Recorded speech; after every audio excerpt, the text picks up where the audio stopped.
Ladies and gentlemen, the President of Ukraine, Volodymyr Zelensky.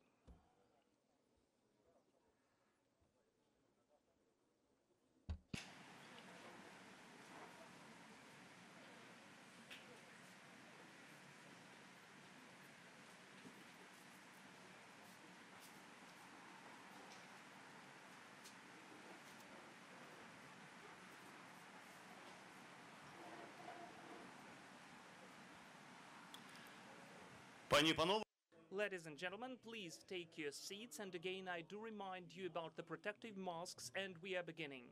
So for the beginning, I greet you with the day of the national banner of Ukraine.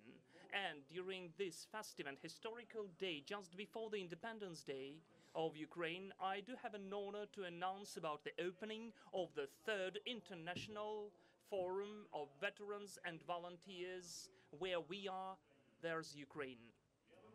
So for the performance of the Anthem of Ukraine, I do invite here the veteran Anastasia Shevchenko.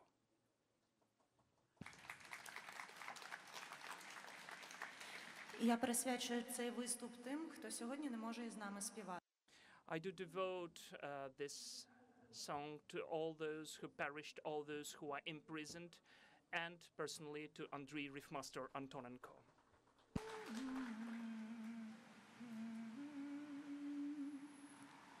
Ще не вмерла України ні слава, ні воля. Ще нам, браття українці, усміхнеться доля. Згинуть наші вороженьки, як роса на сонці. Запануєм і ми, браття, у своїй сторонці. Душу й тіло ми положим за нашу свободу і покажем, що ми браття козацького роду. Душу й тіло ми положим за нашу свободу і покажем, що ми браття козацького роду. Слава Україні! Glory to Ukraine, glory to the heroes. Ladies and gentlemen, I do invite to the floor the President of Ukraine, Volodymyr Zelensky.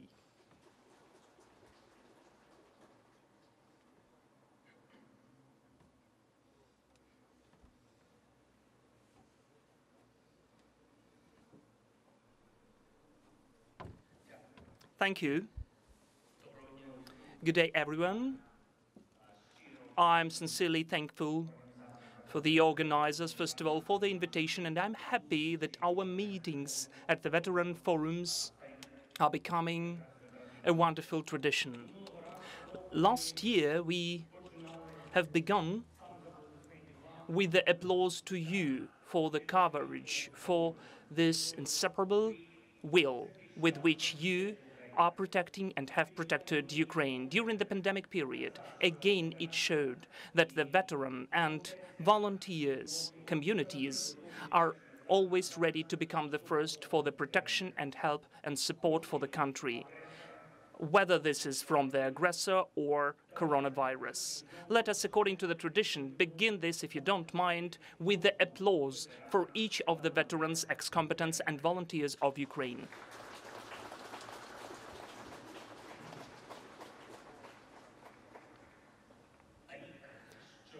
A year which passed Since we met the previous time, we do understand it was not that easy, but I'm happy that there is a normal interaction of the Presidential Office, the Parliament and the Ministry of the Veterans Affairs, and we managed to adopt the law about the status of the volunteers, of the participants of the warfare, and to provide the financing of the main budget programs of the Ministries of Veterans. Very often I met with the families of our perished heroes, our warriors. Their parents and their relatives were very right when they said, the heroes is everyone, everyone who is protecting Ukraine, everyone who perished for Ukraine. There is no difference whether this is 2014 or 2019. So why do we have this unfair payment and fees? So finally, we coped to solve this issue. And since the 1st of August, the relatives of the perished soldiers will get the address, help and support, which would help together with the pension. For me, the important thing that we are providing the citizenship for the foreign volunteers who took part in the warfare for Ukraine, which never existed before. I really consider that the people who came to protect our state should have a Ukrainian passport without any questions, and for us it's an honor. So for me, it's incredibly important that this year the budget for the defense was the biggest throughout the history of the independence of Ukraine, and that in spite of the corona crisis, we did not cut a single penny from the army. We do understand that there is lots of work ahead of us. We need to improve the treatment, the medical help and the rehabilitation of the participants of the warfare. So today I will sign the decree about the development of the system of physical training and sport rehabilitation of the veterans and their families. And altogether, the work in this direction is not the question of some single prominent date. This work should be ongoing, permanent and constant, and it should be done in the systematic way, consequently, beyond any political context. A separate important topic and our priority is the creation of the job places for the veterans. So because of that, I'd like to share with you one opinion. I think that we need to have as much veteran businesses as possible. My logic is very simple. Our veterans are the people who were the first to protect the country. They were the people of the word and the action. They have the stress, protection, discipline and leadership traits, the ability to take proper, bold and quick decisions, system approach and strategic thinking. This is the army skills and simultaneously the rules which have all the successful companies. And of course, we cannot help considering the experience of other states where lots of veterans are the founders of the bigger, serious, powerful, famous companies. So, how can we help as a state, as the power, as the authority? I think that we need the programs of business education for those who are really interested in that. Besides that, the state has financially to support the start of such business. We need to create discount loans. And now in the Parliament of Ukraine, we've got the project, the law draft, about the state guarantees on the loans for the small and medium enterprises. So I think that we should take into consideration as the veteran business should be a separate category of business. So why do I consider that this idea has the right for existence, and why is it so important? Because today we are moving to peace. 28 days we don't have any war losses. We're not losing the best, we're not losing your brethren, and we need peace not only under the conditions of Ukraine. We all wonderfully understand that when the war is over, it doesn't mean that the powerful and war-capable army is not needed anymore. Vice versa, only the modern and powerful troops will be the guarantee of the peace for us. And the powerful troops and army can be only in the successful country where we have the successful business. Our veterans and ex-combatants are the people with the capital letter V, because they are moving our country forward, and they can be the real locomotives and drivers of the successful changes in Ukraine.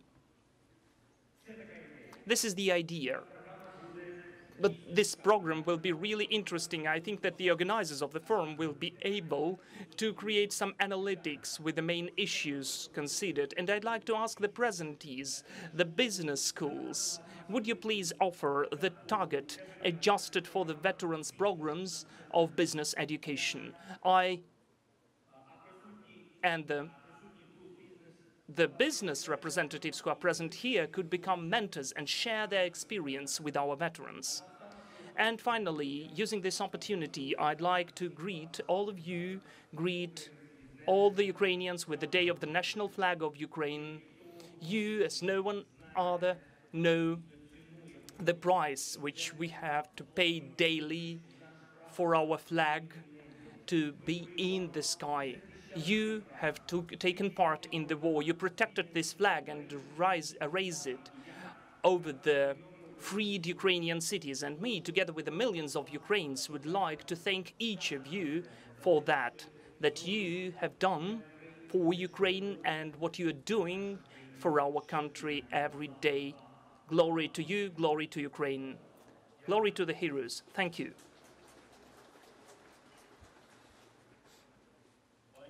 Ladies and gentlemen, and now the floor is given to the Minister of Veterans Affairs, Sergei Bessarab.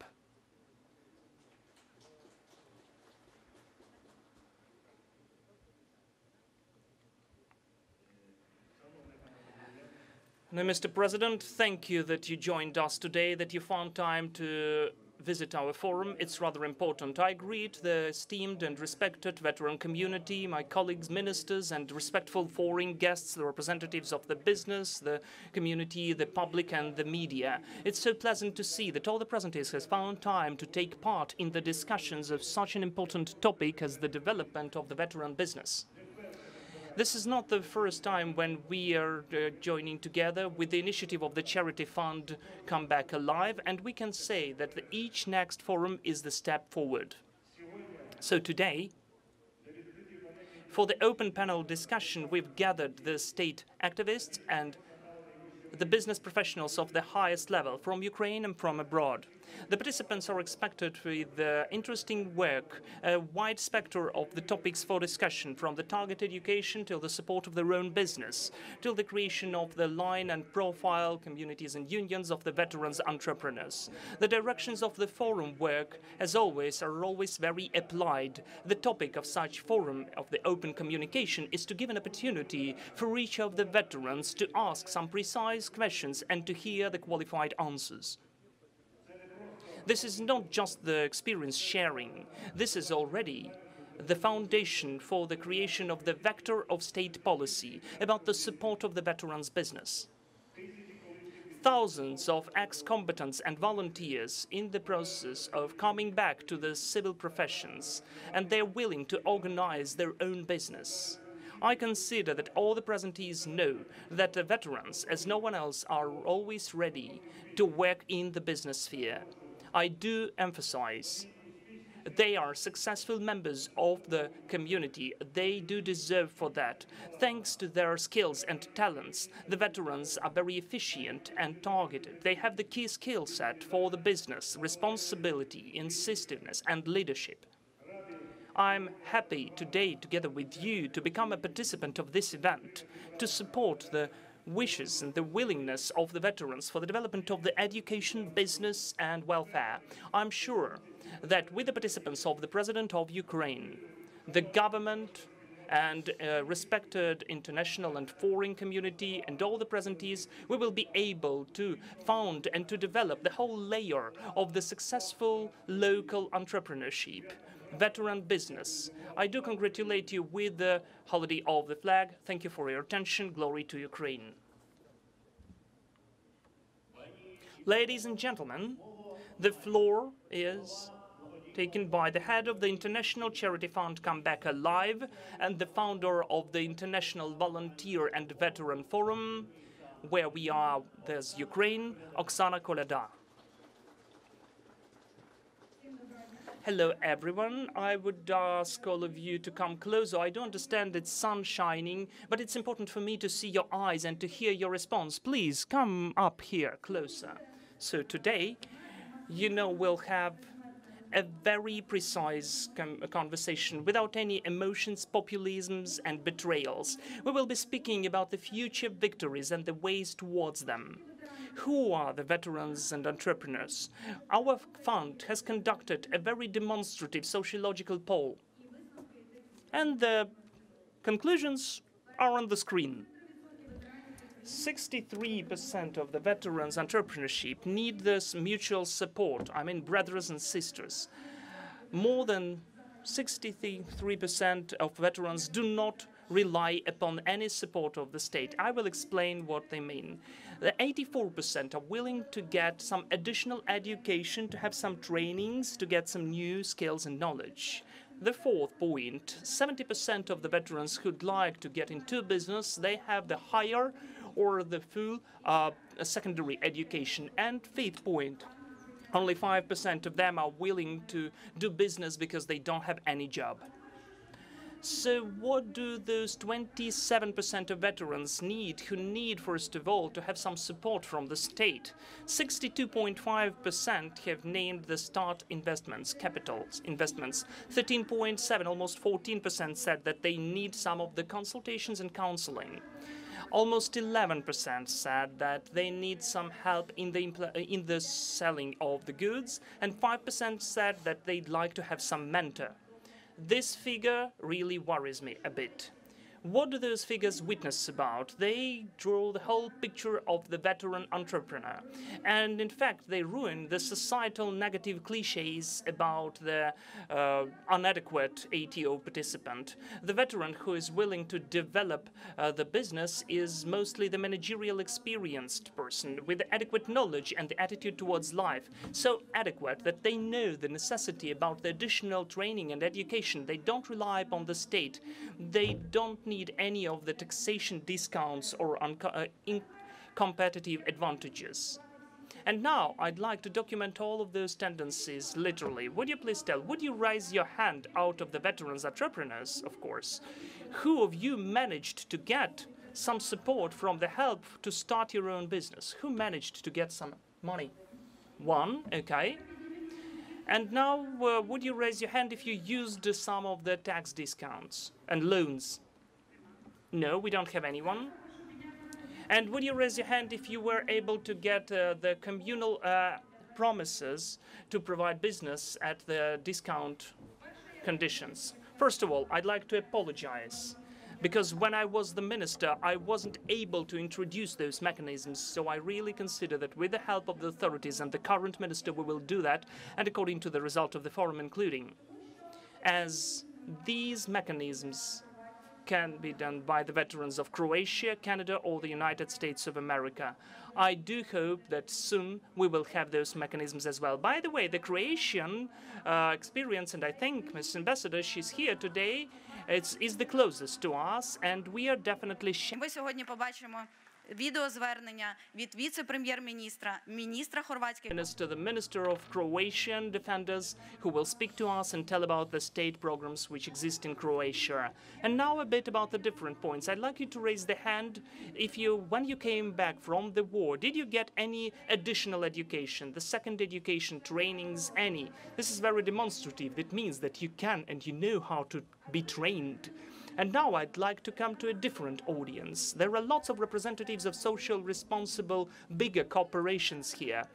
Are you ready to become the mentors for our veterans entrepreneurs? Would you raise your hand? Perfect. We are writing that down. We'll come up to you and take your contacts. And all of the participants of the forum, let us greet those courageous people, because it's really not that easy to do that. Every previous forum was finished with the perfect positive points for the veterans. It was never over with some blah blah. So our team was always proud of that. And I'm sure that this year we will have some of the nice resulting decisions for the whole community. Moreover, the president gave us the proper task, what we need to create I do hope we will be able to do that. Today we'll have a very precise and interesting conversation about the socialization through the business, why it is so profitable for the state to invest into veterans business, how mentorship can help the veterans, and what business unions are.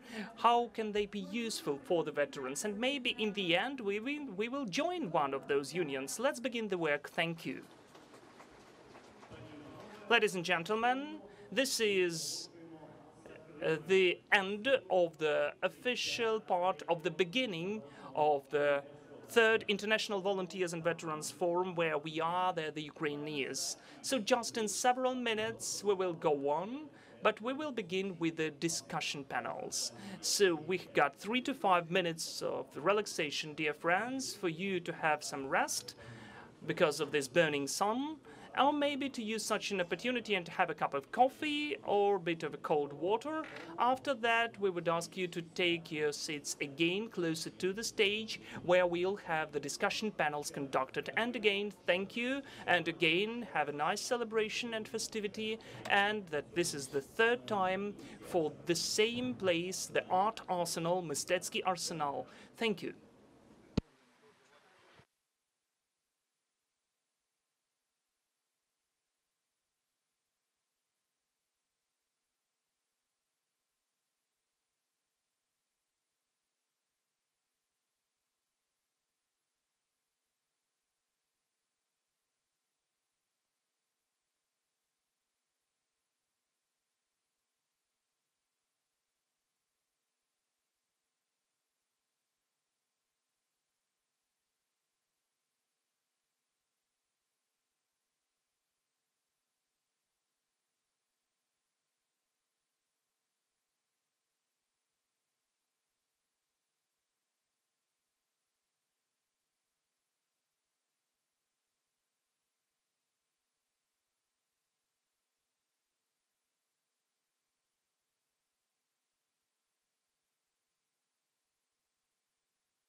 1, 2, чек.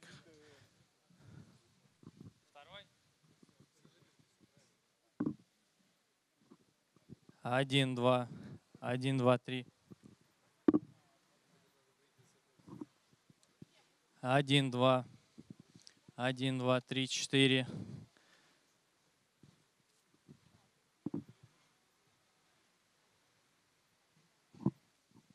1, 2, 1, 1, 2, 3.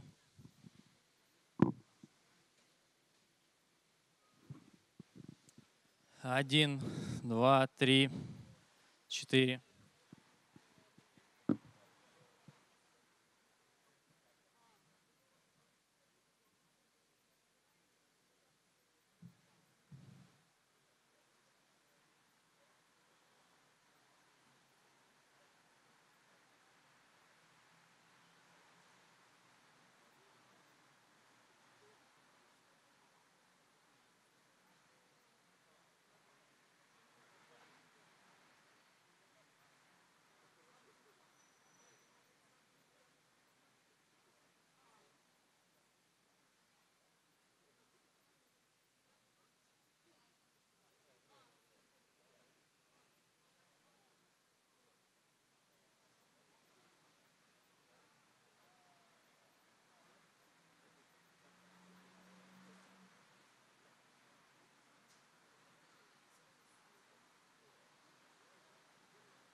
Ага. Друзі, працює? Чути мене? Друзі, я прошу підходити сюди. Dear friends, please come closer to the stage. We'll begin the first panel discussion, which is incredibly interesting. We will be speaking about the accrediting and what the state will do for the veterans. At the example of the successful veteran business, we will tell how it used to take place in spite of everything. Please come closer. Why do I consider you to be successful? Dear friends, can someone help me and bring the people here? Please come to the stage. I do understand it's hot here, but we need to tolerate that a bit. So please come up closer.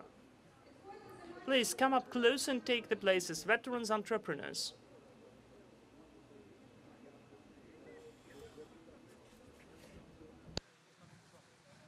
Підходьте. Please come up closer.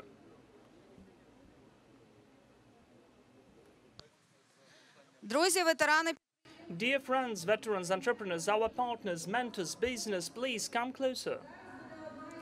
This will be one of the most important panels of our forum.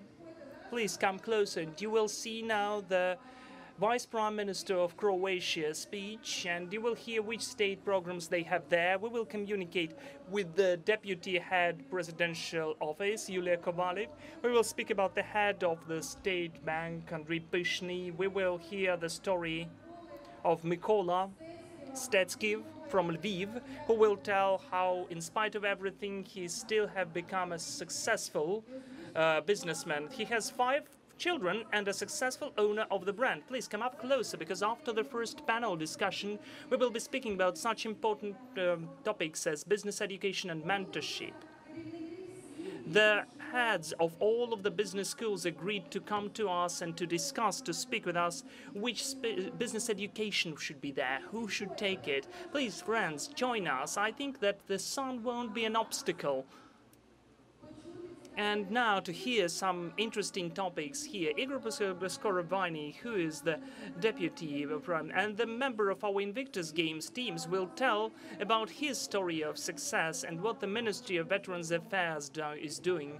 So please join us here, come closer to the stage. I do understand the sun is burning, but still come up closer, it will be interesting. Dear friends, please come closer, join us, and in several minutes we will begin. модератором нашої панелі. The moderator of our panel discussion is Vadim Karpyak. I think that everybody is watching the Freedom of the Speech TV show, and you know how hot it can become, and you're always worried about the questions which Vadim can pose. They can be rather acute. And I do remind you that you can ask your own questions.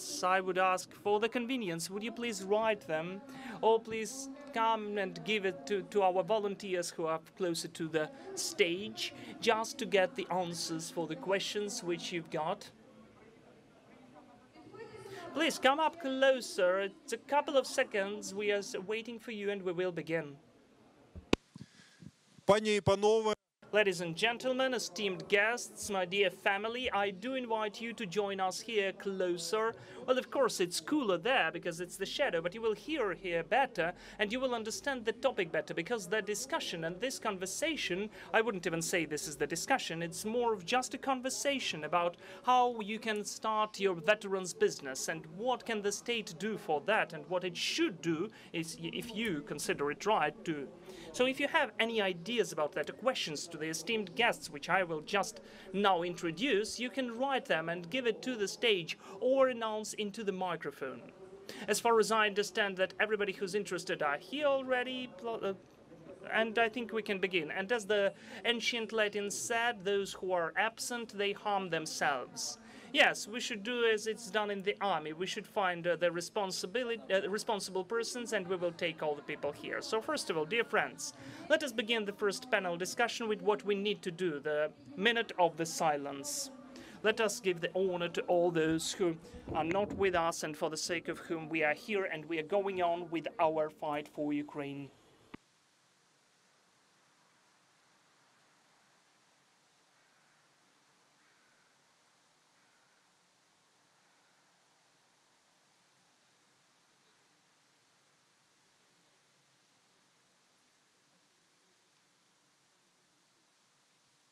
Дякую. Thank you. And now let's begin the discussion. Have a fruitful one. Thank you. My name is Vadim Karpiak. I will be the moderator of today's conversation, the first one at this forum, and it has the name of, I will even read it out loud, Veteran Business State Programs to Support Veteran Entrepreneurship in Ukraine and Abroad. So if we interpret that into a normal language, what veteran business is in Ukraine and how can the state help the veteran business? As for my subjective taste, we don't have enough of veterans at this panel. No, we have enough of veterans. We don't have businessmen veterans here, not enough at least. So I will introduce from that corner, we'll have Igor here. Beskarabaini, who's the Deputy Minister for Veterans Affairs of Ukraine, and he's the veteran, which is logical. Mr. Igor, hello. Mykola Stetsky, who is closer to him, he's also the veteran, and he is the case of the veteran businessman with whom we'll communicate, because he's an entrepreneur and he's the founder of Fine Berry brand, very delicious strawberries. I don't know, why don't you have those strawberries with you now? Okay. They didn't tell to bring. Okay, this is the organizers to blame for that. Andrei Pyshny, who's the chairman of the State Savings Bank of Ukraine, who's the political activist and civil activist and the founder of the organization FEEL, who is dealing with the hearing impaired people, and he will be a very valuable speaker how the banking sector of the country and how the business, existing business, can help the veterans. Mr. Pyshny. And also, we have here Yulia Fediev. Kovalev, I do apologize. Why do I consider you to be Fediev? I'm thinking about Yulia Fediev now, who is the director of the Cultural Fund, and they are over there. But this is Yulia Kovalev, who's the deputy head of the Office of the President. She's dealing with the economic affairs, and you can, first of all, hear from her how the presidential office can see the development of the veterans' business and entrepreneurship in Ukraine. And also, we have from the United States, Maria Berlinska, who's also a veteran, a volunteer, and she's a director of the IREX Ukraine program. Do we have Maria with us? So far we don't see her, but I do hope that it's not that difficult to get in touch with the United States, right? So let's begin with a short introduction speech, which has already been announced by the organizers. We have a short introduction greeting speech from Tomo Medved, Deputy Prime Minister of Croatian Defenders. They also have the Ministry of Veteran Affairs, and he's the Vice Prime Minister in Croatia. The Croatian veterans' experience is considered to be very close to Ukrainian, so I would ask the organizers to show this short introduction speech of Mr. Tomo Medved, please.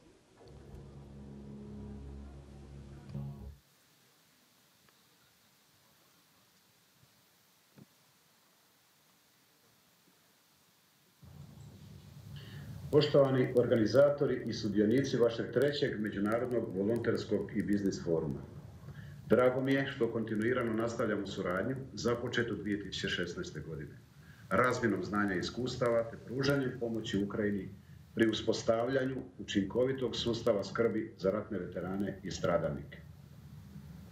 Održani su edukativni ukrajinsko-hrvatski seminari na brojne teme kao što su uspostava zakonodavnog okvira, ostvarivanje statusnih I materijalnih prava branitelja I stradalnika, medicinska rehabilitacija, model traženja nestalih osoba, program obrazovanja I zapošljavanja, model suradnje s udrugama iz Domovinskog rata, te nacionalni program psihosocijalne I zdravstvene pomoći sudionicima I stradalnicima Domovinskog rata.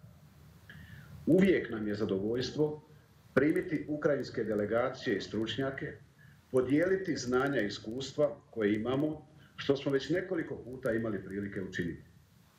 U tim prigodama zajedno smo posjetili Nacionalni centar za psihotraumu, memorijalna područja u gradu Vukovaru, Dom hrvatskih veterana, organizirali smo susrete s hrvatskim stručnjacima, udrugama hrvatskih branitelja te hrvatskim ratnim vojnim invalidima 100% prve skupine.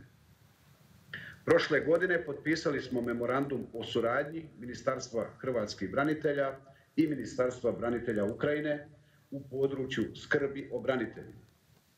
Temeljem tog memoranduma nastavljamo suradnju, a zapošljavanje, poduzetništvo I socijalno uključivanje neizostavan su dio cjelovitog sustava skrbi. Želim vam puno uspjeha u radu foruma, a ali i u svim daljim aktivnostima u području skrbi za veterane. Ministarstvo hrvatskih branitelja i Republika Hrvatska i dalje će podupirati aktivnosti u cilju naše dobre suradnje.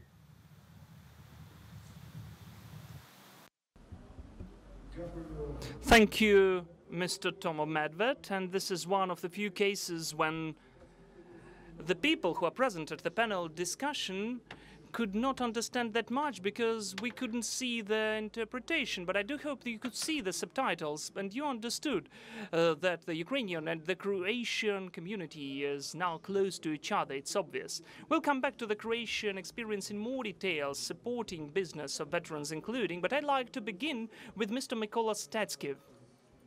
He's over here as the only present at the stage veteran entrepreneur.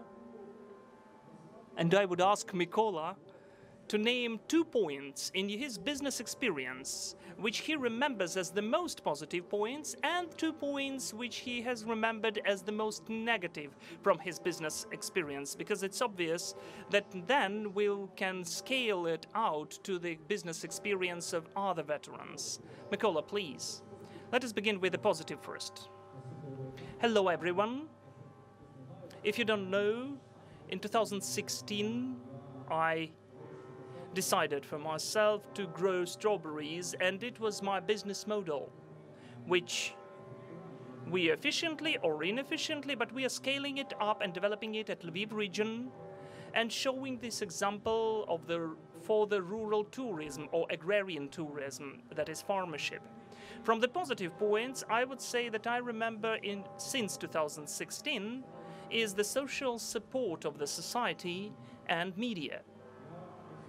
As today, like today, I do remember that when we had the info that the veteran found his own business, and I do remember I had only for 800 of sprouts, and all the TV channels came to me to make this show, to show the example of the businessman veteran. It was not that easy to speak business as it is, but this is how they positioned it, and this is how I was positioned. This is how I was supported, and this is how I was mentioned about. The society for this veteran business had the highest level of responsibility. And the people were ready not only to buy, they were ready to support, to share, to name, because this is the veteran. But for today, this is out of the positive points. But for today, the negative point during the 4 years of my activities is that the veteran already sounds like a nickname. It does not lead to certain respect. It more sounds like, oh, those veterans again. And again, we should do something for those veterans. Those associations, there are lots of negative associations. It's like a stamp on you. Maybe some of the veterans don't agree with that, but I can feel that for today, the veteran is not relevant. For today, at the state level, the status of the veteran is not felt with that kind of respect or praise, appraisal, or maybe that level of support as it used to be in 2016. Mykola, do you want to say that now it's more complicated for the veteran to start up their business if there is such negative attitude partially? It's not negative, it is inert. So we don't have that feeling like, let us do that because this is a veteran. You can just look at the shares in the social media or in the TV. The success stories, for instance. How many success stories can you name of veterans in Ukraine? Ostaltsev, maybe? Mykola Stetsky from Fineberry? And that's it. Maybe someone else. Light Brazos Knife? Well, 3 of them. But the country has 40 million population. Well, this is why we created this forum, to devote it this year to increase, to expand this business. So this is the positive and negative moment here. The negative, because when we're speaking about the veterans, but there is another component, the entrepreneurship, the business part. So when we don't name veterans, but we have business only. The negative component is the total absence of any basic points to start up, to develop the startups in Ukraine. The basic points don't exist. There's zero of them. Beginning with analytics, information, skill sets, mentorship, just volunteers activities. At the level of the state, it does not exist. It's absent. So that is why the financial component is as well absent. Would you please clarify, is it absent for the veteran business or altogether? How do you feel for any business? It is absent altogether for any business, for the startups. Because when we say that at the level of the state there are some support programs for the SMEs, there are always some points. What is small business? What's the criteria? They don't exist. Because if I speak about the startup, I founded my business having 28,000 hryvnia from the job center. So I came and believed that I can earn some money on that. And I was amazed that I didn't know something or didn't understand something. It was the trial and error way. And even during the 2 years of official activities, when I came to the savings bank, where I'm still the client is, they said that the loan cannot be given even in a year because I've got lots of financial obligations and not enough of profit. How can I have the profit as a startup if we are only scaling up or spending money just to automate our types of activities, our business, and to achieve some of profits? Okay, thank you. But as this is a happy coincidence, we have Andrei Pyshny here, who is the chairman of the State Savings Bank of Ukraine. I wouldn't like to ask you about any loans. I'd like to have the global example. We were mentioning Leonidas Taltsev, who is one of the successful businessmen here. He was the founder of Veterano Pizza. From one of the interviews, I know that you advised Leonid before he started this business. Could you repeat those advice, those recommendations? What did you say to Leonid? And what could you tell to any other veterans who want to begin their business, but they find out in the situation of Mykola, when they don't have the start capital, the society is not that cheering and happy, and they don't have the foundations of business trainings, credits, loan history, and so on. What would you advise to the veterans who would like to start up their business? Good afternoon. Thank you. So before I answer your question directly, I'd like to respond to your phrase because it really resonated in me that during the 5th year of the war, the veterans finally have a different attitude without the certain respect, with some negative, that this is a kind of a stamp on the veteran. I do remember 2014. We have the age difference almost double, right? And you are the veteran. And I was brought up in the way that the veterans are always the people who are much older than I am. Those are the people who have the certain age barrier with me. Unfortunately, I don't have any experience, understanding, and acknowledgement of what you have lived through. As well as you, I need to study in the conditions which we found out ourselves in with this 5-year war with Russia. I do remember 2014 when in the Savings Bank we founded the first inclusion department, the department which was totally adapted for the needs of the people with disabilities. For instance, the ATMs are speaking, the staff can know the sign language, and you can have the tactile marker from the underground. There are the photo element doors, and you can open the doors automatically. And if you are using the card, you can finally have the proper level of service. And 2014, I understood that we are living in a different world, in fact, that in the country we've got the veterans who are only 20 years old. And that this department is not only for the hearing impaired people or for those who have vision impaired. This is the department, is the certain step from the State Bank for those new reality where we all found out ourselves. We have 24 departments like that now. We are the only bank in the Eastern Europe who has this kind of a system of service for the people with disabilities. And an interesting point, those departments are working in average for the 40% more efficient than all the rest of our affiliates. Why? Because the level of the empathy is a different one. Both at the level of the staff and the clients. This is a totally different emotion. For me, to a certain extent, it's a laboratory where we are testing the experience which we're dealing with. If we speak about the business, well, it's a pity that I can hear that you didn't have any support. I'm ready to consider that case of yours, which you're dealing with. For me and my team to be able to give you certain recommendations and pieces of advice. Why? Because in 2016, the Savings Bank founded a huge program, an all-Ukrainian program, and I'm so happy that the state finally is considering it as one of its direct priorities, the support program of 579. So in 2019, we have an aim that Ukraine needs 2 million of entrepreneurs, not fake entrepreneurs who are just registered and taking part in the certain schemes of optimization of taxation, but real people who are working and having their own business. What did we begin with? We've organized the educational portal. This is the first, by the way, recommendation which I gave to Leonid. From the perspective of the bank, I do apologize, but your business plan, your business model, your figures from the perspective of the risks, they don't differ from anyone, and your veteran status cannot impact that. This is maths, this is economics, this is the real market.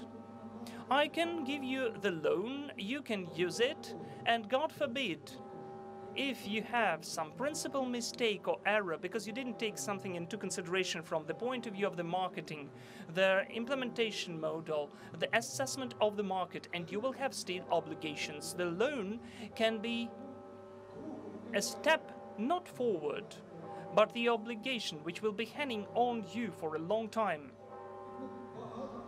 So we were speaking a lot about that, and Leonid had the certain training for that, which helped him to prepare the first business plan, and he got the first loan which was given by the support program with the American government, and the rates were 5 to 10%. And now we have the second support program. The colleagues who are using his franchise, Veterano Brownie, also got it. So I cannot say that this is done massively, but still you need to understand, we are not speaking about the distribution of money, we are speaking about the creation of success stories together with you. In 2016, we began making the educational business portal, which is named You Should Construct Your Own. Don't be lazy, just Google it. Construct Your Own. Buduj swoje. And you will have 3 dozens of links. The portal with more than 100,000 tested people, which we developed with the best CEOs and the first companies of the Big Four, the audit companies. For you, when you begin your business, to be able to define for yourselves those competences and skills you are lacking. Then at this portal you've got the mentorship program, where the best CEOs, financiers, lawyers, as for the aspects which you consider to be necessary to be improved, they can in fact consult you and recommend you something. They can have the counseling, they get some of the business plans, how to work with Google, how to work with any of the registration issues where you've got so many details. So the first thing which I said, train yourself, educate yourself. Any information which you get will be definitely useful from the risk assessment point of view. Secondly, you should understand that the loan is not just the startup capital, it's an obligation. The third one, the loans and the obligations have to be performed, because if you speak about your business and loan history, credit history, any obligation which you did not do will be a stop factor for the further development of yours. The fourth, what's the difference, as I understood later, what's the difference of with the veterans? You are much more adjustable for business than anybody else. You had an incredible school of stress test, I would say. You know how to plan. You acknowledge what responsibility is. From the perspective of the psychological or mental preparation and training, it would be much easier for you to take risks because you have taken it and you have been working with them. Maybe you will have the lack of some of the professional skill set. For us, this construct your own, if you know it's a methodological one, you just go there and train, and we are ready to help you. But from the perspective of the state programs, and again, I do apologize, I don't agree with you. Just the saving bank allocated during the last of the half of the year 415 loans, altogether summing up for more than 310 million hryvnia, with the loan rate from 0 to 9. And all of them are connected with the state support. And this is only 25% from the altogether bulk and volume which we, together with all of the banks who are taking part in these programs, were able to provide to support their SMEs and micro-entrepreneurs during the last half of the year in spite of COVID. So the process is ongoing. Please come to us. By the way, over there we have our team working. You will see the stand of the savings bank and the co-working. Don't be shy. Come up to it. Speak to them. Get to know about that. I don't want to spend some time and to describe all of those programs. There's an incredible amount of them. Let us not waste time, but I see that Mykola wants to answer. Yes, I do agree with you. You've said lots of wise things, but they consider the small businesses, the criteria of the small business. Who is the small business? Who is the SME at all? Which are the criteria? Because I mentioned the startups, we don't have the opportunity to implement the idea, any idea as the startup. We cannot gather the information, how it can be done properly, where to go for us to have some analytics, marketing info, the end user, the client, to calculate all the points. We don't have all of that. And the money, well, I do understood that there is some point. In fact, this metaphor of Mr. Pyshny about the methodological training is very precise. No one is going to the war without previous training. If you don't know how to take part in the war, you just have to special training, how to shoot. And the same happens with a business. You cannot just do the startup. You need to train first. And the next panel discussion will be about how to train and where to train. And those state elements of support, we will be speaking about them as well. I'd like to come back to the experience of Croatia now, which we were already mentioning for more than one time. We have a short video from Mirela Buterin, who is the director of the Department of the Croatian Ministry for Veteran Affairs, who will tell us in more details how Croatia implemented the experience of the state programs of support of businessmen, veterans, and their jobs. If you don't hear it, you can come up and read the subtitles, because I already read the subtitles, so let us watch.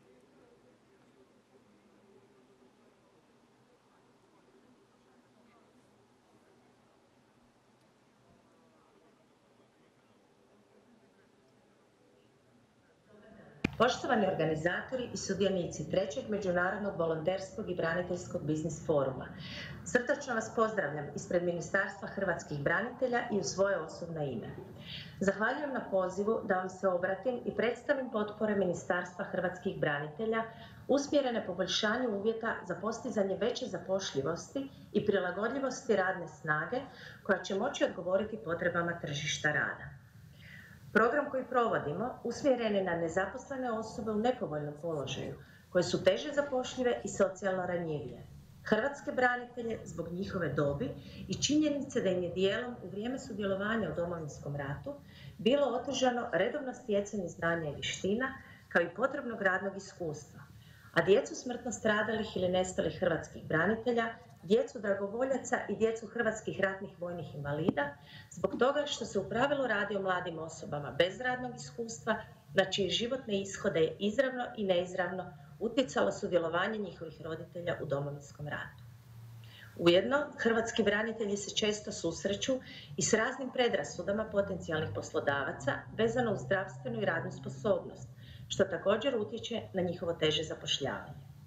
Upravo to su temeljni razlozi zbog kojih je ministarstvo odlučilo razviti program stručnog osposobljavanja i zapošljavanja hrvatskih branitelja i članova njihovih obitelji. Kroz provedbu programa pruža se mogućnost osobama iz ciljne skupine da povećaju stupanj svog obrazovanja, budu ekonomski aktivni, participiraju u društvenoj zajednici, povećaju mrežu socijalnih kontakata, iskažu vlastite potencijale te se uključe u redovne oblike rada, a sam program provodi se već 16 godina. Program ministarstva predstavlja paket ciljanih mjera aktivne politike zapošljavanja i aktivnosti usmjerenih pružanju podrške u ponovnoj aktivaciji braniteljsko-stradalničke populacije koje su se kroz godine provedbe mijenjale, poboljšavale i nadopunjavale.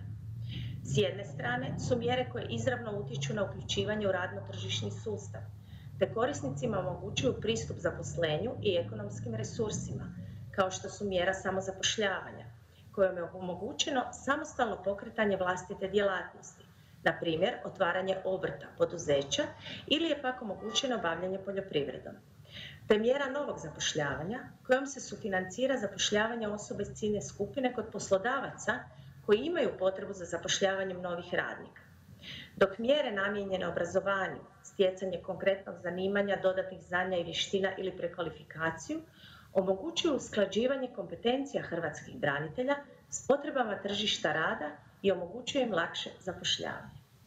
S druge strane, u okviru programa provode se mjere koje su orijentirane na socijalno uključivanje hrvatskih branitelja, a neizravno korisnicima omogućuju zapošljavanje i ekonomsku integraciju. Jedna od takvih mjera je i ona namijenjena pružanju potpore radu zadruga hrvatskih branitelja. Radi se o jedinstvenom obliku malog gospodarstva koji se temelji na radu svojih članova. Svrha zadruge je ostvarivanje i promicanje socijalnih, ekonomskih i drugih potreba i ciljeva zbog kojih je osnovana. Ideja za provedbu mjere nastala je na inicijativu hrvatskih branitelja, kada je kroz provedbu programa uočeno da rad pomaže razvojačenim braniteljima kako bi se osjećali korisnima i uključenima u društvo te prihvaćenima od šire društvene zajednice. Pogotovo se to odnosilo na hrvatske branitelje oboljele od PTSP-a, kojima je rad predstavljao i određeni oblik terapije koji je također doprinosio njihovoj resocijalizaciji. Mjera namijenjena zadrugama hrvatskih branitelja prvenstveno utječe na povećanje socijalne uključenosti hrvatskih branitelja, dovodi do psihosocijalnog osnaživanja hrvatskih branitelja uključenih u zadruge, koji kroz zadruge pokreću programe i projekte od koristi za cijelu lokalnu zajednicu koje djeluju.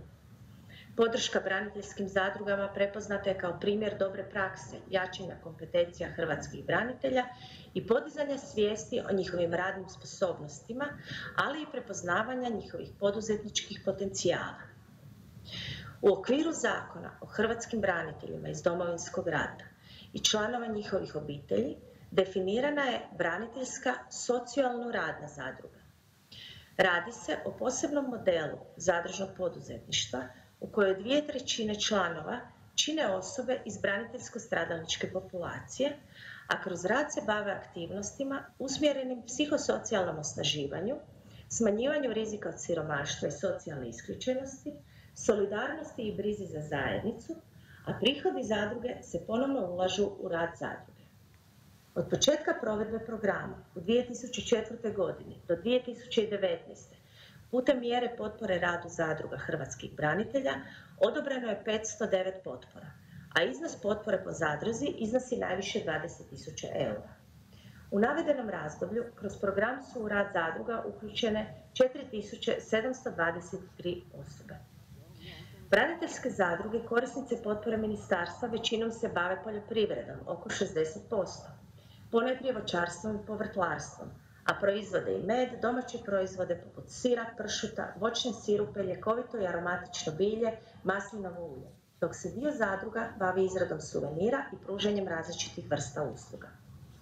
Osim toga, ministarstvo diljem Republike Hrvatske organizira i sajmove, putem kojih se omogućuje predstavljanje i promocija proizvoda proizvođača hrvatskih branitelja i članova njihovih obitelji, a organiziraju se i okrugli stolovi, konferencije i radionice kako bi se pratile aktualne teme vezano uz poduzetničke projekte, zakonodavni okvir, sustav potpora kojim se omogućuje sufinanciranje projekata, ali i pronašla rješenja za probleme s kojima se hrvatski branitelji i proizvođači susreću u svojem radu. U tome nam pomažu i referalni centri za zadruge hrvatskih branitelja. Radi se o zadrugama hrvatskih branitelja koji su kroz svoj rad i djelovanje stekle dovoljno znanja i iskustva da pružaju pomoć drugim hrvatskim braniteljima koji tek kreću u postupak osnivanja zadruga i bavljenja poduzetničkim aktivnostima. Njihova primarna zadaća je obilazak zadruga na terenu, provođenje edukacija o radu i poslovanju zadruga, radionice o korištenju potpora iz nacionalnih, ali i sredstava Europske unije, te pomoć oko plasmana proizvoda.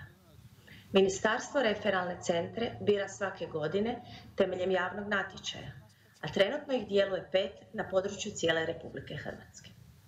Osim toga, ministarstvo surađuje s poslovnim subjektima te stvara uvjete za lakši plasman braniteljskih proizvoda na tržište. U tom smislu, za istaknuti je suradnju s Podravkom kao jednom od najistaknutijih prehrambenih industrija u jugoistočnoj Europi, u koju hrvatski branitelji proizvođači plasiraju svoje proizvode, a temeljem sporazuma koje je ministarstvo potpisalo s Podravkom. Samo u 2019. godini Podravka je otkupila 11.959 tona voća, povrća i žitarica koje su proizveli branitelji. Osim poslovnih subjekata, ministarstvo surađuje sa znanstvenim institucijama kroz povezivanje znanosti i prakse u svrhu postizanja što boljih rezultata, te s financijskim institucijama u cilju osiguranja povoljnijih uvjeta financiranja poslovnih aktivnosti hrvatskih branitelja i članova njihovih obitelji. Sve mjere iz programa hrvatski branitelji mogu ostvariti temelj provedenih javnih natječaja za dodjelu potpora, kojim su definirani uvjeti i kriteriji korištenja mjere, način provedbe, popis dokumentacije koju je potrebno priložiti zahtjevu, pri čemu je najznačajnije imati razrađen dobar poslovni plan. U dosadašnjoj provedbi programa ministarstvo je omogućilo zapošljavanje za gotovo 13.000 korisnika. Uzimajući u obzir pozitivne rezultate i uspješnu provedbu dosadašnjih programa, te vođeni novim saznanjima i stečenim iskustvom, kao i povratnim informacijama od samih hrvatskih branitelja i članova njihovih obitelji, pripremamo 6. ciklus provedbe programa koji namjeravamo poboljšati i prilagoditi potrebama naših korisnika, ali i samog tržišta. Također, bitno je istaknuti kako ministarstvo u svom djelovanju aktivno potiče zadružno poduzetništvo općenito, a posebice u dijelu ostvarivanja partnerskog odnosa i zajedničkog rada ministarstva, zadruga i drugih institucija, kako bi zadrugarstvo bilo što prepoznatljivije i konkurentnije. Nadamo se da će vam naše iskustvo pomoći i pružiti temelje za slične programe i projekte, te vam Ministarstvo hrvatskih branitelja Republike Hrvatske stoji na raspolaganju na tom putu. So I do thank Miss Mirela Buterin. This was the director of the Department of the Ministry of Veteran Affairs of Croatia, and she shared her experience from Croatia. And that used to be a very important for me moment there in the speech, which I will readdress now to one more guest of ours, Mr. Igor Beskorvany. I do remind you, the Deputy Minister for Veteran Affairs of Ukraine this time, not Croatia. So when Mirela said how they support business, there was an interesting point. The veteran business in Croatia is considered to be the business where 2/3 of the employees are veterans or the members of their family.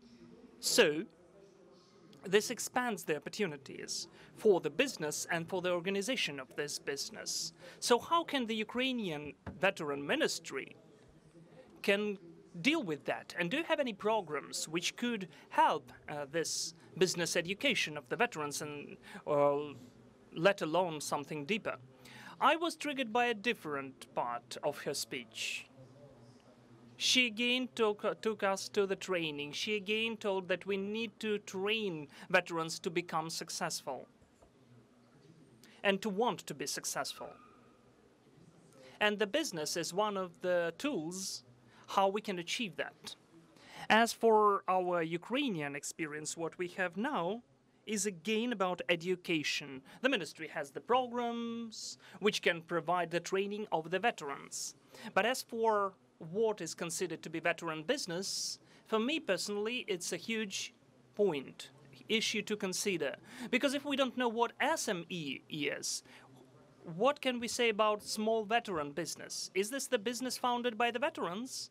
Then we'll have lots of frauds who will just register the business for the veteran and they will use their discounts. So this tool should foresee certain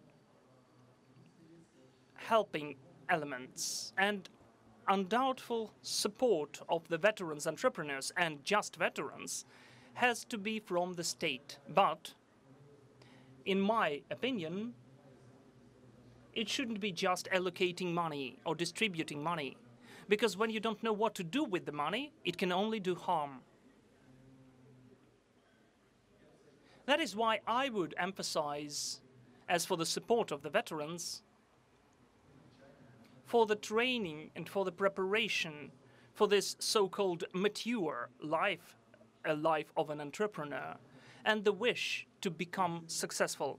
But where is the ministry then? The ministry is in the process.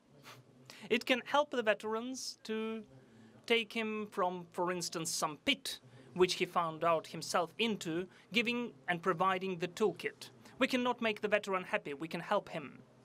We can say, dear friend, look, you've got this kind of way, and that way. And business. Someone wants to become a businessman, someone wants to become an athlete, someone wants to become an artist. And if you are successful about that, we need to provide this tool for him. As for the business, we need to provide the tool how to become a businessman, to train, to educate, and then to support after we understand that this person really can implement everything in this direction. But okay, do you have those tools? No, so far we don't have those tools. We're just thinking how to provide that, not to have any errors on the way. And you're thinking as a ministry, or you have a special council of the veterans which helps, because it's obvious that you need to have some meetings with the veterans. As a deputy minister, I am dealing with the healthcare, rehabilitation, and the job replacement and the change of the profession, or coming back to the societal rules can become after the physical health, mental health, and when the person wants to come back. That's when we provide this tool. Undoubtedly, when we develop those tools, we will use the information which will be given and provided by the veterans themselves. We will undoubtedly use the info which will be given as the result of this forum, but for now, the program which we the program which makes veterans happy does not exist. We have the tool of financial support for the training. If the veteran wants to train, the Ministry of Veterans Affairs can help in that. But he needs to want that. Okay, thank you, dear ladies and gentlemen. I do remind you, if you've got any questions for the participants, would you write them down on the piece of paper, or we will give you the mic. Yeah, just wait a minute. We'll listen to the speeches, because now I'd like to Yulia Kovalev to join. She's the deputy head of the office of the president. The president, during his speech in the morning at the stage, said that he's considering that we can think on the veterans' business to be separated as a separate type of business. But Igor says that it could cast at bears certain corrupt risks, because there is a danger when the veteran will be just the registries, and then the business will be used by non-veterans at all. As same happens with the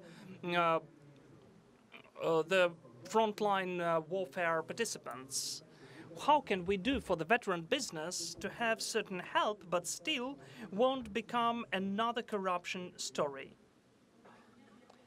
Hello, yes, thank you for your question. Still, I will come back to this mantra, which seems a mantra to you. All of the four of us, we are sure that the basic point for the business success, whether it's done by the veteran or it's done by a young graduate of the university, is education.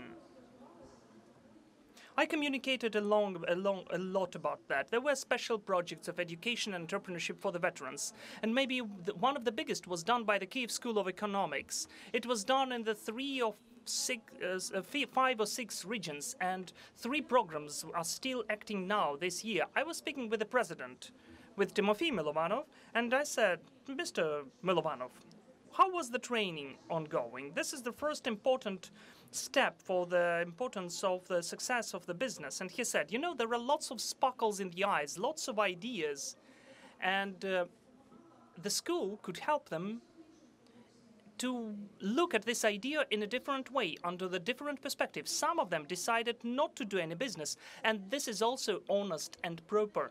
It saves people from taking bigger loans and then won't be able to give it back, as Andriy Pyshny said. But another interesting point, which was mentioned by the people who were working directly with the training of the veterans, what was lacking there? That is your community with yourselves, between yourselves. And when we're speaking about the success cases, for a long time, when I was preparing to the panel discussion, I was looking whether we have any successful veteran businesses. We know, and everybody heard about some of them, but in fact there are lots of them. I had more than 50 companies in different corners of Ukraine who were dealing with berries, with pizza, with the creation of gates, or winterization of the buildings, or the cleaning companies. Dear friends, let us do our cases popular. You can really become mentors. You can become the teachers in your own veteran community. And then we will be ready from the point of view of the state, and we just spoke with the Ministry of Economy. We're launching in the 17 region centers the schools, trainings, programs for the entrepreneurs. And we were speaking that it would be nice within this training to create certain groups for veterans. And we are working on that. The ministry promises next year to begin, in fact, these kind of training centers all over Ukraine. And the second important topic is the financial support. This is the second stage when the person has acknowledged and is ready to take this acknowledged entrepreneur's risk, is how to start up, how to begin. This year, we've launched the program of 579. 579 is the name, so it foresees the financing of the startups. But we do understand that there is a second big problem for this business to be to go to the bank to take the loan. The bank will say, we need the pledge. But in fact, this is one of the biggest obstacles which do not allow any business to have a quick loan. And I do hope that on Tuesday already, the Parliament will adopt the law which would allow for the micro and small businesses to take the loans. And there is a definition. Small business is the one with a turnover up to 30 million euro a year. For the startup, this is the beginning. For such business, the state will guarantee 80% of the credit portfolio. So it means that for this loan, you won't need to bring a huge pledge. And it will be the next step which will allow us to create accessibility of the financing. And the third point, which we were speaking about, is the idea, the recommendation, the advice which we'd like to gather with the organizers of the forum and with the government and with the veterans community. It's also important, basing upon those success cases and entrepreneurs who have already had this way, it's important to unite into some association or community which could become the voice and the platform for the dialogue between the entrepreneurs and the veterans, the banks, the state, the programs of help and support. As we know that lots of veteran businesses, in fact, have the start capital, and they had it from different projects of the international support, which is given for the support of the veterans, and they exist.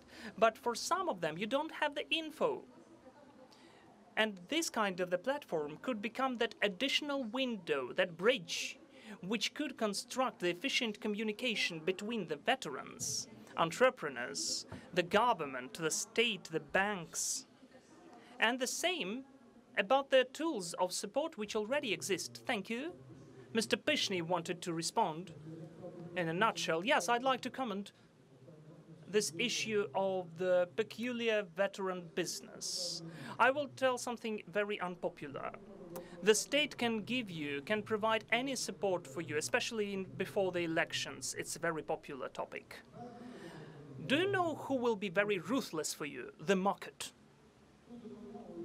The help and support which can be given, the obligations which you will take in front of the banks will be transformed into the burden if your business will be done improperly, if the market will refuse to perceive it, if you will not be able to sell something.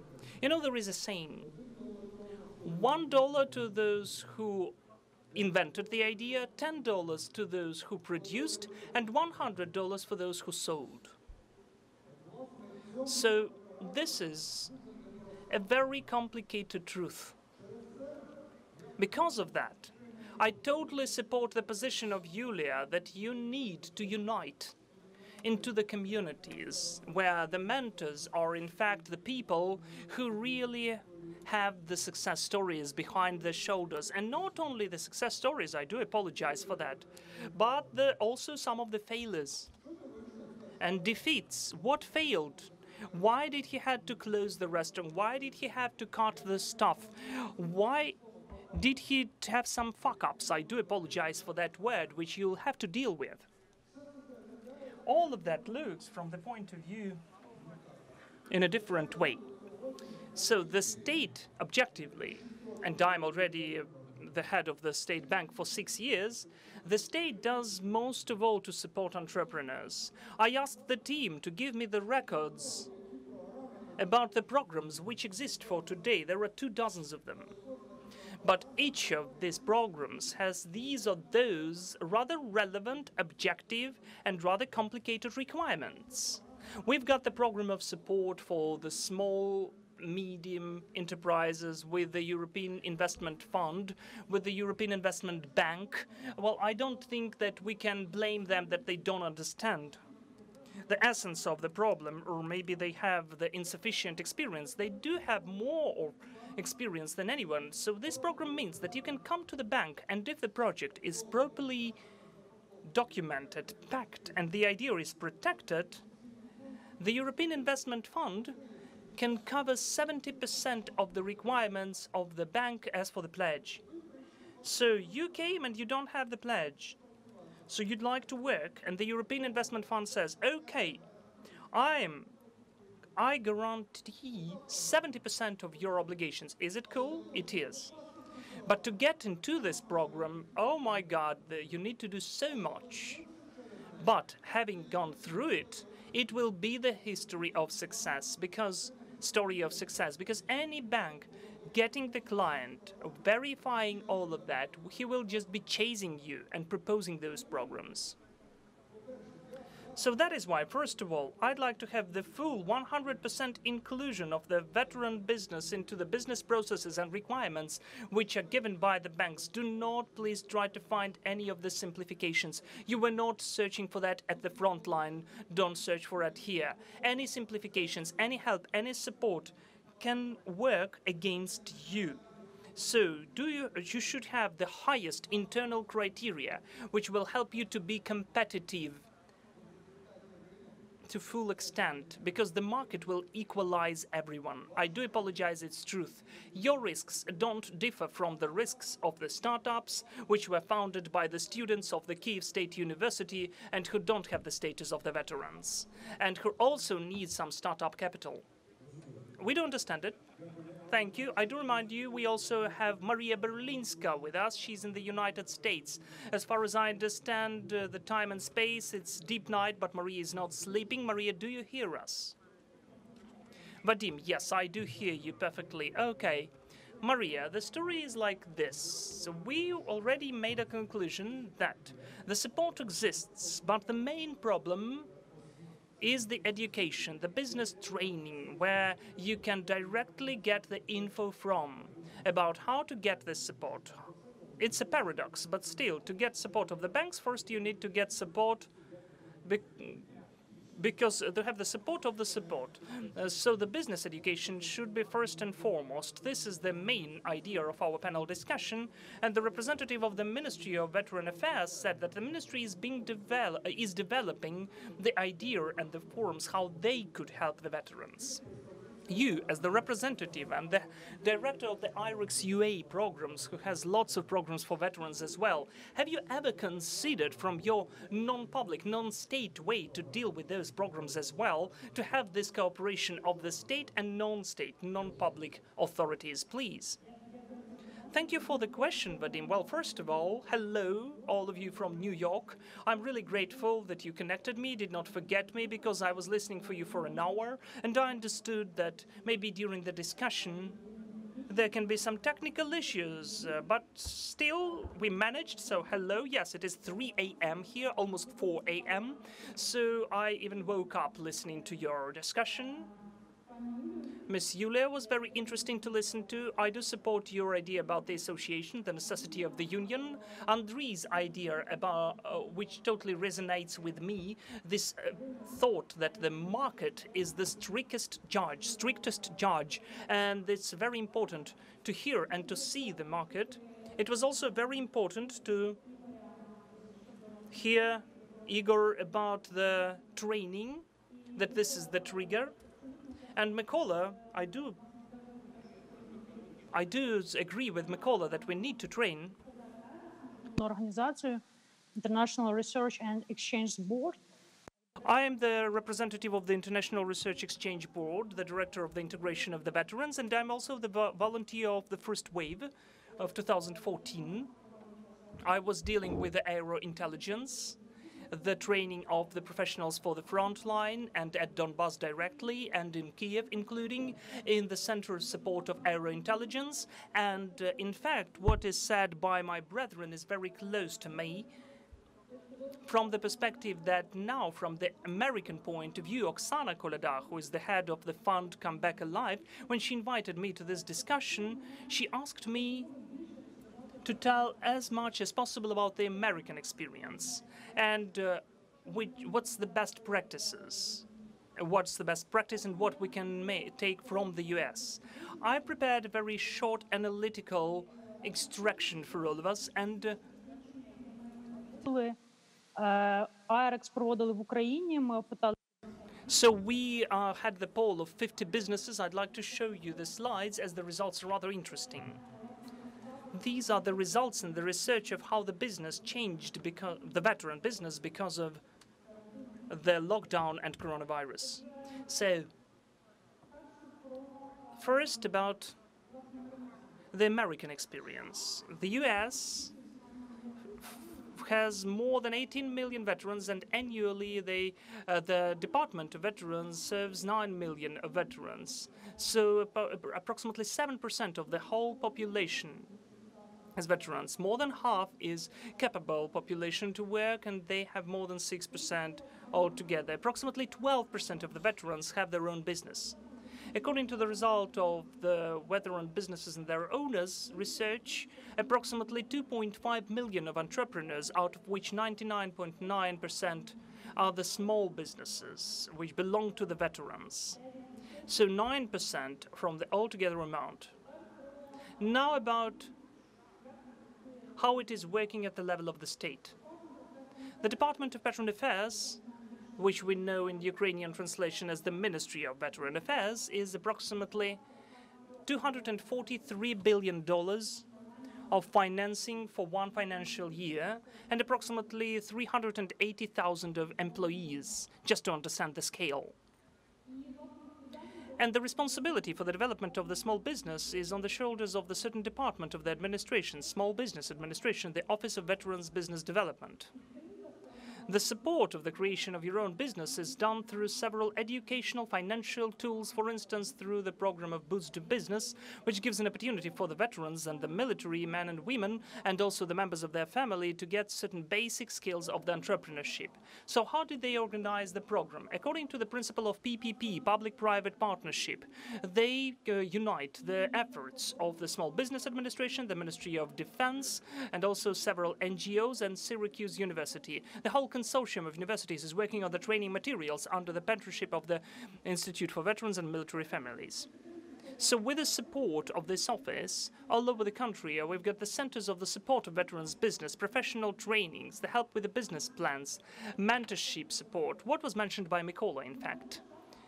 The Ministry of Veterans of the United States supports the educational initiatives, pays for the training courses from the Center of Support of Small Businesses, for the creation of the business plans, to support export and import, to analyze the market.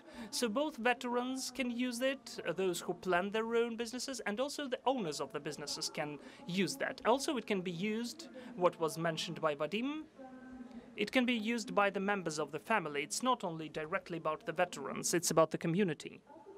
And also they have seen the opportunity of the repetitive courses of the higher level when the business in some way has already got some scale. It's obvious that the state is definitely trying to help the veterans to create business. And the Small Business Administration has opened several dozens of information centers, consulting ones, which can help you to get financing and support them at all of the stages. For instance, we've got the program of entrepreneurship, and it gives the understanding of the basics of the business, the calculation, the search of the new niches of business. And this is the base which is needed not to have the same mistakes which was named by my brother, by the brethren of mine, when you don't know where to take information from. It's interesting that out of the 10% of the military which had this course, 40% of them opened their own business. Still, there is the huge support of the civil sector and business. Lately, we have the huge development of business veteran incubators.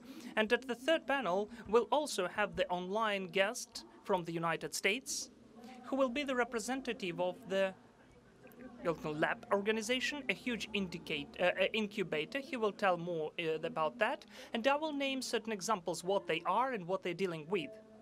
This is the organization which has been founded by the veteran, and he has conducted the research and found out that 25% of the veterans want to deal with their own business.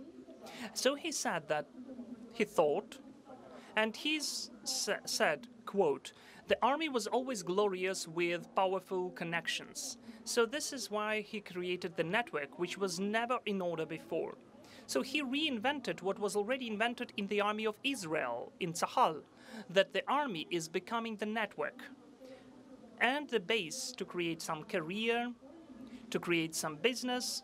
So everything after the army is based on the connections which were gained in the army. So it is working as the incubator, and it is a kind of the game for the veterans. At the different events, the newcomers are getting acquainted with the businessman. They have some contracts about the sponsorship, and still the sponsors are not taking that on their own.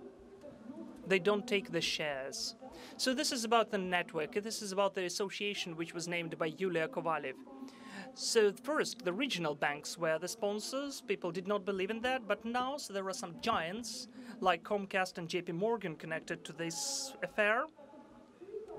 In the figures, it's 135 billion for now from the startups which are taking part. And 99 million of capital, which was involved by the companies taking part in the startups. Almost 3,000 working places which have been created by the startups. More than 800 places, almost 900, were created for the veterans or spouses. I mean, wives or husbands of the military men and women and veterans. And for now, this is 1,000 of startups which have already finalized the successful programs. They've got more than 3,500 business contacts there. What is said by the founders of this incubator, that the veterans are always behaved as if they need psychological help.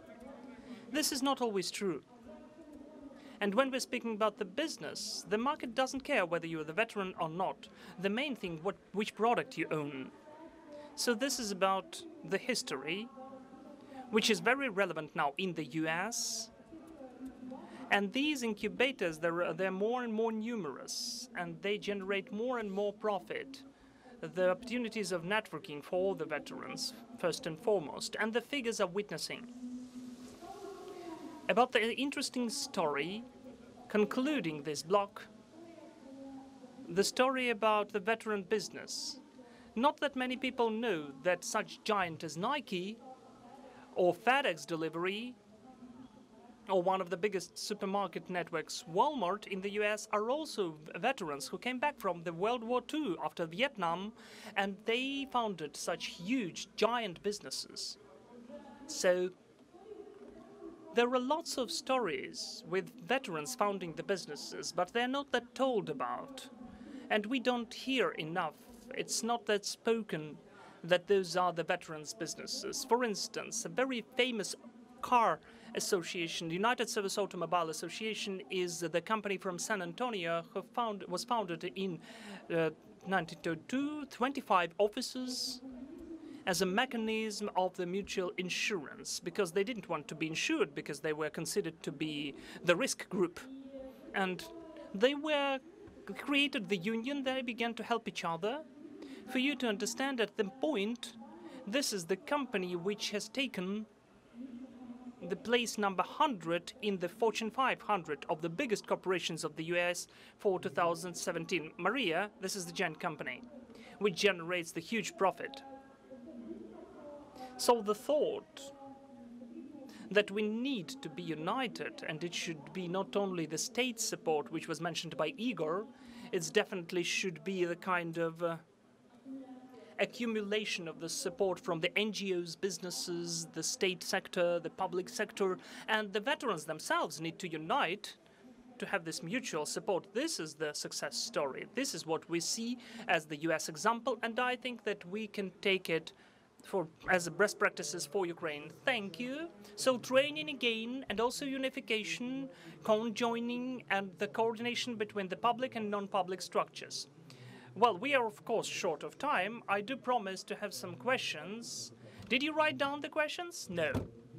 Okay, would you please mention them into the microphone? Vadim, could I show 2 slides more about the veteran businesses?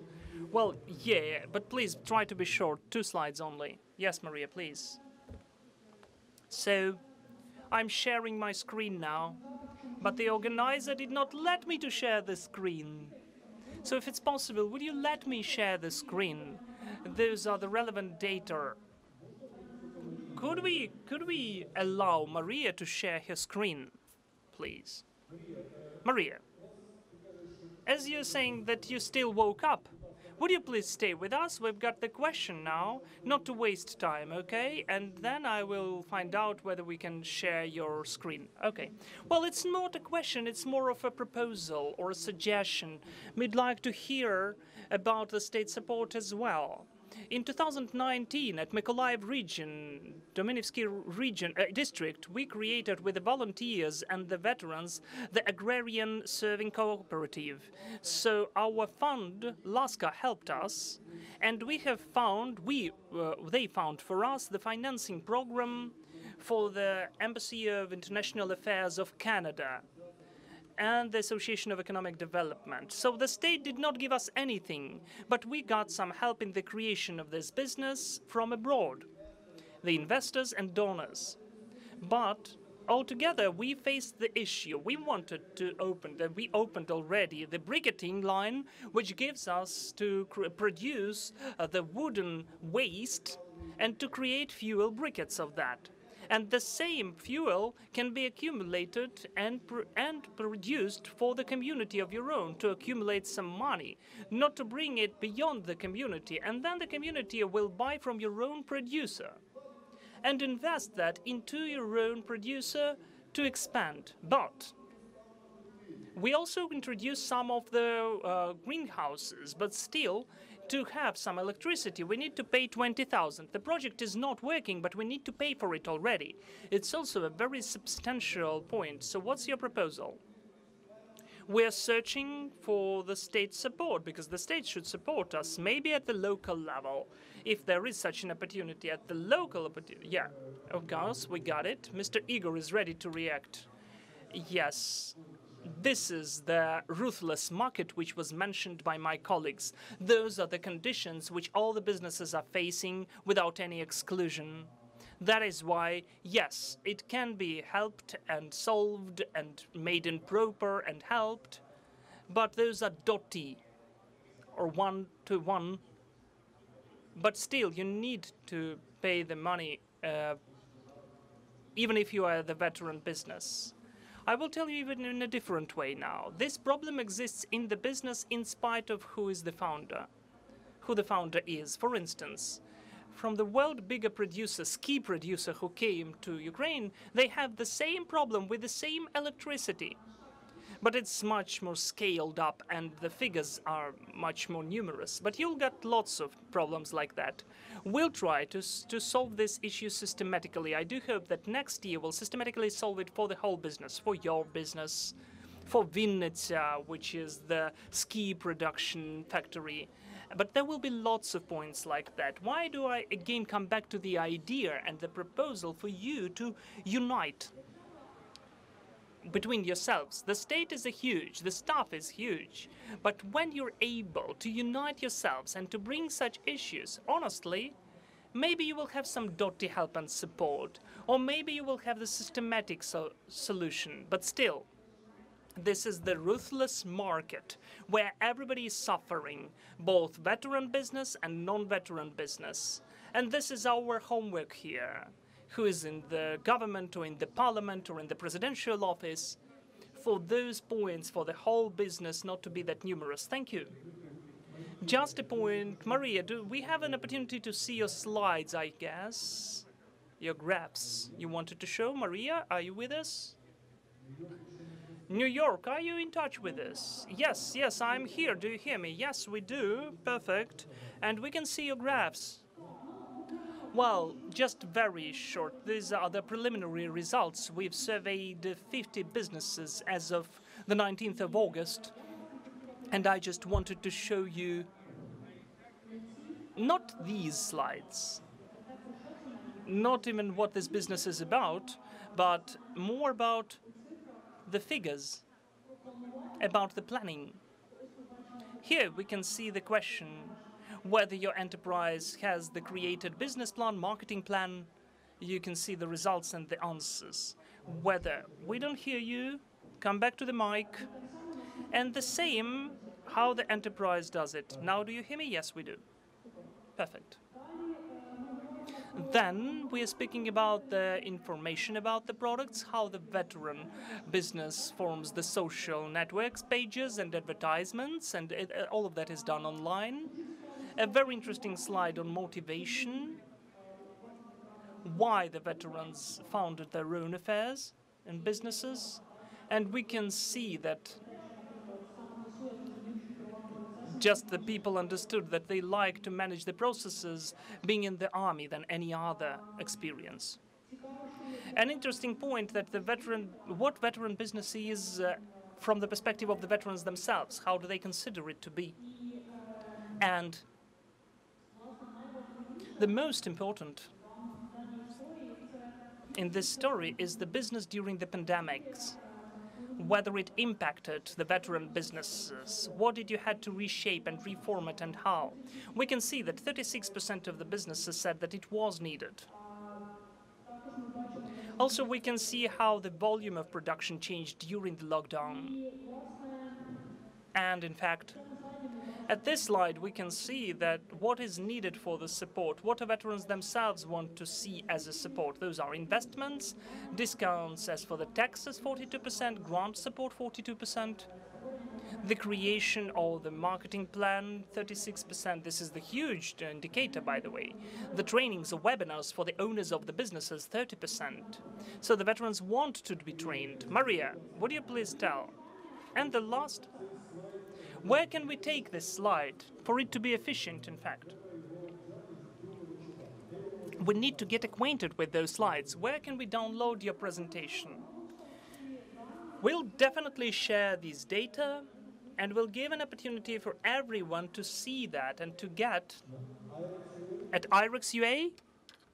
Yes, IREX.ua, the webpage of IREX, in the Facebook page of IREX Ukraine. You can look through all of the data. Thank you so much. It was rather important. The next question. The next question is for the representative of the presidential office. The next question is for the presidential office representative. Yes, the female representative, yeah. So look, I wanted to hear about your opinion. What about the working group attached to the Ministry of Veterans who developed the law draft, which is already in the consideration for the Parliament, about the cars taxation and customs for the veterans of ATO. The same is about the tractors and the trucks for the veterans who are registered as entrepreneurs. It can be considered in a different way, or it can be interpreted in a different way, but still, what's the presidential office's attitude to this law draft? Or maybe even our president's attitude? And how do you assess the probability that in September, when the Parliament begins its work, this law draft will be adopted at least in the first reading? Thank you. So look, if at the forum we are saying that these initiatives will be created, and one of the tools of the support of the business of the veteran are like this, it could be a very healthy idea when the veterans registered as the entrepreneurs. If, as it was done, said by the deputy minister, there is the risk that it will be as the separate business with the cars coming to Ukraine and then resold at the Ukraine. Maybe we need to have some of the special mechanisms against that. But I do think that the Parliament will come back and will have a very active work of the Parliament in autumn, in September. And honestly speaking, I never read it.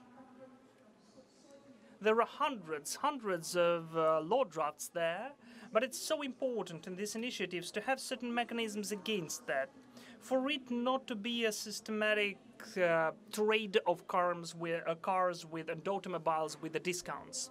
When you want to compete at the market, or for instance, when you begin your own startup, you want to have the equal rules of the game. You don't want any of your competitors to get certain advantages, and then you're just standing there because he got his own niche, maybe legal and maybe illegal, right? So that is how it's important to create the equal, transparent rules of the game. So I think that in such initiatives, it's important for them not to be transformed into different corrupt schemes. And in September, we'll try to consider it. Okay, thank you. The next one. Hello. Kostenko Sergei, Lugansk region, Starobelsk city. Lugansk region is one of the regions which is really can be using seriously your attention, for you to drive your attention to Lugansk and Donetsk regions. I'm the founder of the enterprise, which is working at the market for a long time at the agrarian business and all of the other businesses. And we don't need any fish or bucket or to have a place where to fish. Just give us the resources. So I'd like to have this kind of a proposition from you for us to work together with the Ministry of Veteran Affairs and the resources sphere at the level of the state. I mean, both the Savings State Bank and the Ministry of Veterans Affairs. Because when we are speaking about the startups, the opening of the as my enterprise, which is working at the market for a long time, we have our own website. We know how to work in Ukraine and what's interesting with Lugansk region. So this is the services sphere. We are speaking about the veterans as the brotherhood, which will think on its own about the creation of the job places, because you will think about your own brother. You will think about your friend who needs to be socialized and adapted, and to give more resources for the life and the work for other members of his family. That is why I have this next proposal. Would you please, as the Ministry of Veterans, could create the certain register for all of the enterprises, not only startups, but those which were founded during the war times, which were founded by the veterans. The veterans which not only now or a year ago, but already to care about the results. And the start-uppers just try to create the common register of the veterans who are founders of enterprises, give them the discount conditions. Work in this direction with the banks to create the conditions of the crediting, to create certain of the discount holidays. They deserved it. The next point. Now the question for the head of the savings bank. When we are speaking about 579 program, yes, it's a nice one when it was founded by our president and so on, but it's not working. I'm not watching TV because I'm so busy, but I paid attention to that about a month ago when they were speaking about the resources, the cases of different banks, and about this program of 579, which was founded not only in the safe banks, it's done by private bank and other banks. You should know it. So you heard the phrase that the applications are approximately 24 or 26,000 about a month ago. But when we are boasting that we have performed 450 of applications and allocated 300 million hryvnia, not euro. This is just ridiculous for Ukraine. A month ago, I heard the figure of 24, 26 applications for the crediting of 579, and you gave approximately 70 only of them. 690 applications were served by well, 400 of them were done by the savings bank. It's just ridiculous. It's nothing.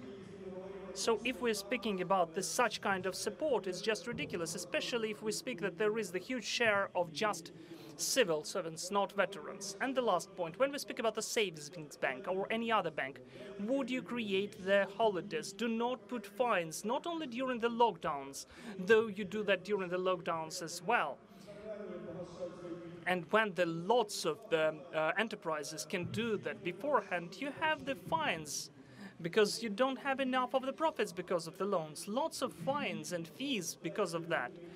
Give us a certain holidays for the start-uppers and acting veterans. This was the last question because we are out of time.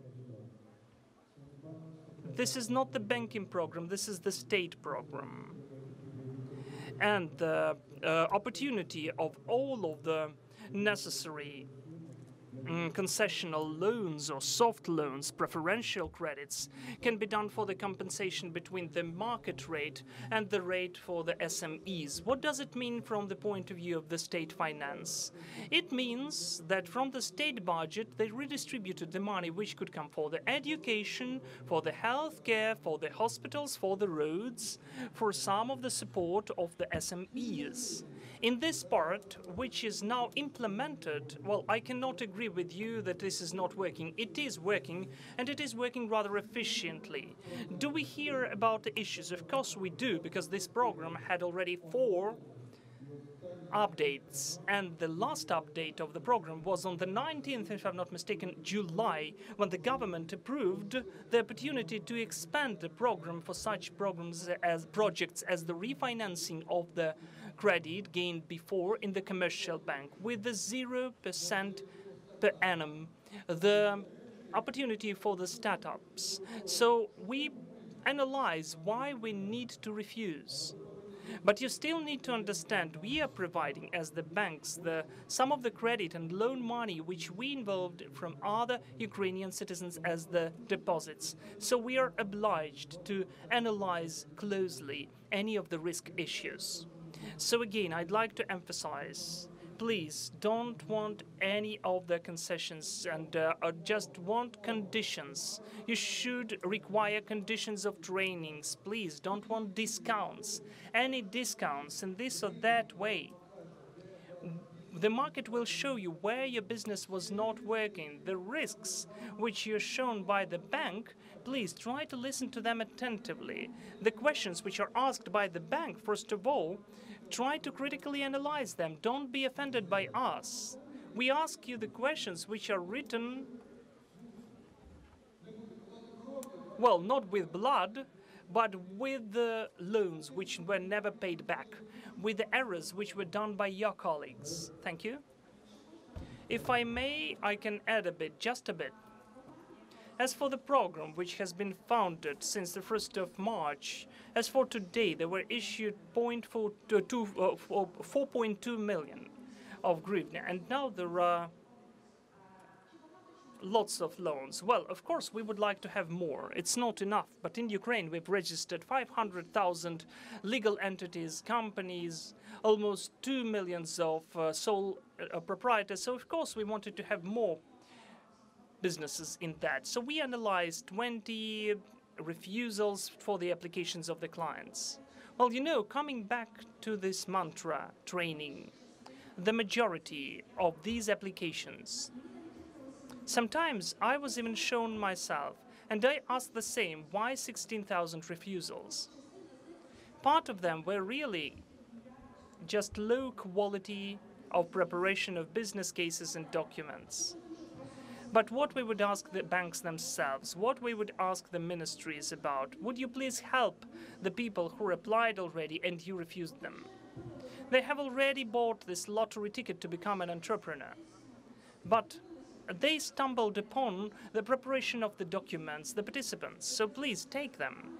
And the programs which were done by the Ministry of Economics since September, this additional wave of trainings for the entrepreneurs. We will take the part of those who had the refusals from the banks because of the low-quality business plan or because they saw some risks in these projects. We'll take them, we'll train them, and they need to become the next clients of such programs. Thank you. Ladies and gentlemen, I do understand that there are more questions, but we are out of time, and the next panel should begin in a timely manner. I thank all of the participants. I recommend you, if you've got any questions, you can come up to the participants after the panel privately. And thank you that you stood this heat, and I am sorry for the next moderator because it will be hot here. Thank you, Vadim. My name is Alexandra Baklanova. I'm the next moderator. So we are going on at 1:45. This will be the conversation with the business schools. We'll have 5 business skills, the whole high league, top league, and the 2 veterans who founded their business. A short break.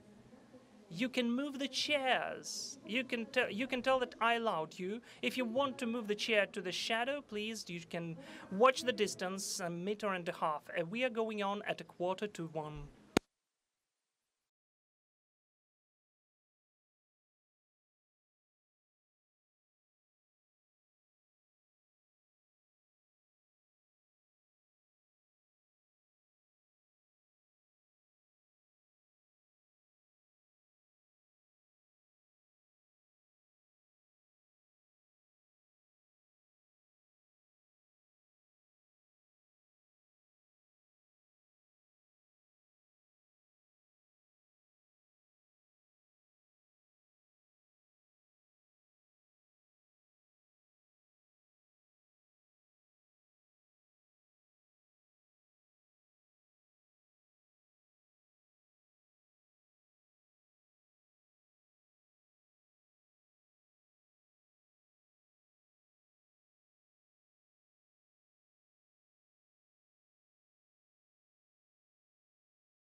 Dear friends, please come up closer. We have an incredibly interesting panel which is beginning now about the business education and the mentors. So please, how important business education is. We've got 70% of the surveyed veterans who told that they would like to be trained. More than 70 of them have higher education. Lots of the veterans have the managerial experience. And in fact, what was spoken about at the first panel, to get the starting capital, cheaper loans, you need to be ready for that. Whether business education can help and what it is, we will hear from the leading speakers, our business schools, and we will also hear about that from two of our veterans who got such an education. They've got their own business, whether it helped them. Please come up closer. I know it's the shade there, it's nice there, but still, I do assure you it will be interesting. Please come closer. Take your coffee and come closer and let's take the seats. This discussion is worth it to sit on under the sun.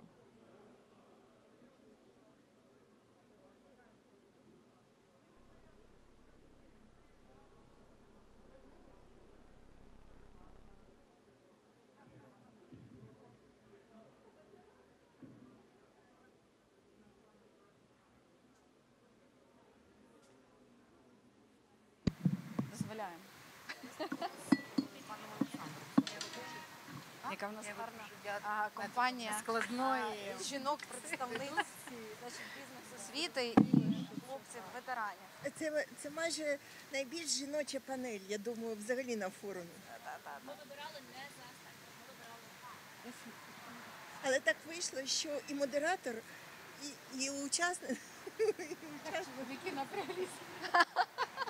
Напружилися. Вони трошки не люблять цього. Друзі, підходимо ближче.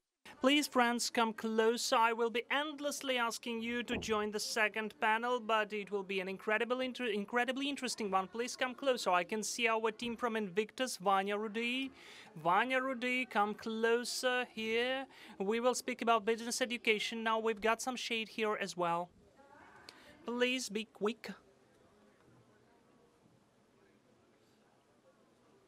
Всіх. Скажи за це. Звичайно, я полковник запасу. Я теж військова. Підходьте, будь ласка. Please come closer. Yes, the team of Invictus is moving here to us. Anybody else?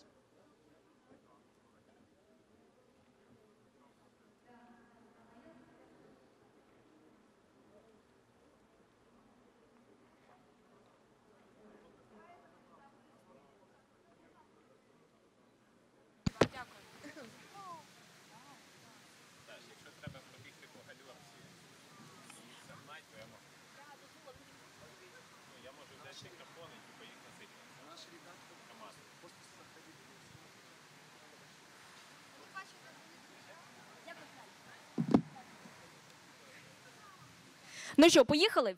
Okay, let's go. Everybody found the place for him or herself to have the place to listen, to hear, to be included and to work. Our speakers are very bold because they're working under the sun directly. As an exclusion, we decided to have some sunglasses, and I have some spare ones, so I'm ready to share. My name is Alexandra Baklanova, and I am dealing with the strategies. It means that I'm dealing 24/7, and from dusk till dawn, and lots of businesses, smaller, bigger ones in the beginning, in the flourishment. Of course, we saw lots of them. When there is the question risen about the veteran businesses, we are asking the same question together with you. What's the difference of those? How can we help to start up? How can we help further on, not just to start, but to become successful? I think that all of us who are today at this panel discussion, it is a unique one, as this is the top league of the business schools. Those are the 5 business schools and 2 veterans who are already in the business. It's not that often when we are meeting together like this, and the fact of this meeting is already important, as this is the situation when the Veteran Forum also helped all of the business schools to meet together. So, Who do we have today? We have two colleagues, for veteran colleagues. We've got Maxim Nazarchuk, who is dealing the project management in the IT, coming back from the East. We've got Igor Kravchenko, who is the co-owner and the head of the Veteran Invest, one of the most successful veteran businesses in the country. Two colleagues with veteran experience from those who we are, like us, similar to us, and 5 business schools, 4 here and 1 colleague online. The Edinburgh Business School, Natalia Krivda, who is the academic director of Edinburgh Business School in Ukraine, Kyiv Mohyla Business School, Deputy Dean Helena Savruk, Lviv Business School, Yarina Boychuk, director of that school, and Irina Tikhomirova, who is the president of the business school. And also we are in touch with Zoom with Timofey Milovanov, who is an honorary president of the Kyiv School of Economics. That is 2 veterans and 5 business schools of the top league. So we will begin with the veterans. With all of our panelists, when we are getting prepared to this conversation, I always ask the same question. What experience you used to have? Secondly, which reflections, which thoughts and conclusions you've made out of this experience? And thirdly, how all of us imagine it would be nice for the future.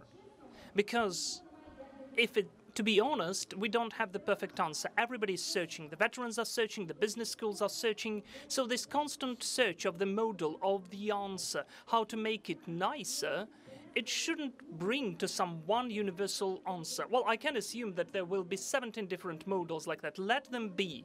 The most important thing for them to work, for those who want to start and to bring their business live.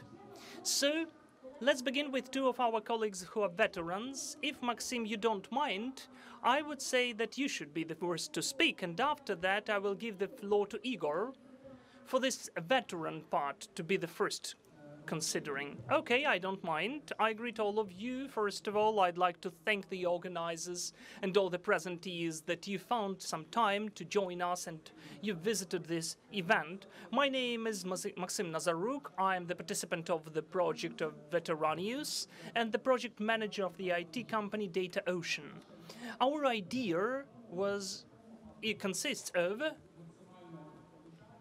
the maximum involvement of the veterans in the IT projects work from scratch with the basic skills or sometimes no skills at all. And also to deal with their socialization and rehabilitation. And this type of activity is conducted by us together with their professional, social, psychological and mentor support.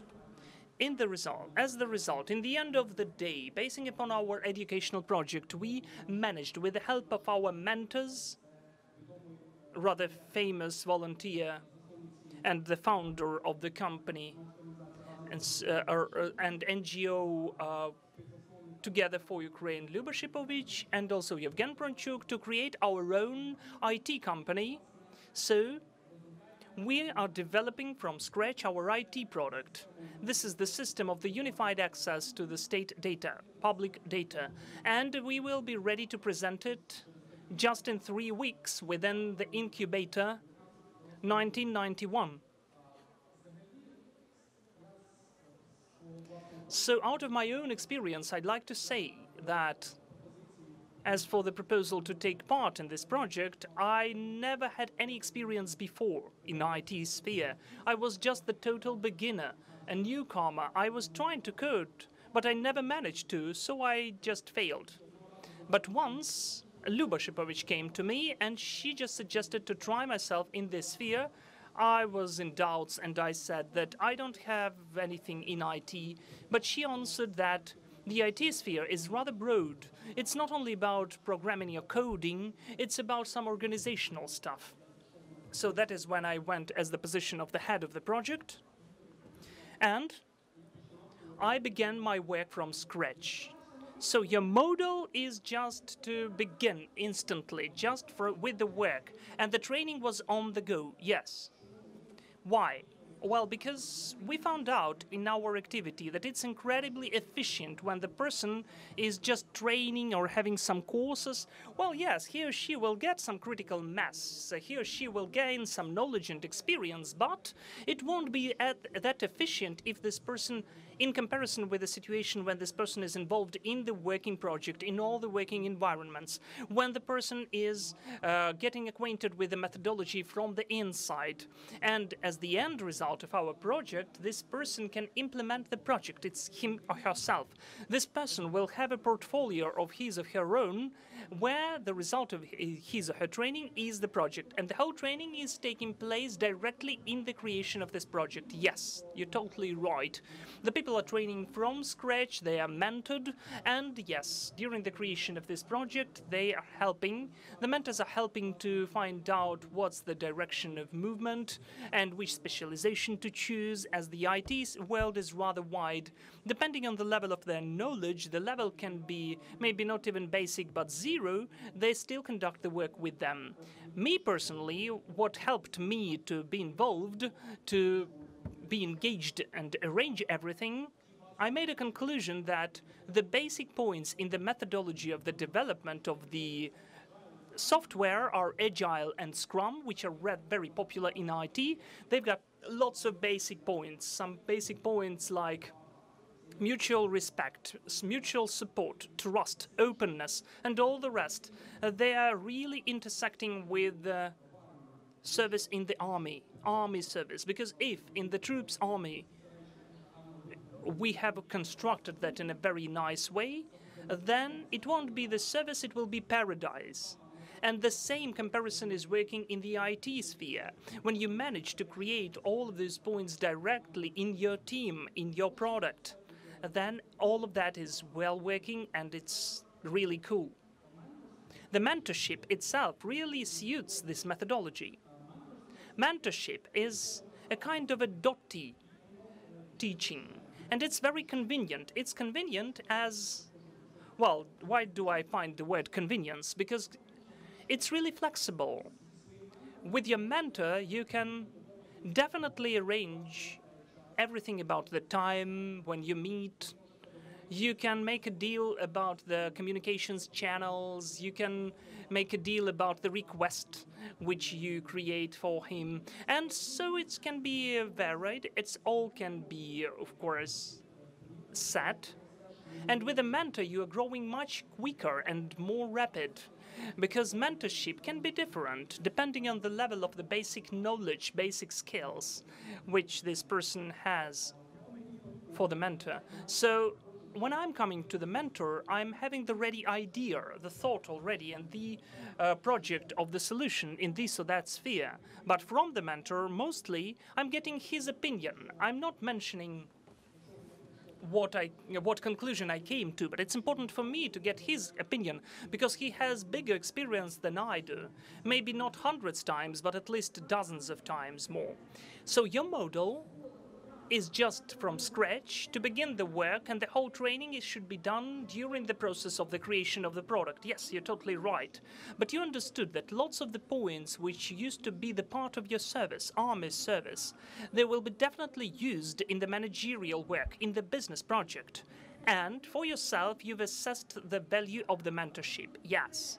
So those 3 points, we are taking them from your speech. We're noting them down in our minds. We'll come back to the mentorship issue, and I'm giving the floor to Igor Kravchenko, who has the different model, the different approach, and the wish to construct the bigger and systematic business. Please. Hello, everyone. First of all, using this opportunity, I'd like to say that for me it's a big honor to be here, considering that I'd like to share rather important and sincere things from me. Well, undoubtedly, in my speech there will be the thesis why the business education is so important, why we need to work and to develop the veteran business. But most of all, I'd like to emphasize that what we need to find or never take with ourselves into business, and which mistakes we should avoid. For the beginning, I'd like to say how I had this decision being born about coming to the business. It was the story of my life, which was rather understandable by each of you. Having some warfare experience, I had different situations, but there was one situation when I understood that this is the end. And this was a very interesting internal dialogue with God Almighty, whether there is an opportunity to get this additional chance. And this chance to go on with the life is given to me, how can I use it? And there was a very nice understanding that if the chance is given, it's worth to live our life as efficient as possible and with a full scale. This is how I found out myself in the business in 2016, meeting a wonderful team of the single-minded people with me, rather holistic people. So we've created some of the things which were seeming rather important for us and interesting. We had lots of mistakes, but in the end of the day, we've got the business which is the multi-million business considering our turnover. This is the wonderful team with the bigger staff and lots of employees, and in spite of our failures and errors, we have something to be proud of. Well, you know, if we say that this business is the veteran business and that in fact the veteran businesses have the wonderful perspective in Ukraine, I would allow myself to agree with that. The thing is that the veteran businesses are the high-quality subculture abroad. And in Ukraine, it also looks like a very attractive one. We've got more than 340,000 participants and ex-combatants at the east of Ukraine. We know that the statistics from abroad witnesses that a quarter of the people who are coming from the military service choose business as the new type of the activity. We say that the business is giving really necessary qualities and traits for the person, and those qualities can be found as the result of the military service. We do understand what discipline is, what sensitiveness is, responsibility, targetness, and also the ability to overcome all of the burdens and reloads. We know what motivation is, so everything should be okay. The GDP of Ukraine is provided by the SMEs for 16%. Abroad, this indicator is 32%. In the US, it's even higher. So it seems that nothing is an obstacle for us. Just take and do it. But there is one point which we just have to take into consideration. In the United States, in the country with a wildly developed veteran ecosystem, with the perfect volunteers and state and public support, 70% of veteran businesses go bankrupt. I think that if we think now whether we should start up the veteran business or not, let us be realists. Let us say that in the Ukrainian reality, the most realistic scenario for us is to go bankrupt. So business, as well as the human life, is ending, and we don't know when the death is coming. Is it really so bad? I'm sure it's not. So the key answer for the question how we can make it better can be found here. These are the people present at the forum and at the stage. Those who overcame the war, who had some warfare experience, they know about the huge significance of the motivation, the training, the experience and sharing of this experience. I think that you know wonderfully that the chances to survive can be found only with the most trained, the biggest luggage of the implemented knowledge. And really, in the business, everything looks rather similar. The one who has the biggest knowledge, the competencies, whoever is ready to be trained to work on yourself, has the highest chances to survive. If there's 100%, of course not, undoubtedly no, but they're rather high. If internally you're making a choice, being at the military service, between the training at the courses of the territorial defense and the certified courses of the special task force, and you choose the second, the courses for the task force, I would sincerely recommend you do the same if you plan to do business, and do the choice for the sake of the existing modern, contemporary, systematized knowledge which are given by the business schools. Separately, I'd like to mention about the significance of the mentorship. Each of us in the life have some of the authorities, the people who are opening their hearts and helping to look into today and the future. And undoubtedly, these people can be found at the military service, and those people can be found in the business. So, speaking directly to you, I'd like to say the following.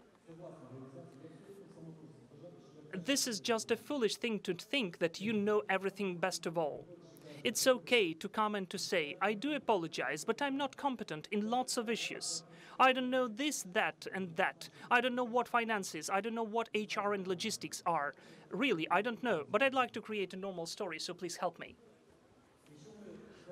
If we are able, coming after the military service, to update ourselves, that is, to forget about all of our cool or formerly cool military experience, what we have done and so on, if we are able, if we are capable to become pupils again, to be trained again, to be open, to listen, to communicate, I think it would be a very nice first step.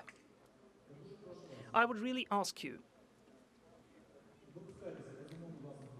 please, have your own mistakes. Your own experience is valuable as well. Do not repeat our experience.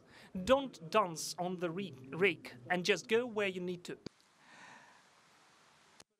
Come to the specialists. And now I'd like to say a couple of words to the business schools and to the representatives of the successful businesses. I'd like to say the following. Undoubtedly, the business school is business itself. So you need to understand why you need to do that, why we need veteran businesses at all. In my understanding, the answer is very simple. I do remember the foreign experience. I do remember that in the United States, we've got the ecosystem, the ready one, which is functioning already. So to be those who are giving the proper, concentrated knowledge for the business is rather prestigious. Це ваш абсолютно реальний вклад. And it's not only prestigious, but it's your real investment into the development of the veteran business in Ukraine. And the veteran businesses in Ukraine can give the strategic advantage for the Ukrainian economy, knowing the number of veterans and their gained life experience, and considering their incredible motivations to stay in Ukraine, to work in Ukraine, and to develop Ukraine. And if it's needed, it can be approved by everyone who is present here to be ready again, not to earn, but to serve and to protect. As for the successful forces, I have a very humane request for you. To know how to give is as well rather important with the comparison with the skin to earn. If you're able to share what you know, to support, to help certain people to overcome certain life tasks, you will be able, as well as the fund to come back alive, to leave your trace in the history. If you're interested how it looks at the practice in the foreign countries, I will tell a couple of points. The NGO, Bunker Labs, the US NGO, unites more than 1,000 successful volunteers who are dealing with the help to the veteran businesses to become successful. If we are able together to acknowledge the significance and that we've got this chance, we've got this opportunity, and we can use it, I'm sure that our war experience, military experience we've got, will organically be transformed into our todays, into our business. And this today will be high quality in its essence, and it will be valuable as well.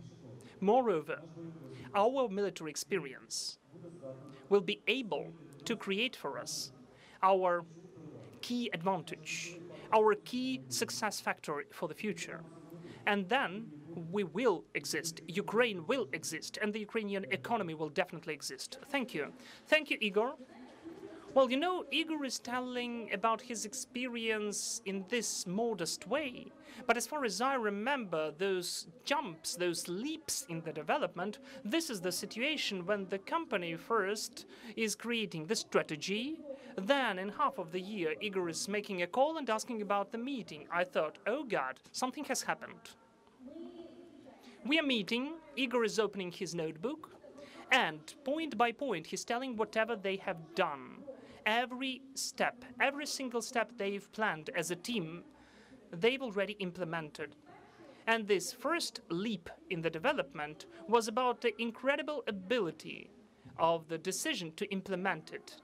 Not just to tell that I failed, not to find who was an obstacle, who didn't give us any discount, who did not support us, but just biting every point of this plan.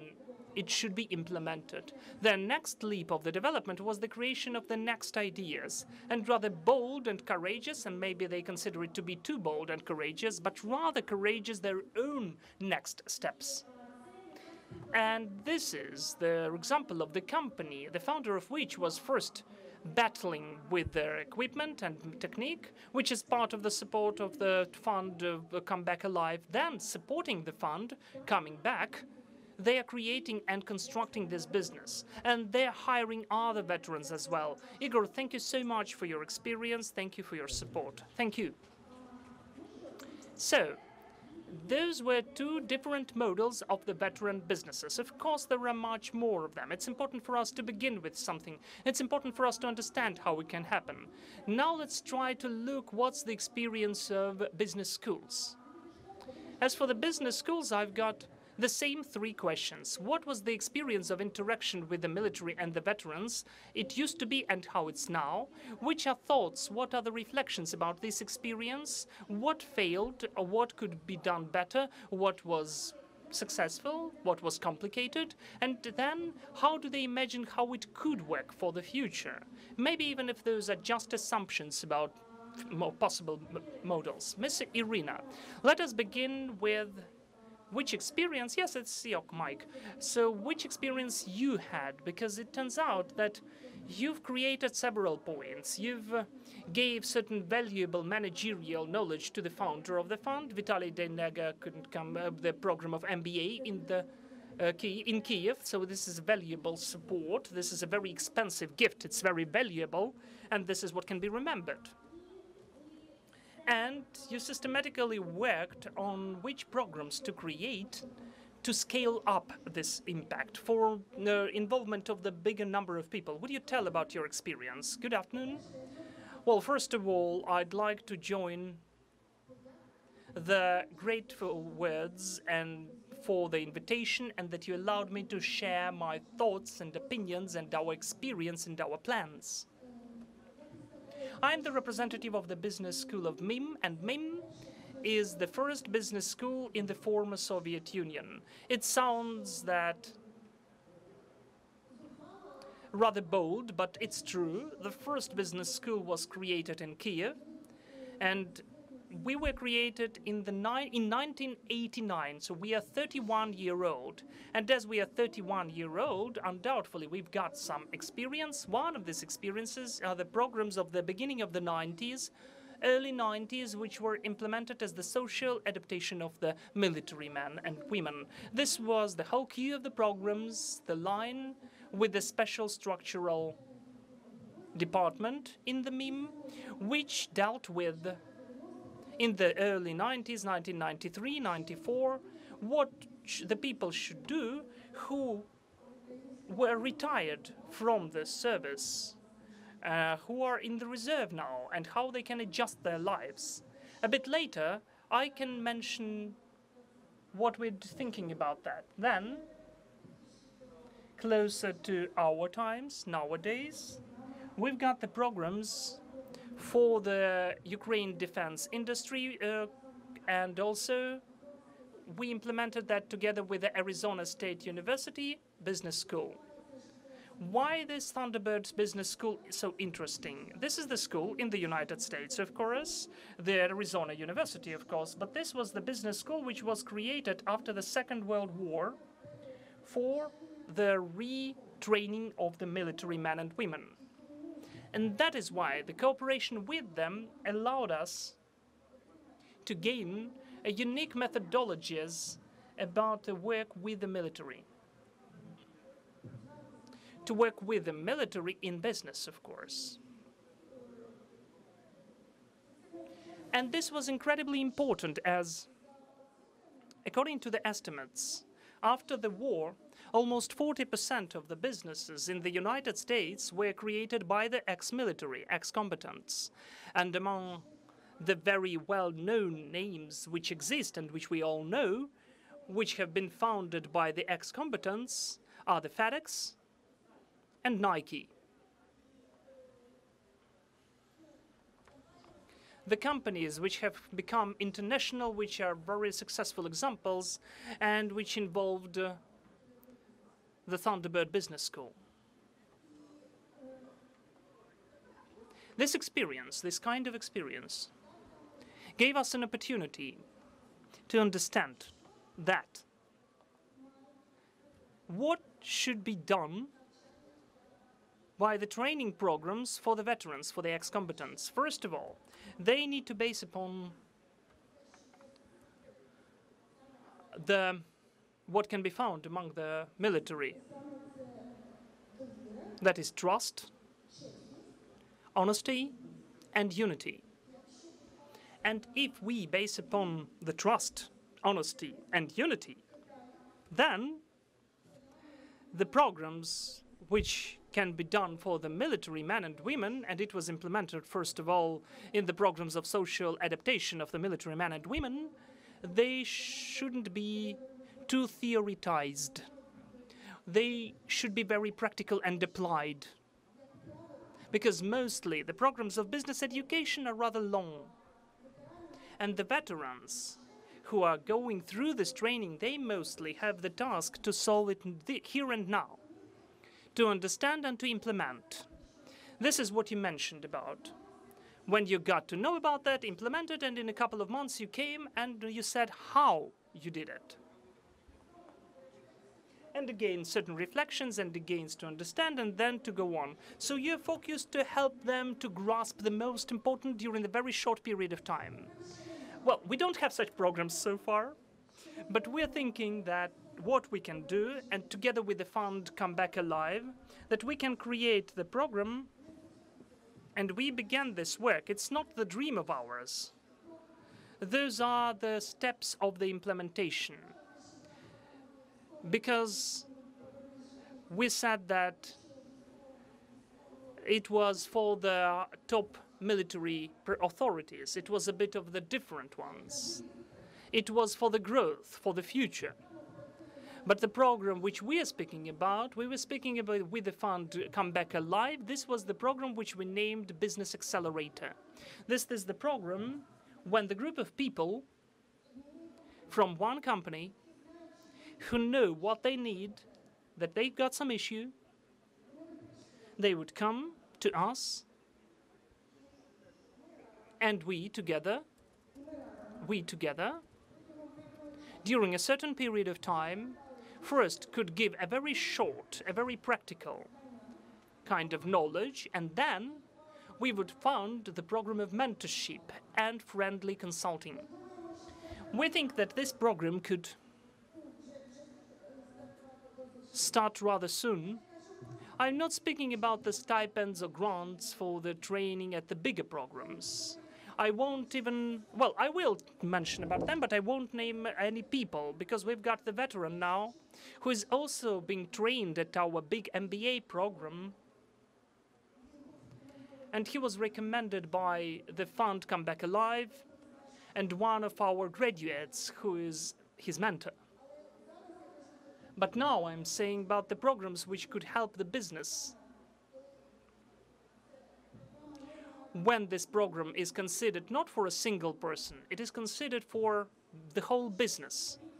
The managerial team, yes, the managerial team. As the education, the business education, is created for the personality mostly.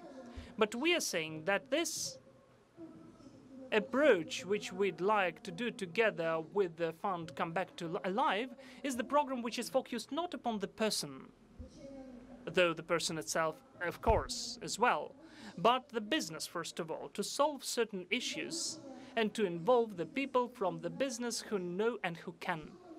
Friendly consulting, live cases, and I think that the work directed for the practice. I think we'll do that. We have made a deal with the fund. We were considering that in July. We're coming back to that in September. And I think that it will work. But then I'd like to say that, you know, very often the business education is considered as a social lift or elevator. I would say that this social elevator does not exist, or it is out of order. There are certain stairs, there are steps. We don't have the elevator, we have the steps. So we need to go along the steps. This is very important, not that simple, and I would even say a very complicated piece of work, which we can do together. Our doors are open. We will be happy to see all of you. I do hope that together we will be able to do something nice. Thank you, Ms. Irina. So there is no elevator, there are steps and stairs.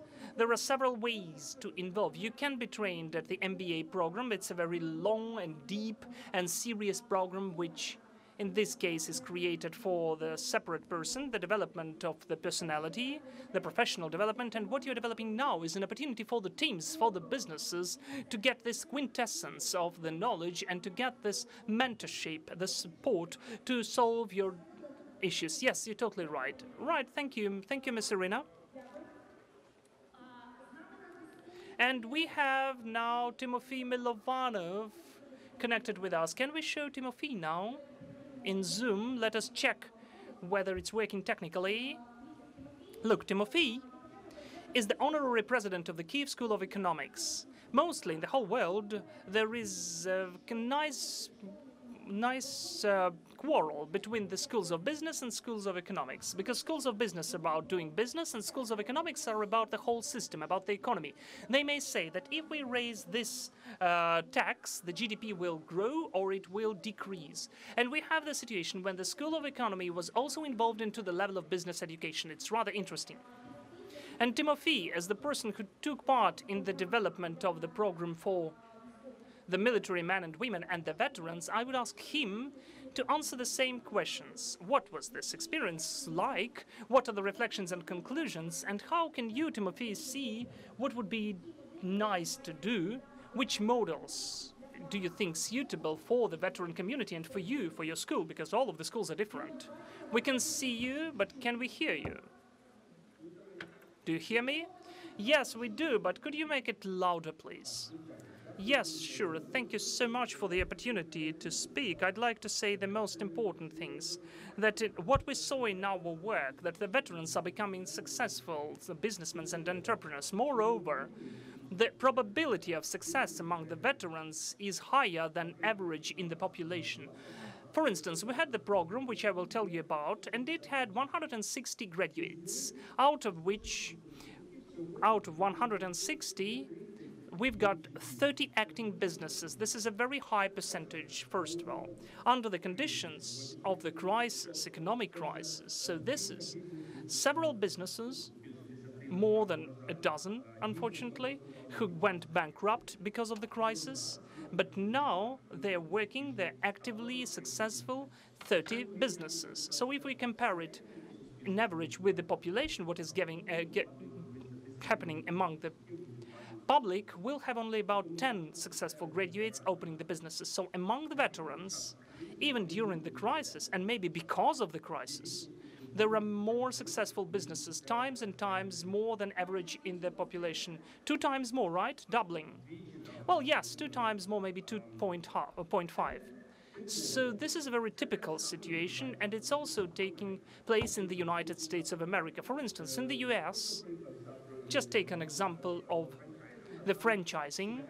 The 1/4 of the companies who are doing franchising are owned by veterans.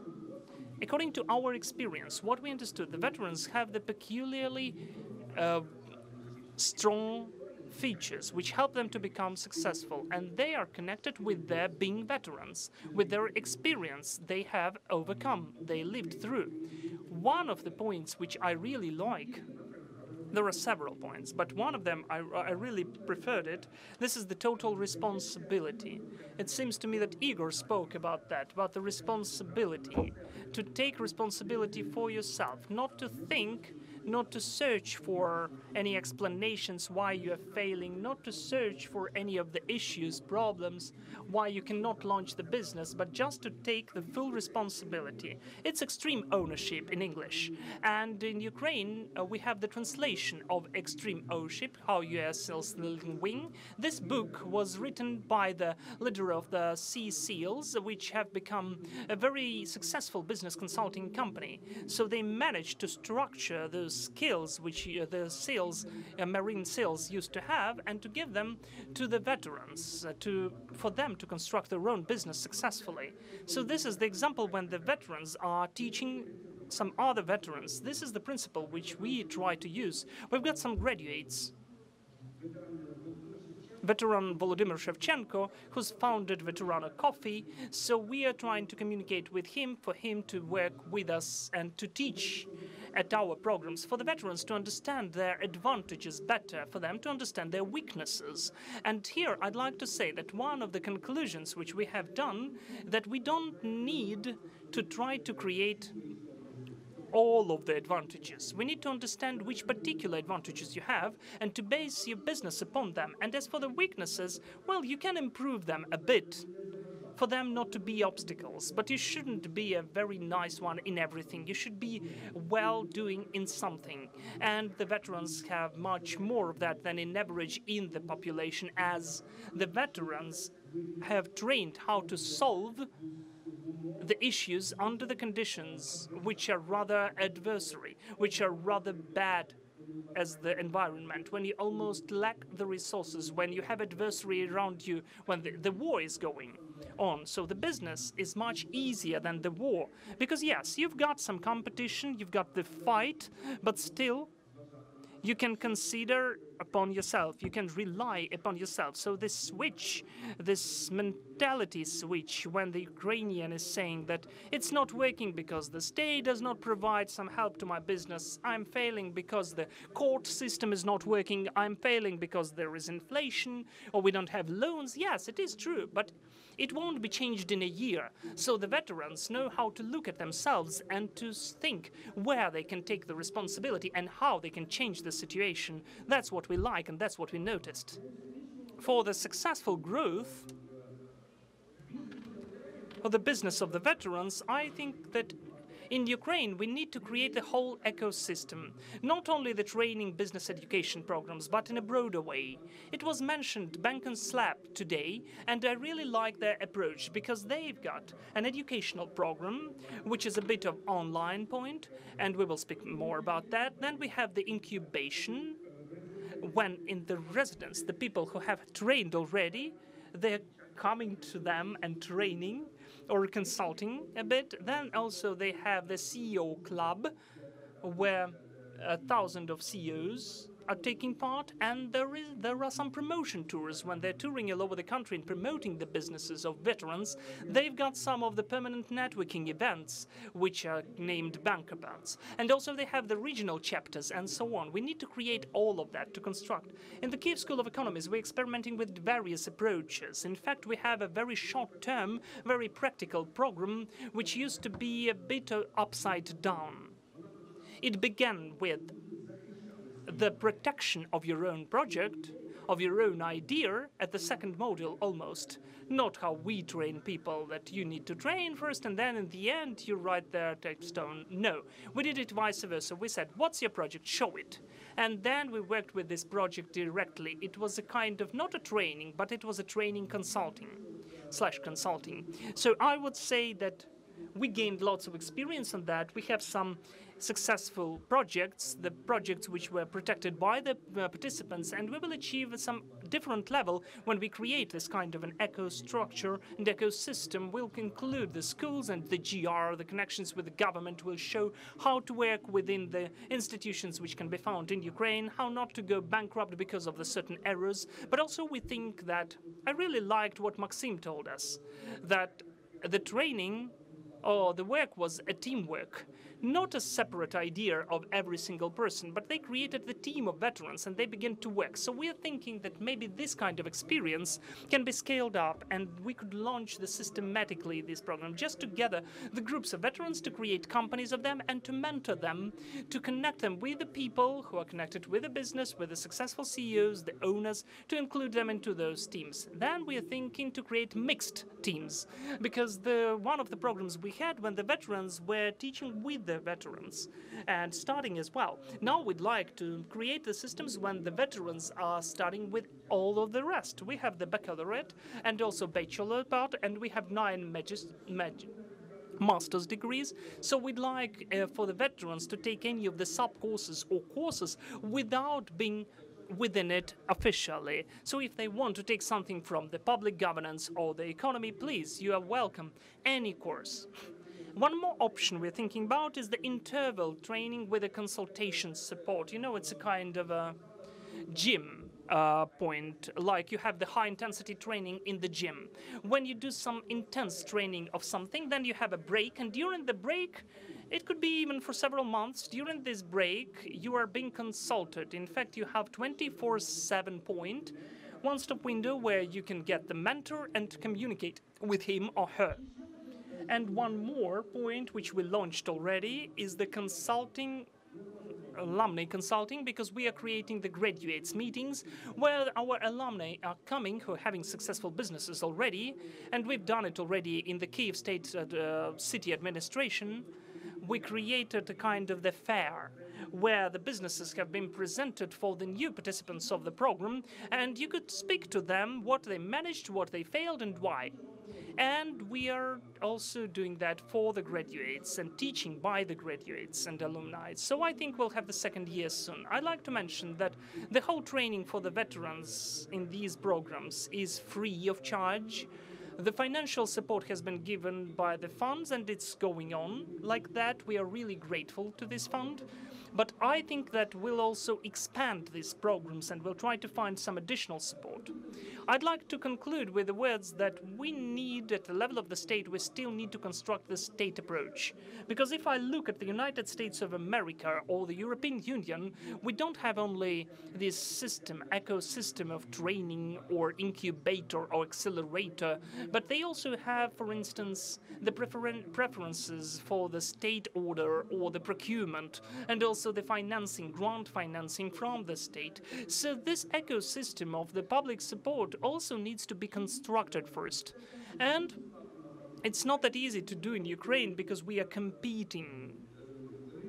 The market of the business education is so volatile. It is only for 30 years the MIM is the only school who is the leader. Now, we also have KMBS and the Edinburgh. Those are the main institutions. We need to create the market. We need to change the culture.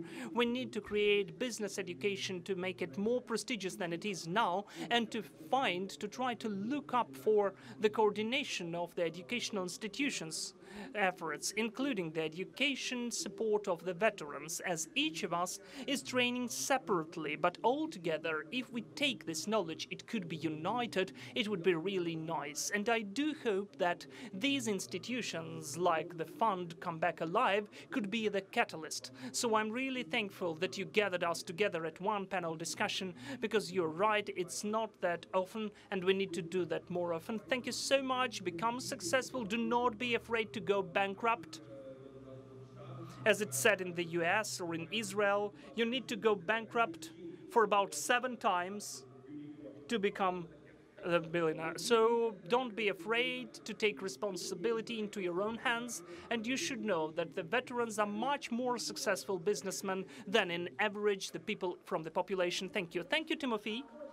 So, Kyiv School of Economics is experimenting with various formats. There are the programs which exist separately for the veterans. There are programs, the master's programs, where you can have the whole training or you can choose separate courses. And there are the trainings of the veterans by the veterans and the mentorship. Is it correct, Timothy?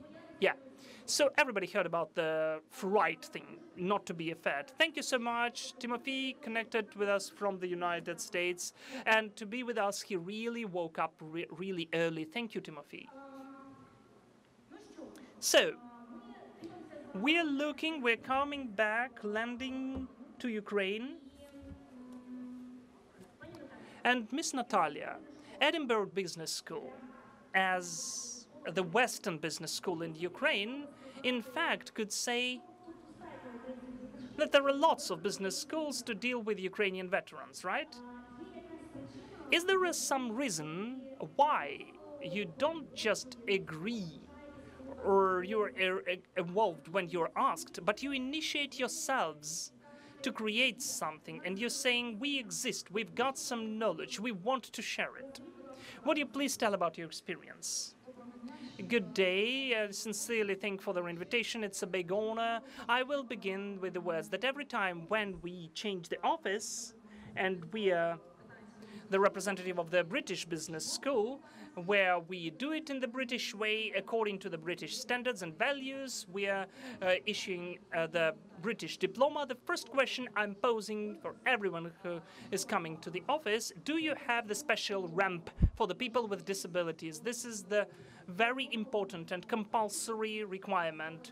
And again, we have to move, and there was no ramp, so we had to create an elevator using our own money. So this strategic story, strategic work for the long-term perspective, is what differs the philosophy of the British education from the US one, where you need to demonstrate the result instantly. The British philosophy of business education in particular tells that the ways towards success can be different. They are definitely coming through the conscious and heart, and they're coming through the value choices. We don't have any access to the public money. We don't have access to the grants or any other state opportunities. That is why everything what we're doing is volunteering as a business school. Not a single teacher of the Edinburgh Business School said that he doesn't want to become a volunteer when we speak about trainings, workshops, or any special educational training for the veterans and veteran movements. Now I'd like not to speak about us, but to share, thank you dear colleagues, there's the teachers who are working for free. We have been working and we have implemented several events with the Veteran Hub. So I'd like to share some of the new insights, which for me used to be insights as well when I began to work with this philosophy of the education for the veterans in the Great Britain. I've already mentioned about the ramp. It's definitely compulsory access on the cards, and the opportunity of the free access to the campus, it's definitely compulsory as an initiative. Secondly, peer-to-peer education. This is working everywhere. I will be speaking only about the Britain. In Britain, it's working everywhere in the British educational institutions. The not less important is that we've got the special category, the special status, which is named military-friendly schools. The schools which are having friendly attitude towards the people who are working with the military, not only veterans, but any military men and women. I'd like to say about the following as the practical point or piece of advice, if I can afford it. So, the British government has the special website which deals their veterans' affairs, both men and women, and it's always emphasized, and that this website, this portal, well, they've gathered all the opportunities at the same place, all the opportunities about the work, about the training, about the trainings and workshops, the systematic business education, about the mental and physical health.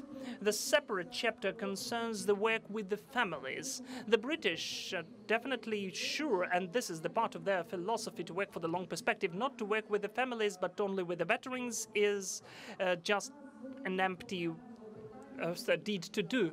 One of the biggest issue in Britain, and I'm not sure if it exists in Ukraine, is the lack of residence. The veterans coming back from the army don't have their own place to live, and you know what experience they have? Just in every city they've got the residence fund when the veterans are invited to for a couple of years to live there a bit for free. To live there just to reshape, to retransform for the peaceful life. And during this period of time, the veteran and his family are obliged to train, to find some financial opportunities. But those 2 years of the pause, of the opportunity to gain your strengths together and to reformat are incredibly important. I will name several non-typical but maybe interesting experiences which the veteran organizations are working with in the Great Britain. There is an organization which is named West London Mission. It's working since 1887. There is the organization which is named Erskine, which is working since 1916, considering the experience of the veterans of the World War I.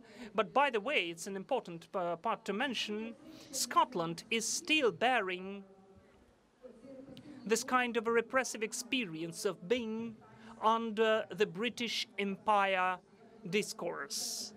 Well, I will try to be as politically correct as possible.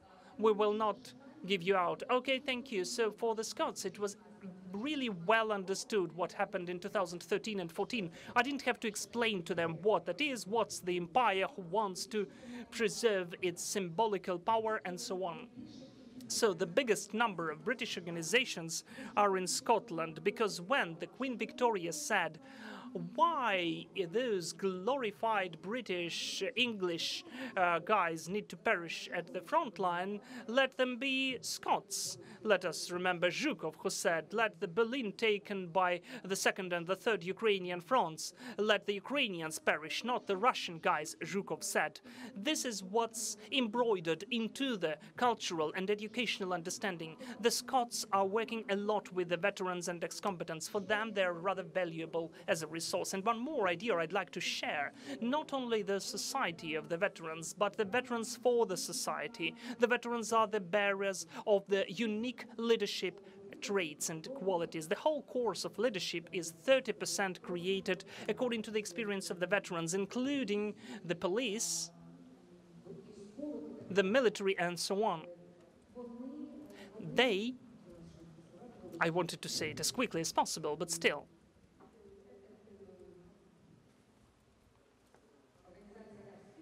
Erskine organization, which is working since 1916, for them, all of the military ex-combatants and veterans are a big value. The programs are definitely done tailor-made. They are made adjustable for the veterans' requests. And I also mentioned about the residents.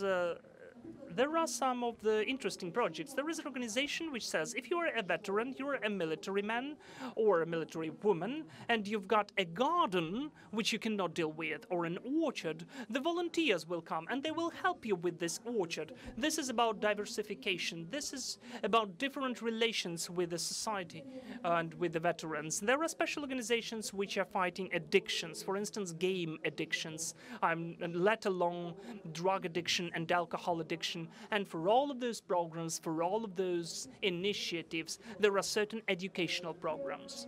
There are certain separate programs for the military. I do apologize, it's written in English here, Royal Air Force, Navy Force, and so on, for certain separate types of troops. And all of that is adapted and adjusted for the training. Could we do that quicker than in 150 years? Yes. 144 years is needed, because 6 years have already passed. As a business school, we are working just with the veterans at the volunteers rules and procedures, and we will go on like that. And the last point I'd like to mention, definitely the leadership and the project management are those spheres, educational spheres, where the veterans who can be the most useful and the most interesting for the training. I wouldn't like to spend any time. If there are any questions, I can answer them, but we will be definitely and gladly and with a high level of responsibility will be involved in any common programs where we are invited to, remembering that we are the British institution. Still, we've got an opportunity to create corporate programs, Ukrainian corporate programs for the military men and women. Thank you so much. Thank you, Ms. Natalia. Well, as you can see, we've got the American experience, which we can use, and it looks like it's rather recent, because the huge cohort of the veterans from the United States exist, and they're testing that permanently. We've got the British experience, which, by the way, dates back 150 years, and as Natalia is saying, we're working for 6 years already. Just a little bit is left. But as Igor suggested, we don't need to step on the same rakes. We need to move quicker. So it's very valuable that you are involving this experience, especially under the conditions when you don't have to. And why we don't have? We are the citizens of this country. We have to do that. This is the personal responsibility of each of us. Whatever school you're working at and whatever you do in your life. Thank you. That was Ms. Natalia Krivda, the academic director of the Edinburgh Business School. Thank you so much. Yarina, Lviv Business School has something which, for our colleagues, veterans who are present at our forum, can be really interesting. For lots of years, you have been working with the SMEs. Lviv Business School is the part of the Ukrainian Catholic University, and this is the only non-Kiev business school in the top league, which is in the top leagues of business school. And you managed to find yourself out there, systematically working not with the bigger corporations, but with the SMEs, being patient one by one, with those who are just starting up and with those who stopped being micro businesses and were systematic from scratch. So how did you use this experience for the interaction with the military men and women and the veterans? What about your page? Thank you so much, Sasha. Well, in fact, I thank the organizers of this forum and this event and this idea, because I'm looking at the people who are left here and they are really interested to be developed in the business, maybe to do that in the business or for the development of the state. You can do that in a different way. Still, I think everything will be okay. I really like, first of all, that when we began our work with the programs, with the training of the business or funding of the business for the veterans of the anti-terroristic operation, it was during 2017, and then the notion of veteran business never existed before, or at least it was never known. Yes, it's all very fresh. Yes, but it's okay, because it's easier to begin than to grow and to develop on and on. But even then, we went to Israel with other groups of businessmen, and then they got to know for themselves rather unexpectedly that, in fact, the first Israeli big number of companies where they involve, because 90% of the people have a conscript, they go to the army to serve. But because they just understand which unique skills and which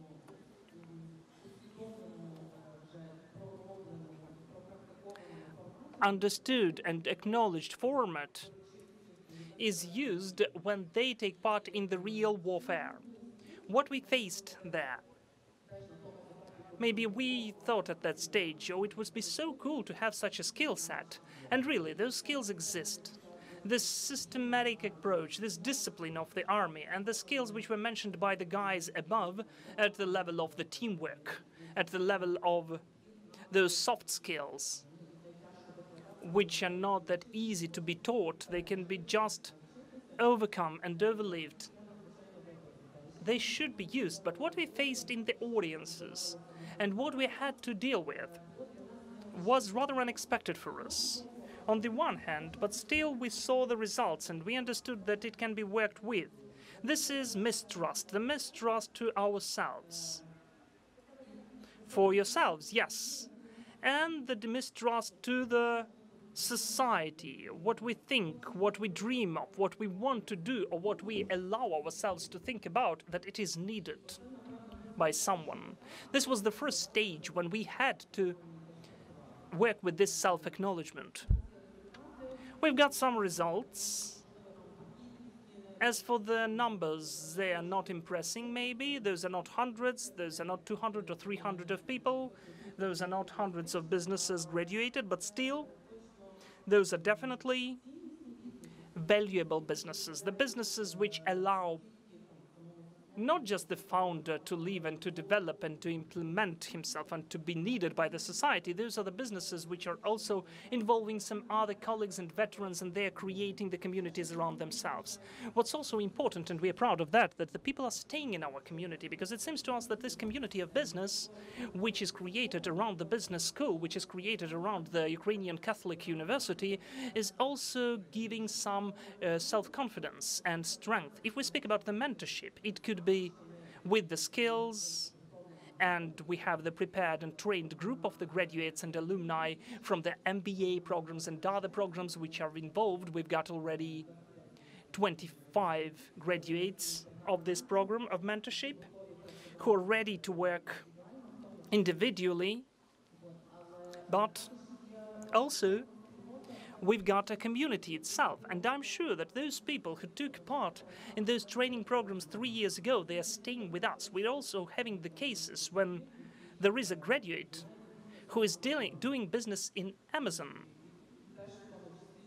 and is doing that rather successfully, searching for new products which could be sold, and is telling about that, not only for the veterans. For us, it's also a kind of an important point of self-realization for everyone in business, and not in business only, to share this experience, those success stories. But it seems to me that it would be worthy to have those success cases, and I will come back with that to this topic. I'd like to mention about our leadership center of the Ukrainian Catholic University, which is working in the military units with the officers, with the support and huge cooperation of the fund Come Back Alive. This is also a very important experience for us. You can search through, if you are interested. There is the article of Andriy Rojdestevsky. By the way, he's over there. He's my colleague, and he's the head of my center of leadership, this center. So Andriy has issued the article, and we conducted this research. Why the business, and what can the business learn from the military men and women and the authorities? It can also be a support to understand that and to acknowledge that. And it seems to me that if we speak about the self-realization, it's not always about the business. Because we've got the Institute of Leadership, where there are certain programs to work with the civil sector and the non-profit sector, and also we've got it can be trained as well, and we can develop those skills and the understanding of this sector. And also we've got the managing school, School of Management, which trains the people for the public sector. So I think that in Israel or in the US, this is the huge advantage for the people who gained both experience at the front line, and then they came back and trained themselves and got some relevant skills. They can have the higher credit of trust. So when you wish to self-realize through the sphere, you can do that through the public initiative, or you can create some reform, because there are lots of opportunities. It can be both business and two huge opportunities like you mentioned. Yarina, thank you so much. An important and complicated experience, because the work with the SMEs claims incredible patience. You know, like you come to the ant pile and you're taking point by point, you're piling it up, and then you can see the result when lots of people during lots of years are creating this welfare and implementing these ideas. Kyiv Mohyla Business School, Helena Saruk, the Deputy Dean. You're working at the macro level. We've got some of the models we have seen and several options how to begin, how to develop our business. There are so many of them. So what does KMBS do? You know, the level of the depth is the same, but let us speed up a bit. Let us be a bit more dynamic. I do promise to do that. Thank you so much for the invitation. And with incredible dynamics, I'm trying to look and to share the experience which exists in Kyiv Mohyla Business School. I'm the head of a very non-traditional program, which is named Strategic Leadership in the Security and Defense Sector. This is the huge program of Master of Public Administration, which is an international one. And why is this experience worthy of being discussed? Well, because this is the example of an incredible success cooperation of the business school. We emphasized several times that all of this is the business logic of the creation of the model and a kind of a complicated, powerful, maybe the most complicated system of the state, which is the system of the national security of Ukraine. So to create cooperation of the school has become a very active player of the national security, and this is a unique experience when you can create the partnership, peer-to-peer partnership, which we mentioned, yes. When the smaller brother is speaking to the older brother, and this is an incredible respect to the roles of each other, to the investment into the defense capacity of the country, the respect to the roles, to the institutions which provide the sovereignty of the country. And the cooperation for almost 4.5 years, which is rather short. This program was initiated by the Presidential Office and the the National Council of Security and Defense, and also by the governments of Canada and the United Kingdom and NATO. And also this cooperation is ongoing. The participants of this program are working with the national security as the holistic and mutually integrated and strengthening system, which include not only the military aspect, but also include all of the dimensions of the national security, the humanitarian, the economic, the social one, the diplomatic one, the international one, including the military, of course. And the task of this program, which was posed by the authorities, by the power of the country, the strengthening of the capacity of the national security through the leadership, through a totally different type of leadership, through the dynamic type of leadership, through the open strategic leadership, which allows to make design of the national security the totally contemporary, modern way, correspondent to the challenges and capacities we need to have to provide the sovereignty of our country and to honorably protect our national flag and us, considering that today is holiday.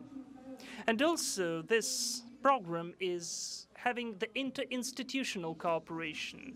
More than 20 institutes, including the civil ones, are working with this program together and creating the common models of the implementations of the strategy of the national security. And also, this program is incredibly integrated with the top level of the sector of the national security and defense, because they defined the context, the tasks, they make it more precise. I mean, the aims where we need to move to as for the design of the program and the participants, the result which they need to achieve in the end. And also, I'd like to say that this program, in the end of the day, has to achieve the developed programs which are the basics for some of the new our profile documents and doctrines, the new bulletin, and also the policy of the national security and defense. This is the direct investment of such a colossal name of the participants of such a huge system. If I make the long story short, and I promised, I would like to emphasize and to underline, when I was preparing which conclusions we could suggest, I would really like to approve and to agree with Ms. Alexandra's and Yarina's opinions that I would consider this issue in a broader context, the education for the veterans. I don't think that it should be just business education, that it should be just business understanding the development. If we speak that if we say that for the veteran to find the powerful next role in the social dimensions of the country, in the development of the country, then besides the business implementation, in the same level, there should be the implementation of yourself in the public governance, the management of the country. Because I always say that the state today is the business tomorrow, that all of us tomorrow, which rules of the game will be considered in the same dimension where we'll live the day after tomorrow. So it could also become the huge impact onto the development of the country with the non-state actors. And they have an incredible institutional level in the country. I mean, both the NGOs and the civil organizations, other social organizations, even religious organizations, which also invest a lot into the development of our country. So I do appeal for you. The most important thing from my experience is openness.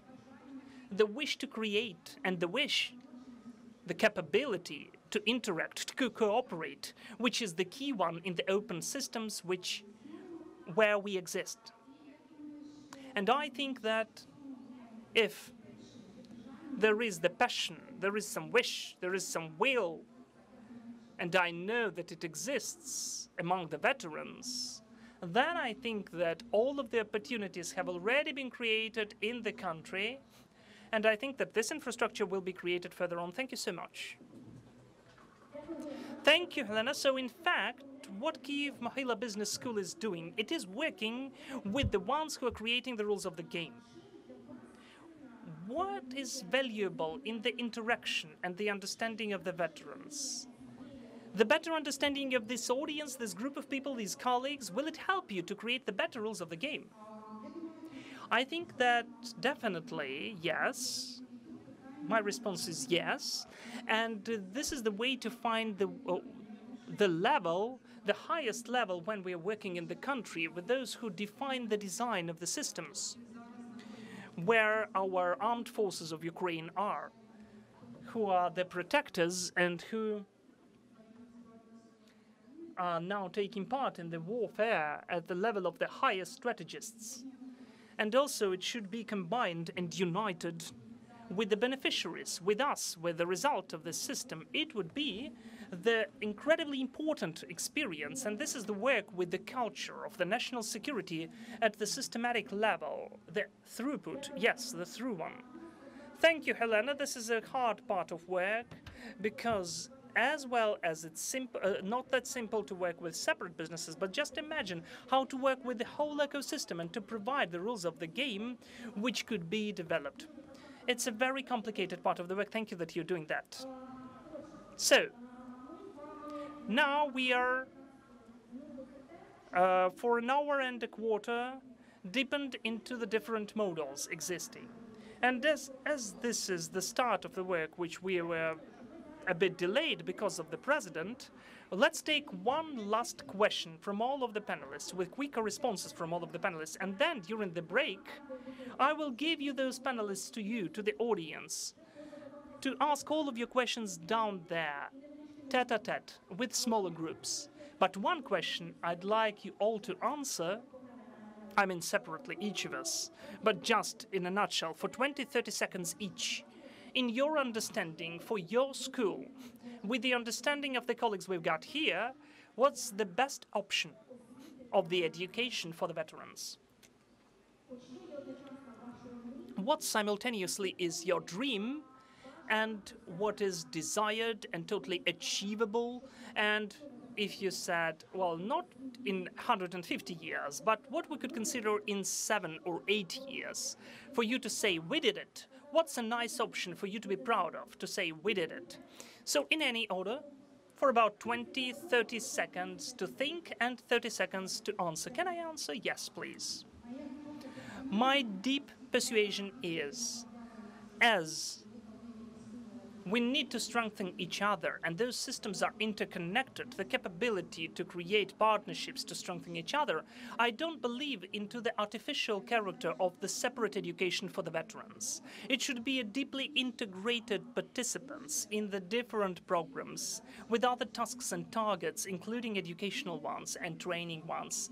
And only then we will provide the open capability of the veterans to implement their capacities and opportunities to understand the business models of the participants and those of the society, and the readiness to create their own solutions, which will be times and times more successful than the discrete one institution. I don't believe into the pure discrete business, which is limited from other businesses and other players, the state ones, the non-state ones. I don't believe in the separate state institutions which don't cooperate with other participants. So I think that it should be really, really deeply be integrated into the training program. So you dream of integrated training programs. Who would like to go on?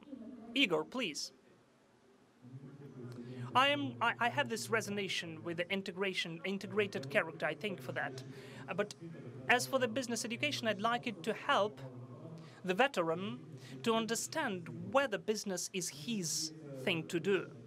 Because there is lots of spheres which mean that the person is offered or maybe is choosing the totally different type of activities which is corresponded to his or her nature and peculiarities. And when the business mentor allow them to understand that the business is their thing to do, it's really so cool that we have the understanding what the roadmap could be, where the person could be found, in which environment, with whom to interact, and where you can achieve and how we can make possible. Yes, I like this phrase, to make it possible. Irina? Yes, thank you, Igor, that you mentioned it. Because when we have some tests, entry tests for the schools, in any business schools, is the motivational ones. It's important for us to have this level of motivation and self-acknowledgement why I need that. And it seems to me that here we can make a kind of a pre-development for the programs, this kind of a start platform for the understanding what's the choice, that we definitely need to move on, but there is the choice where to move to. And next, I support Helena, because the best is success when we had the starting platform for the program where we had all the veterans. For instance, there were 25 of them. But the next stage is when each of them has chosen where to move to, where to direct their efforts, and the next programs or educational points which we're having, and some of them could find and choose the master's programs to deepen themselves into that. It seems to me this is the whole menu of the choice from different options, and the community character. Yes, in the end, we need to be involved in the community. I think this forum of the veteran proves that. And the funds are working on that for it to be a community, a united community with some mission. Because the business community will take the veterans of anti-terroristic operation, of course, definitely. So it's important for you to have different options, not to move after the one notion. Miss Natalia, I'd like to repeat the idea of the work in the long-term perspective as one of the part of this long strategic story is that the program of all of the business schools have included the ethical modules, some of the value things. For the people who are graduating from the programs, I have a complicated system. The graduates of the business schools who are not veterans of the ATO, but they share certain values, for them to feel their responsibility and for them to act as the responsible citizens, including the involvement of the veterans into their businesses. Not always, it does not always happen that those are the direct ways, but the very important thing is identification of the problems and interests. Not everyone is capable to do business, whether you are a veteran or not, or just a person without such an experience. And there are some special centers who need to do that. We are ready to become this kind of a center about the identification of the needs. And the third one, I will repeat myself again, the value role models. the veterans are the people who can become the very valuable experience. We shouldn't just create business platforms where the veterans share their personal, ethical, professional experience, which is incredibly important. And of course, I'm also for the cooperation. If we can create some website, some portal, some information space where we could list everything we have, everything we can use, all the resources, it would be incredibly useful and friendly for the veteran, where you have something where to come to. In the Great Britain, they have it in every county, in every city, and for the whole country. Did you hear that, Oksana, right? Yes, we heard that they heard. We are ready to be involved. Whoever, Maxim, I'd like to say that our project of the Veterans Data Ocean is aimed for the continuation of the development of your own education. We are ready to share our methodology of work, our results. We are ready to show it, and the result is really there, as on the 18th of September we will present, basing upon our project, the ready product, which will be ready for the release. Oh, it's so soon, yes. And we are ready for the holistic cooperation with the business schools. We are ready to help and to create the program in the IT. We are ready for the cooperation. So in fact, we are going on with our training program. We got the financing from the International Fund of Resurrection Vidrodzenia, and also we will start the new training program since the 14th of September. This will be the new program for us, so the veterans, you can join. So you can be approached with that in the break. Yes, if you're interested, you can come up to me. I will tell you in more details. Thank you. Thank you, Ms. Irina. I thank all of the participants of the panel discussion. We can see that we are so different here. But when I was preparing for the speech at this panel discussion, I thought that we need to say not only which programs we have, and undoubtedly all the programs are open and business programs are rather diversified, and the MBA and all of them. But for the people who came here, it seems to me that for them the most important thing is to hear what I can get now. What's the use? We even spoke to Alexandra. Where's this point of pain and how we can respond to it? That is why we know how it should be done. We know the methodologies. We know, as even when we come to the bank to get financing, you need to write your business plan. And it's not always the issue how to write the business plan. Maybe the research which was conducted by the fund Come Back Alive, how to increase the sales, which legal form to choose. I do understand that this is the issue for the SMEs or even micro business. The people consider it as their own child. So how not to let your own child get sick or to get to some mischief. So we know how to do that. But on the other hand, the access to the community, to understand the community, the separate veteran unions and funds which can summarize it. So that is why I think that the main conclusion of our panel, that the business schools are ready, but they cannot do that separately from you. We need cooperation with the veteran organizations, associations, funds. And just together we'll be able to create the programs which will be correspondent to the relevant issues of the veteran community. Irina, thank you so much. Did you hear that, dear fund Come Back Alive? Good for you. So, dear colleagues, we will conclude. To start up the business altogether is complicated for everyone, in spite of the people with a military experience or any other extremely important experience or without it. This is the huge and complicated task. Not to let your business fail is even more complicated. It's the next stage, to help it grow into something bigger and systematic, if you want it not for yourselves and a couple of friends. As for the job places, this is the task of the next level. Each of these tasks foresees that you can do that on your own, you can try, and this is one of the ways. Or you can, as it was said by Igor, who is the most prepared, he's the one who has more chances to survive. We've seen altogether approximately 12 to 15 different models, from the jumping out and we are training on the go, to the special programs for the veterans, to the opportunities to join any courses at the master's degree, to the training at the MBA or the training for the managerial teams, or to the use of the mentorship and accompanying you, up to the separate types of troops and even to the system of national security and defense. We don't have the lack of the models, so I think that the honest answer is that we're all searching for that. We're going on with our search. It doesn't mean we don't have anything. We have lots of things, and we've got already lots of sockets we can connect to. So our capability is which of these sockets suits for each of us.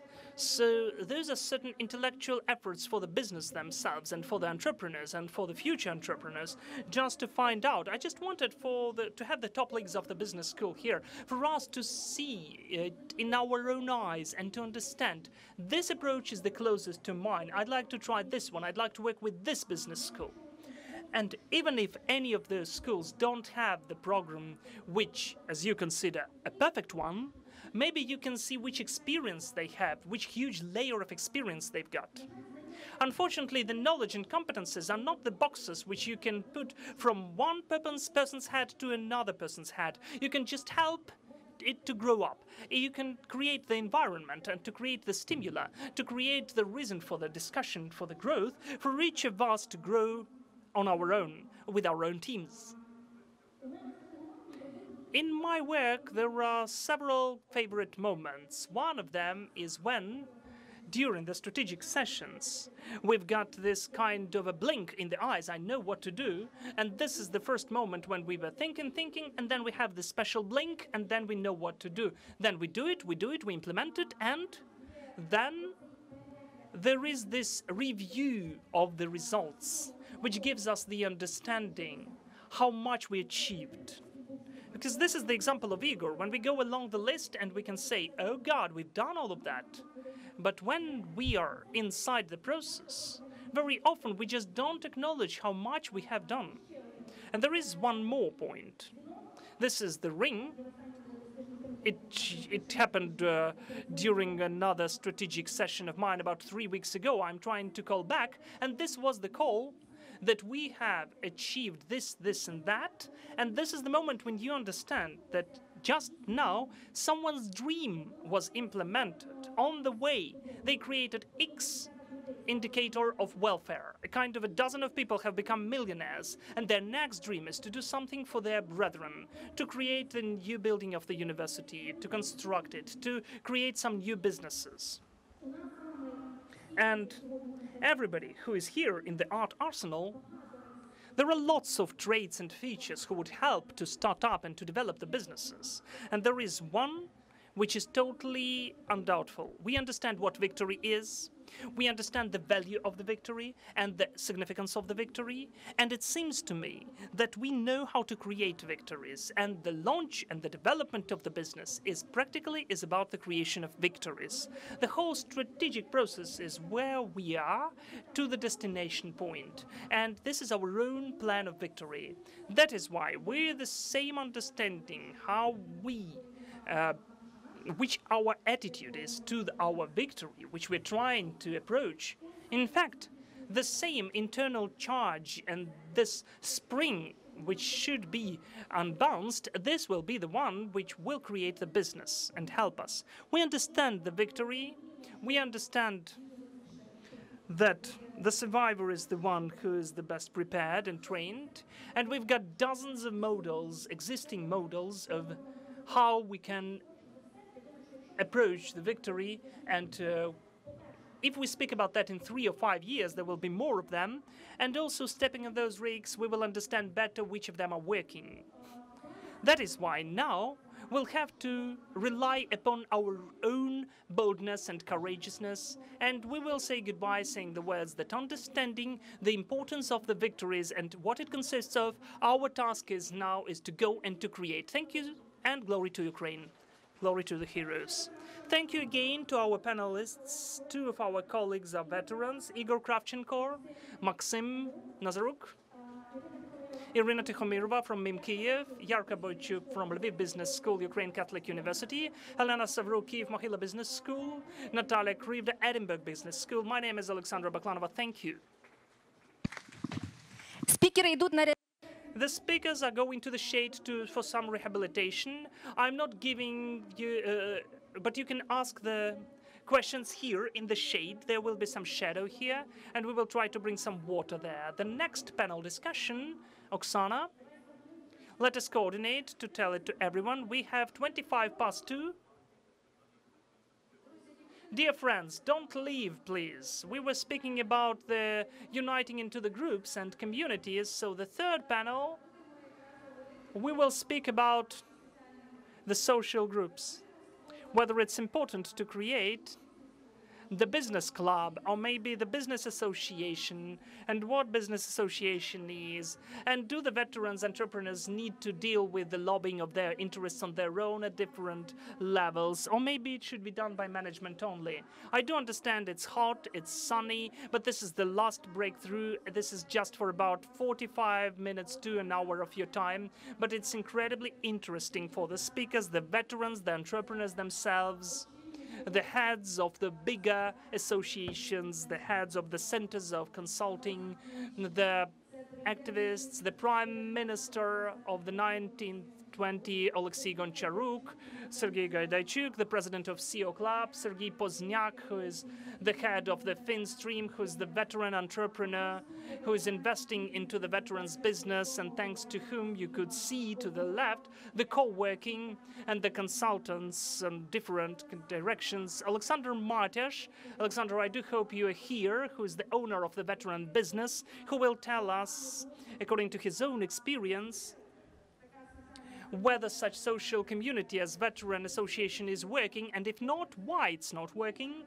So I do invite the speakers to take their seats on the stage, and everybody who stood it, please come closer to the first rows and take the places in the shade maybe, or closer to us. The technical break for a couple of minutes. Anton, please. I think you need it to change it, right?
Dear friends, let us begin. Well, you know, when we decided that this year forum will be devoted to the veteran business, on the one hand, we thought that, okay, it's much simpler and easier because those who want to deal with veteran business, they're already socially active. They don't need to get from the sofas, and to begin, they need some support only. So our survey, which was conducted by the fund Come Back Alive, proved that.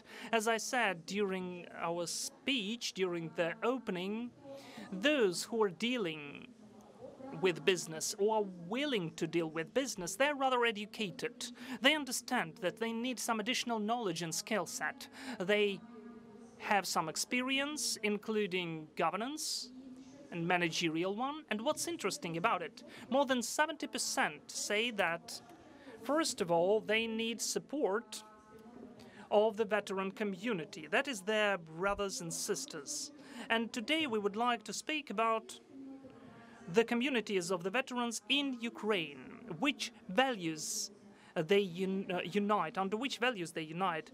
Do they exist as veteran communities? And maybe it is important to create the business association of veterans in the classical way. Which business clubs exist in Ukraine? What do they do? What's the difference of them with the business associations and their functions and missions and values? How do they unite people? For instance, maybe the veteran businesses need to become part of some classical business communities and unions which exist already in Ukraine, or maybe they need to create some separate group because they're united by certain values. I'm happy to greet today at this panel discussions our esteemed speakers. Alexander Martysh, who is the veteran and entrepreneur, who is an author of The Textile for Men and Women, our main speaker. I know Martysh is loved by everyone. That is why we invited him. Of course, it's a joke. In fact, he can share his experience, both positive and negative. That's what we dealt about. I'm glad to introduce Oleksiy Goncharuk, the Prime Minister of Ukraine of 2019-2020. Oleksiy was the head of the campaign which dealt with provision of legal services in the investment, financing, construction of real estate, and also was the head of the analytical center of BERDIO. And I know that he was specialized in the programs of the support of SMEs. And I think that we've got something to speak about, or something to speak with Oleksiy about. And I have an idea. I wanted even Oleksiy to become my co-moderator, because lots of points have to be asked. Maybe I don't know that because I never dealt with business. I was doing more things with veterans, but Oleksiy is more in the topic, so I think he won't mind. Sergei Pozniak, who is the financial and investment expert with 20-year experience, who is the veteran of this Ukrainian-Russian war, the owner and the director general of the company of financial group, which includes the companies of Finstream and Cromvest, the leaders in the segment of alternative financial institutions, which have the experience of impact investments. This is a very long story, but to be short, he's investing into the veterans business, and lots of veterans entrepreneurs were helped by him, so let us greet him again, Sergei. And I'd like to say that thanks to Sergei, to the left you can see the consultation center. There are almost 10 specialists and experts with different directions of work who consulted those who wanted to start up their own business. Lots of them came up to me personally and said that they are ready to become partners implementing and supporting the veteran businesses. So, Sergei, thank you separately for this initiative, exactly. And he is the co-organizer and provided the financial support for the organization of our forum. Sergei Gaidaichuk, who is the initiator and ideologist of the creation of business clubs and unions in Ukraine, the founder and the president of CEO Club Ukraine. CEO Club is the closed business club who unites more than 200 CEOs and owners of the companies who have common values and life philosophy with the aim of the common development, communication, and lots of other points. The co-founder of Young Business Club, which creates 500 young businessmen up to 35 years old. They have affiliates in Kharkiv, Lviv, London, and New York, and the co-initiator of the environmental program Green Ukraine and the Generation Plus, and also the co-founder of the discussion Platform Editors Club. Lots of communities organized by Sergei. I think we have something to ask him and to listen to him. So we would like to get your support further on to unite our communities. And also I said that online we'll have the representative of Bunker Labs HQ, the veteran Blake Hogan, and we will be able to ask him, by the way, what was his way as a veteran, from the veteran to the businessman, to the organization which unites more than 1,000 veteran businesses, and which initiatives exist in Ukraine. And also we have the video speech of Stipe Efendic, head of the Association of Veterans of the Homeland War, Dalmatia Ruralis from Croatia. This is a very interesting experience, how the veterans unite in Croatia. They can do cooperatives and how they support some other businesses, how they mentor, how they help to the small business to develop, and other types of activities. So I think it will be interesting for us to hear. I would ask our speakers to be very dynamic and short as possible, because first of all, it's hot for you, right? Yes, it is hot.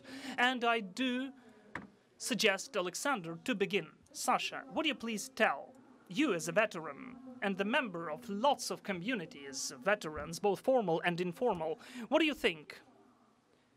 Do we need to unite into communities, and which communities? For today, there are lots of veteran communities, but all of them are really similar. They look alike. There are lots of unions which deal with the social issues of the veterans and the solutions of some relevant issues. There are numerous. There's so many. Some people know lots of them. They can be both by the geographic location, but I'd like to say that the veterans is this certain social group which has certain needs, interests. But till today, as for me, there was never created an association or a community which would be aimed for the business of the veterans. During the previous 6 years, lots of people who have some war experience, they have founded their own business. And different directions of these activities. There is Veterano Pizza, famous for everyone, and there is Andriy Kozenchuk, who is the practical psychologist, practitioner, and this is also his business. But up to a certain moment, there used to be not a single organization which would deal with the development of this business. 4 years ago, we united, collected our efforts and founded the first one. Well, I'm sure there are some similar associations, but still, it was the first association of veterans entrepreneurs. It was founded by Leonid Ostaltsev, Maxim Muzika, Volodymyr Shevchenko, me, and Ilya Hartman. Lipinski, what's his name? Valery Lipinski, right. So the aim of this organization was to create a kind of an appliance for the veterans, which have the kind of an apprentice for the veterans with their own business. But as we were so busy, nobody did it as a manager. The organization existed, but it did not conduct any work. So this is a wonderful reason to say today that, Oksana, have you done the survey? Yes, the poll. Where can I get that poll? Okay, so we have Ira. Ira, would you please come? For you, there is the certain form to fill.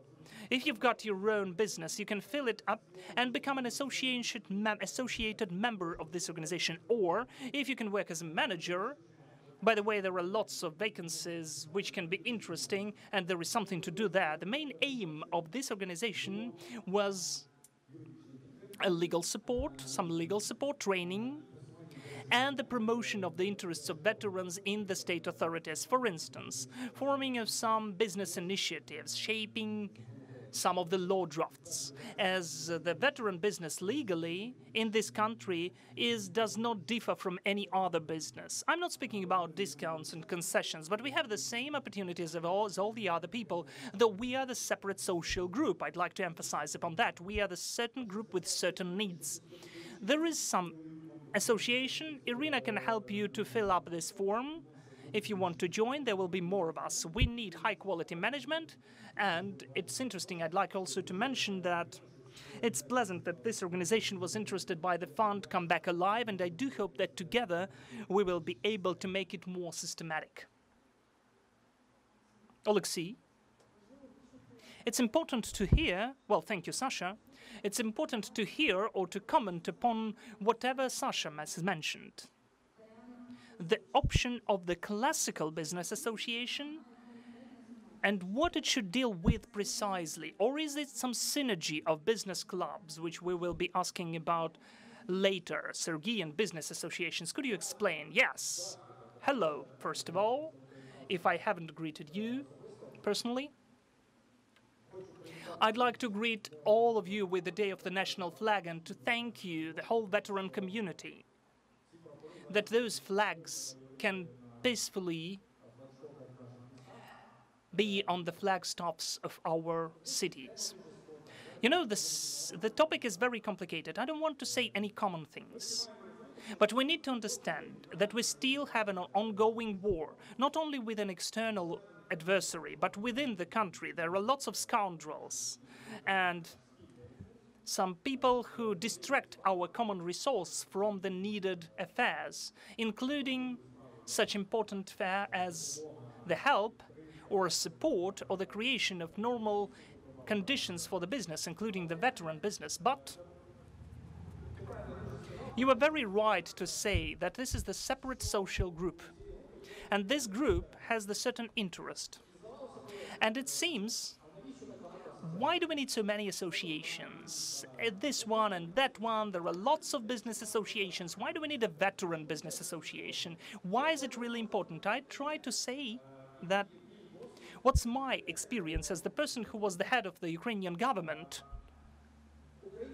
The Ukrainian government and any other state official authority has priorities. For instance, to have 24 hours a day. And this time is very restricted. So first of all, you pay attention to the most heard things, the most noticeable things, the most prioritized things. So to be as high as possible in the priorities, you need to work with the system on a permanent basis. Nothing is given just like this. And if the veteran community has the certain acknowledged interest, which, by the way, we need to have in consent, because I'm sure that within the veteran community there is a certain discussion which are the interests, what's more important, and so on. So the principal point is the high-quality systematic organization of the work to represent this interest in the work with the state officials. And because when you work in the government, there are lots of social groups, doctors, teachers, veterans, children, sick people, patients, and so on and so forth. And in each of these social groups, there are certain interests which are important to be protected and taken into consideration. So it's so cool that we have a separate organization. Or I think we definitely need to strengthen it, to facilitate it, and to take as much part of that, which deals with the interests of the veterans who decided to do business. Because this is a separate, narrow group of interests, and no one, not a single other business association would deal with them. Not a single one, because they have different interests. The business is not that. The foreign business have a specific interest. Some bigger corporation have their own specific interest, but the interest which the veteran has who began to deal with the business is a specific one, a peculiar one. So an overall comment is very simple. It's a proper thing to do. And if it is properly working, it has to deal with the pragmatic and precise interests. Those are the criteria of efficiency. If the association is the interest club where people are going and having beer and spending nice time, this is also the form of the work. There are clubs, business clubs, we'll hear about that later, but still, pragmatically, to have it daily at the table of the Prime Minister, at the table of the President, at the line minister, to have the proper list of issues, for them not just to be inventing where they need to do some good, but for them to understand precisely where the pain is, what needs to be solved. It will strengthen the efficiency of the state authorities and it will make us closer to the result we need. This is an overall comment, but again, I'd like to emphasize the salvation of the people, the drowning people, is the deed of those who are drowning. If we want to organize the normal conditions for the veteran business, we need to work on that, and we need to work on that systematically and professionally. As you mentioned properly, we've organized proper people. No one had time to do that, so management is not done, so it exists. But there are certain questions how it exists, so the quality is rather important. But the question is that the people who are dealing with business, they are short of time to deal with management. So I'd like to say thanks to Oksana, we'll be able to create the normal collaboration about this project. But I'd like to mention that in comparison with other business associations and other social groups, we've got one big advantage. We know how to use weapon. And the sense of humor, yes. Perfect. So I think that we can ask Sergei Haidaichuk now, the president of CEO Club. Sergei, would you please say, this kind of a format of a club, of a community, which you have, how could you involve such a successful businesses and such a big number of members of your club? And in fact, with what? What do you give them in response? What's their interest to become participants of your club, and what's your interest? Because when I introduced you and I read all of your ranks, I understood that in the strategy of your life, there's a uniting of some of the communities, either according to the intellectual principle, or for instance, help and support to the children or youth, or bigger or smaller business. Would you please tell altogether about your idea, which you are implementing, and in more details about the format of the business club? Okay, and hello again, everyone. That's a very interesting and the proper topic, because it's about each of us. Altogether, it seems to me that the humanity has become humanity after it got to know how to unite in bigger groups. Because only when we are united, we can do something more. We can create a kind of bigger solutions for the tasks than when we are separate. And all the big things which happened in the history of civilization, including the Western civilization which we belong to, they happened because there were certain unions. First of all, unions of progressive people. And it seems to me that for our country finally to be born, because it's being born and it can't be born finally, we still need the progressive people in our country to be united into various, diverse, bigger or smaller associations, clubs, and so on. That is why it seems to me this is not an issue that there are lots of associations. I think there should be lots of them, a big amount of them. For instance, when we have the most developed countries in the world, which have the highest level of trust, there are certain research. Those are the countries which have thousands of unions. And each active, progressive person and citizen is simultaneously the participant and the member of lots of communities. This is the social capital which creates trust, which creates interaction, which creates the civil society. This is my interest, and I think that we can see that in our country we've got lots of new progressive people being born who seem to be leaders, but when they're coming to the authorities, they are being dissolved. They are just vanishing, because we don't have this infrastructure of unions where we have trust growing. There are lots of clubs and unions and communities which begin to create some unions, and when you look at the union with several hundreds of organizations you never heard about, this is more of the formal process. So my mission is to help and to support to have the maximum number of various unions in the country for the country to be born as soon as possible. The second question was about the CEO Club, about the union of the business. Yeah, look. Any union is the creation of the new world. It's not a secret that our life is the people around us, who surround us, the people we are communicating with, we are interacting with. And there are certain research which witness that we are not living among the 7 billion. We are living only among several hundred people. Those we are intersecting every day.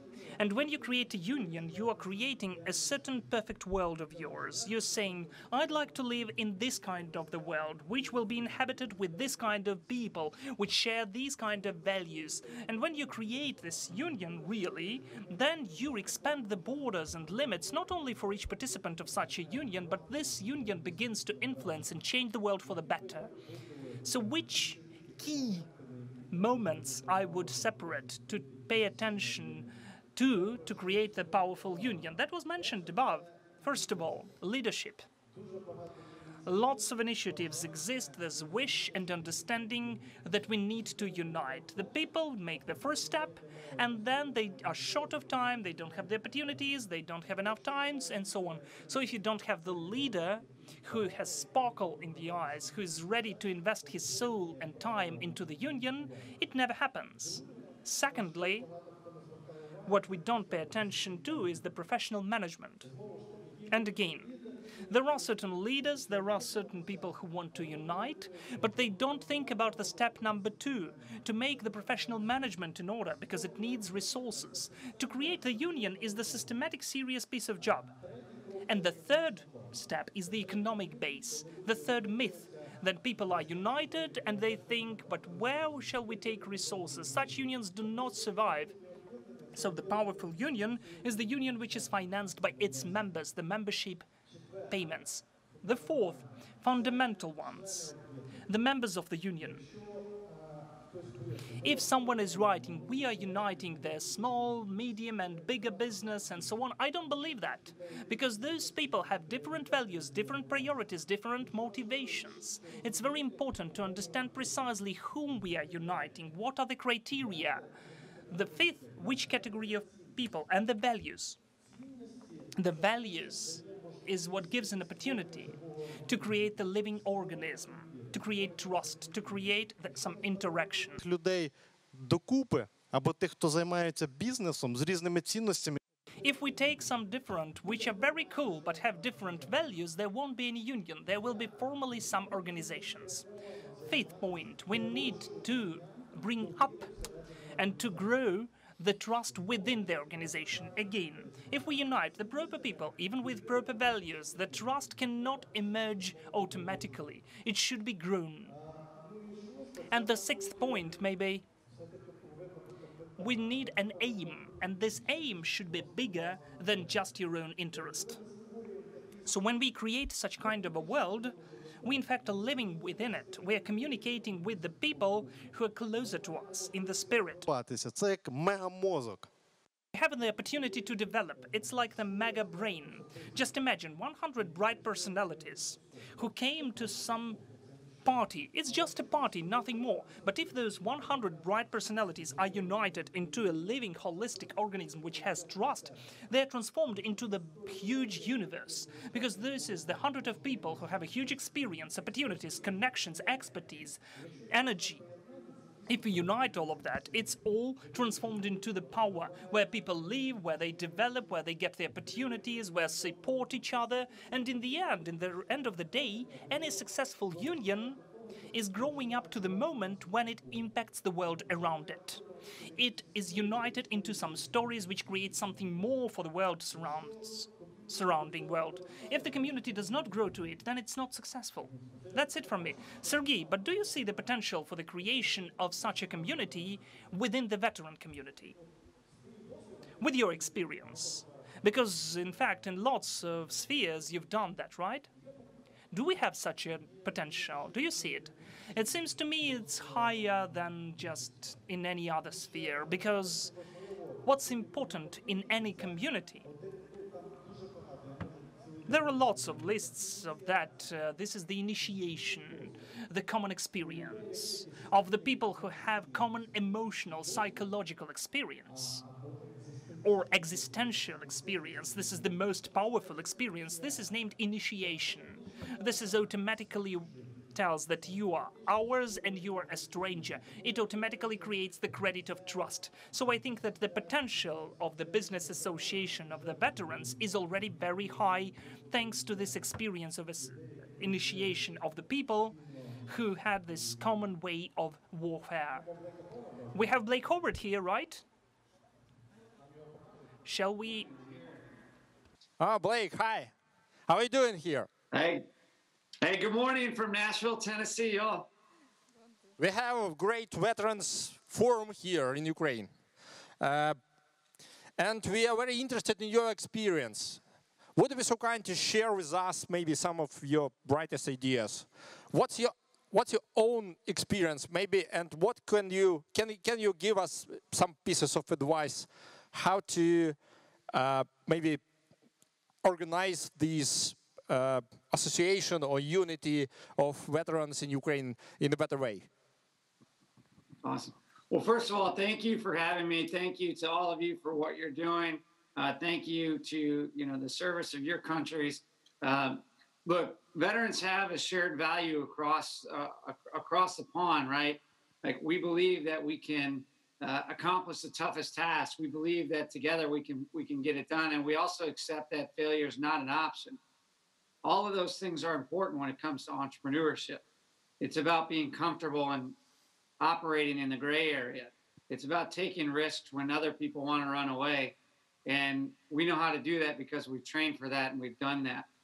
So we share something deeper, much more than it is about making money. It's about making a difference.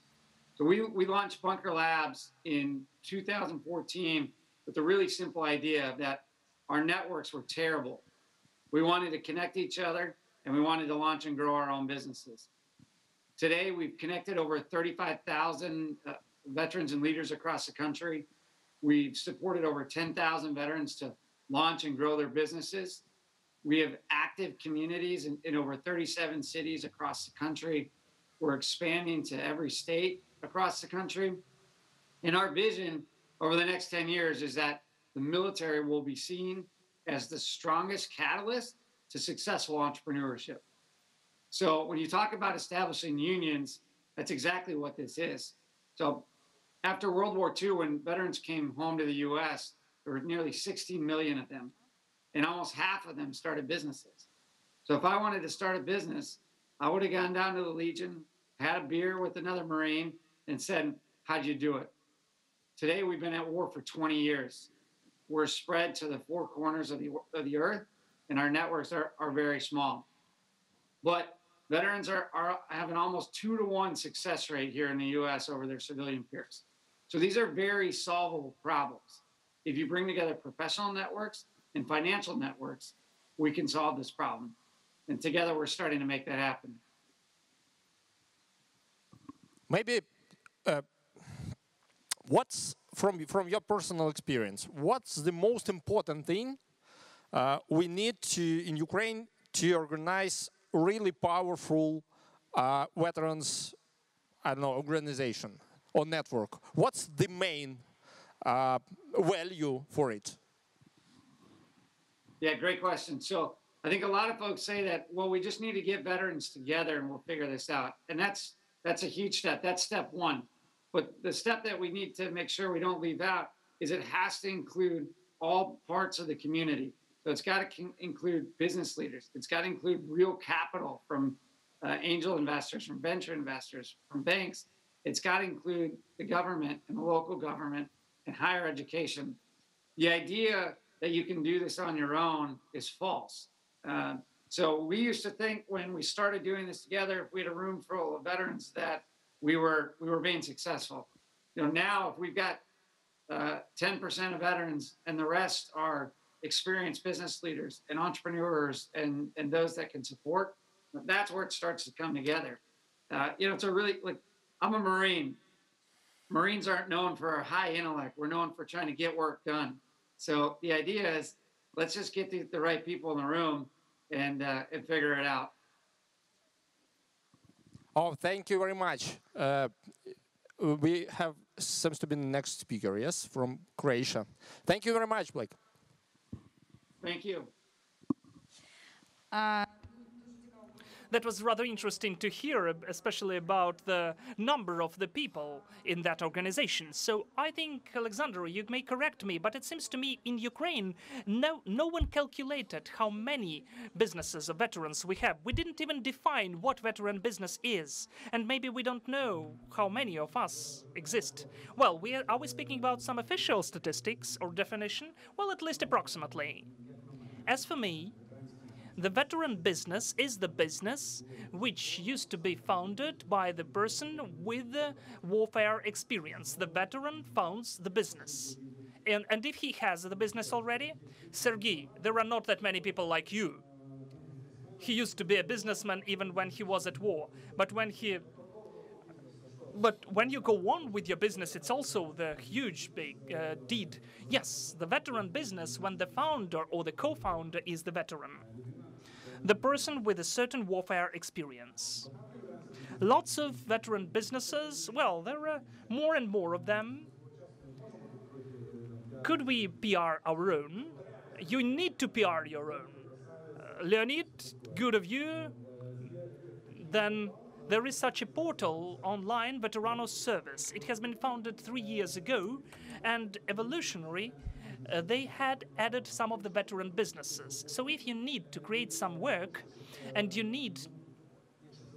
if this veteran business is an advantage, you can find some subcontractor who can, for instance, repair your premises or can create some products of skin or leather. But when I monitored it lately, we've documented more than 200 veteran businesses there. But we need to understand that there are lots of veteran businesses who don't know about this platform. They exist, but only some people know about it. Yes, you know, recently I'm always facing the situation when I'm told about the veteran businesses in the regions which we don't know about. We are here in the center around some famous campaigns and companies, but there are lots of people we don't know about. This is the communications issue, centralized communication. As for me, I think that I will tell the truth when I say truth, that the issues of the veterans in this country, unfortunately, are solved in the last queue. We are not the United States, where everything is okay. We don't have the proper growth of the economy. We have the huge amount of problems which need to be solved first of all. So, first and foremost. So the veterans, unfortunately, are working and relying upon their own. So if they had the centralized system of Ministry of Veteran Affairs or any governmental authority, I'm not speaking about help or support, at least documenting how many people exist about what they can do, it would be much better. I would ask us to see the representative of Croatian veteran movement, Stipe Efendic, who will tell about the union which they created. The only last question in this context, what do you think? Are the veterans ready to pay fees to take part into this veteran association? If I would say that if the person is not ready to pay membership fee, then this person is not serious. Any association for free will be vanishing. Only what we pay for has a certain value. So that is why I consider that if the person is not ready to pay investments, he or she is not ready to enter the association, and not only to use the goods of this association, but also to invest into this association as well. So for me, this is a 100% need. Very cool. It's very cool that you, as the veteran community, you are ready to communicate about that with the other veterans. Sergei, we are having your speech as a dessert, but we will try to listen to the representative of Croatia. They have lots of mechanisms there. They have the special program working for more than 16 years. It's totally unique. From the support of the start capital, of cooperatives, unions, and associations. That is why it would be very interesting to listen how they unite in Croatia, I mean the veterans, and why.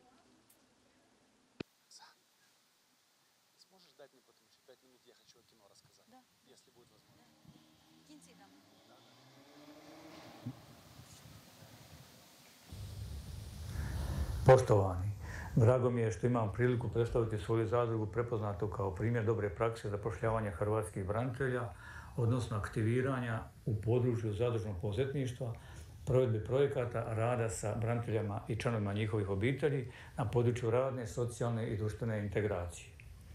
Upravitelj sam braniteljske socijalno-radne zadruge Dalmacija Ruralis koja je osnovana 2010. godine kao socijalna zadruga radi ostvarivanja psihosocijalnog osnaživanja i zdravstvene rehabilitacije, odnosno lakše i brže reintegracije njezinih članova hrvatskih branitelja u društvo te uključivanje u radne i gospodarske procese zajednice. Zadruga potiče, promovira i razvija održivi razvoj među braniteljskom populacijom. U zadruzi trenutno ima 8 hrvatskih branitelja i 2 djece hrvatskih branitelja te preko 30 kooperanata. Zadruga je socijalna zadruga i cijeli svoj višak prihoda upotrebljava za razvoj poslovanja i stručnog usavršavanja svojih članova. Rezultat takvog poslovanja je kupnja poslovnog prostora od 300 metara kvadratnih u Sinju kod Splita. Poslovanje zadruge je organizirano kroz nekoliko djelatnosti. Prva djelatnost je sušara za voće i povrće, gdje se organizira proizvodnja ekoloških proizvoda kao što su suhe šljive, čips od jabuke, suhe smokve, sušene gljive, suhe paprike i sl. Kooperanti su mnogi hrvatski branitelji. Druga djelatnost je poduzetnički inkubator za branitelje i za mlade, koji se nalazi u okviru našeg poslovnog prostora gdje obučavamo i besplatno educiramo poduzetnike, početnike hrvatske branitelje i članove njihovih obitelji, ustupamo im besplatan prostor radni, stručno ih pratimo u provedbi njihove poslovne ideje te im vodimo knjigovodstvo. I to sve besplatno 1 godinu dana. U inkubatoru danas posluje i 5 zadruga te 2 udruge hrvatskih branitelja. Treća djelatnost je poduzetnički centar za branitelje i za mlade, u okviru kojeg se izrađuju poslovni planovi, investicijske studije i elaborati, projekte lokalnog, nacionalnog i međunarodnog nivoa. Korisnici su pravne i fizičke osobe sa naglaskom na hrvatske branitelje i članove njihovih obitelji koji žele unaprijediti svoje poslovanje. Isto tako, zadruga ih savjetuje i stručno prati u provođenju takvih projekata. U okviru centra funkcionira i knjigovodstveni servis. Četvrta djelatnost je turizam, jer se jedan dio zadrugara bavi turizmom, kao što je organiziranje raftinga, planinarenje po prvim crtama bojišnice iz Domovinskog rata, organiziranje susreta branitelja i članova njihovih obitelji, te izleti u značajna mjesta iz Domovinskog rata. Peta djelatnost je klub za traženje posla za hrvatske branitelje, organiziran kako bi se nezaposleni branitelji lakše vratili na tržište rada. U okviru kluba organiziraju se razne aktivnosti poput pisanja životopisa, pisanje molbe za posao, vježbanje razgovora sa poslodavcem, razgovor o karijeri, kako pronaći posao, mjere zapošljavanja i samozapošljavanja, kako osnovati gospodarski subjekt, koji su izvori sredstava za financiranje poduzetničkog poduhvata, bilo lokalni, regionalni, nacionalni ili europski, što je poslovni plan, što su osnove marketinga ili osnove računovodstva i sl. Bitno je napomenuti da zadruga ulaže u lokalnu zajednicu, pa tako organiziramo mnoge radionice o održivom razvoju programima Ministarstva hrvatskih branitelja te natječajima za korištenje sredstava potpore. I sami smo korisnici mnogih sredstava potpore, nacionalnih i europskih, za aktivnosti koje provodimo zajedno s našim partnerima, a to su zadruge i udruge hrvatskih branitelja. Na primjer, jedan projekata je zapošljavanje 34 nezaposlene supruge hrvatskih branitelja koje su pružale usluge pomoći u kući za starije i nemoćne osobe, oko 150 korisnika na razdoblje od 2 godine. U okviru naših aktivnosti trajno organiziramo i školu za EU fondove gdje besplatno educiramo i osposobljavamo zainteresirane sa naglaskom na branitelje i članove njihovih obitelji za pripremu, pisanje i provođenje EU projekata. Zbog svih tih naših aktivnosti, projekata i rezultata postali smo i referalni centar Ministarstva hrvatskih branitelja te promoviramo zadružno poduzetništvo hrvatskih branitelja koje osim poduzetništva ima i vrlo bitnu društvenu komponentu, a to je socijalno uključivanje hrvatskih branitelja i članova njihovih obitelji, njihova resocijalizacija i povratak na tržište rada. Tako postaju korisni članovi zajednice koji pomažu sebi i drugima. Na kraju, potrebno je naglasiti izvrsnu suradnju sa Ministarstvom hrvatskih branitelja, sa zadrugama i udrugama hrvatskih branitelja kroz zajedničke projekte i aktivnosti koje doprinose socijalnom uključivanju hrvatskih branitelja i članova njihovih obitelji. Udruživanjem u zadruge hrvatski branitelji su pokazali uspješan model poduzetništva i zajedništva koji doprinosi njihovoj resocijalizaciji, zapošljavanju i povratkom tržište rada te socijalnom uključivanju u zajednicu. Stoga, srdačan pozdrav i želim vam uspjeh u vašem radu. And again, I'd like to thank for the support as Miss Ambassador to Croatia and also the Ministry of Veterans Affairs because we've signed the memorandum. So I think you've read already about one more format of the community of which is wider than business association, and it's so cool represented. The cooperation, the collaboration with the state, how the state can support such pilot projects with the different ways of work, and how the Croatians are using the international funding, the international support for the creation of this community. Sergei, would you please tell? Well, I do understand that you came back to the same elements you were from. So what was the idea to support the veteran business, to give some capital to them under certain conditions? I even know that you had some cool ideas when the veterans who got the financial support, when they retired, they invested. Yes, we have some veteran investors. So would you please tell more? And Sergei is also the member of the CEO Club. So why did you go to this community, and do you consider the proper idea how to unite veterans into the business association? Why did I go to the CEO Club? Including... Well, I do greet all of you, and I greet you with the festivity of the flag. Thank you for inviting me to tell about my experience. First of all, I'd like to tell a bit about the union. I know a story how one professor of paleontology was asked when he considered the human civilization emerged, what was the first proof which approved the emerging of the human civilization. He said, the broken and then the grown bone. So when the broken leg is the definite death. And if nobody could help you, no one had the proper approach to your shin bone, then you could die. So as soon as the interaction between those essences, between those creations emerged, when they helped each other, they became humans. So whether we need some collective or herd intellect, it's a rhetorical question. The world is diverse, the tasks are diverse, the humans are diverse. The people who need to accomplish these tasks, they also need to be diverse. Alexander said about the interests of the veteran community. Yes, the interests exist, it's cool, but the veteran community don't have only interests, they have the opportunities. These opportunities which other categories lack. And this experience, as the participants of the warfare, they also don't have it. Well, of course, this is an opportunity and the skill set to use weapons that it was mentioned above. But besides that, they are rather withstanding. They can work without taking the consideration of the time limits and the days off, just achieving the aim and having the business task as the war task, the war mission. So it is not that cheap, this cooperation. The cooperation with each other. As it was mentioned properly by Sergei, this is the identification of yours and strangers. When you have the conditions emerging for the highest quality level, there should be the atmosphere of trust emerging. When we have this atmosphere of atmospheric trust, the reason for the trust is responsibility. What is responsibility? It can be approved by the successful cases. And the successful cases include the reputation. All of that, do the veterans trust each other? Undoubtedly. Are the veterans responsible? Well, somehow it seems to me that more than anybody else. Do the veterans have successful cases? I would tell you 50% of the veteran businesses of among our cases. Do you have a certain reputation of that? Of course you do. So I consider that collaboration of the veteran community has already happened. It already is there. You just need to formalize it and to manage it.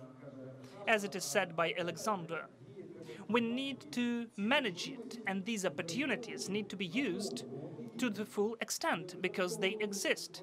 We need to use those opportunities to satisfy the interests and achievements of the aims of the veteran community. But as Sergei Gaidachuk is saying, those aims have to exist. They need to be created. As it was said by one of the philosophers, for the ship which doesn't want which harbor to join, not a single wind will be helping.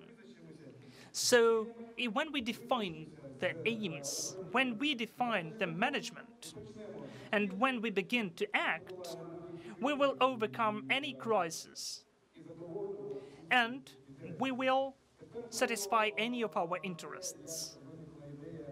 And now about the idea of the financing of the veteran businesses. Well, it was emerging on its own because I got acquainted with Mr. Ostaltsev, and we already implemented the FinStrip project, which was already almost issued. The first business which we financed was the veteran business.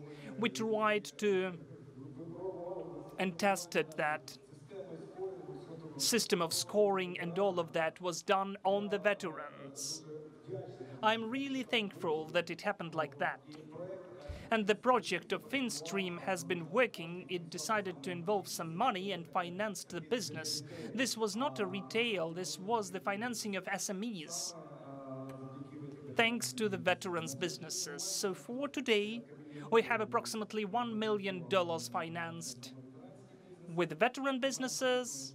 We have a special program for that. And the most important thing, that under the conditions of the collapse of the banking system, let us be frank and sincere, the banks and SMEs are not financed at all, almost not financed. It's not that easy to wait for the loan. The conditions are standard for the SMEs and which are unfortunately not acceptable. And for the banks themselves, those are huge risks, though the veteran businesses are responsible. We have 25% of the portfolio, which are the direct investments into the veteran businesses. And 21% more of the portfolio is the financing of the veteran businesses as the crediting loans. So we really know how to work with the veteran businesses. If the indicator after the lockdown is taken, then as of today, almost 90% of the portfolio is the business which is totally within the schedule, and 10% are for the retraction. We didn't have a single default before, and not a single one of the businesses altogether, and veteran businesses in particular. So these are just pure figures. But is there any difference? What do you think? What's the difference between the businesses founded by the veterans? Are there any peculiarities, or is it just a business? There are some peculiarities. The peculiarities are mostly positive. As I say, those are the people who think in a military way. As for the conversations which are not working, as if something can be a failure, we don't have any conversations like that. It's not acceptable for me, according to my own experience, to say we were doing business, we've spent some investors' money, and that's it. My model is like that. I'm responsible for each hryvnia, and we bear all of the risks. The same concerns the veterans. During the crisis, from the veteran businesses, if we don't say, let us create the retract or let us move the payments when the coronavirus began, everybody would just delay it. So you're saying that veteran businesses are much more stable? Yes. That's our statistics. Unfortunately, we did not conduct any research about that, but we will. We can see that at our examples, but in the context of our support of the results of the forum, as for the program for the veteran business, what are the main reasons to refuse? When the representatives of the business are coming for the investments or the loan, Where they are not ready, where do they have some of the gaps, and where we can be involved? The gaps are in the competences. The people are coming with the idea is okay, but they're not capable to implement it because they don't have the competent team. Secondly, rather often the aims cannot be formed. Either the aims are just to earn 100,000 hryvnia, and that's it, to close the business. And you know, such a ridiculous issue, to write down the business plan as a book, as a volume, it's not a problem. But to create a cash flow and P&L balance, just 3 pages in Excel, which can be done in 3 hours, or the person who knows figures and letters, it's just the whole real mission impossible. So they use Word much better than Excel. Yes, they know how to use Word and PowerPoint. So in fact, what we need to the world, it's relevant. Yes, education is relevant. And I can add that the investment service needs, at least basically, to consult those potential appliers. Because when the person came with a cool idea and in fact is capable to implement it, but still lacks certain competences, undoubtedly we just take it and say, here and there, you have some gaps. You should go and train, or you should find some experts, and then we will gladly finance you. We've got such a case, it's rather cool. We involve the specialists externally, and the guys themselves are hiring the employees there. So the investment service needs to take care about their investments. If this is a responsible investment manager, if he's responsible for the interaction of the money of investors. I just can't help asking Alexei, as the ex-prime minister, would you please tell why is this credit history not that successful in Ukraine? Because as far as I understand, it's not successful altogether. What do we need to change?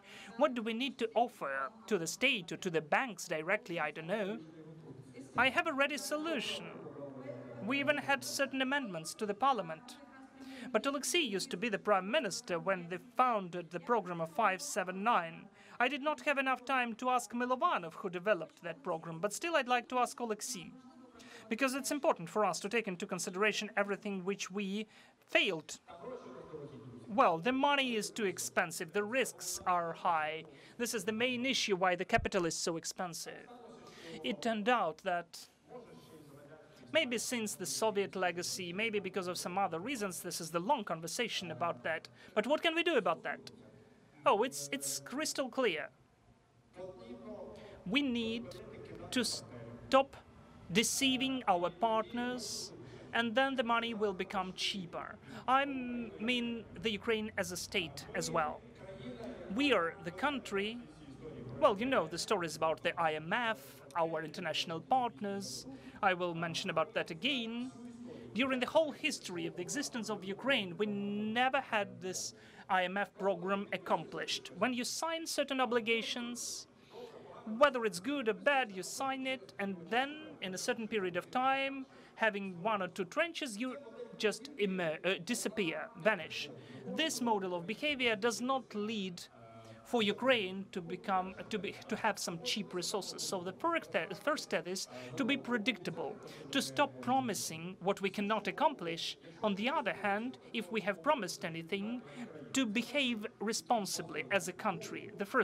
This is the first cornerstone. Secondly, we should stop where we're playing with the manual economy.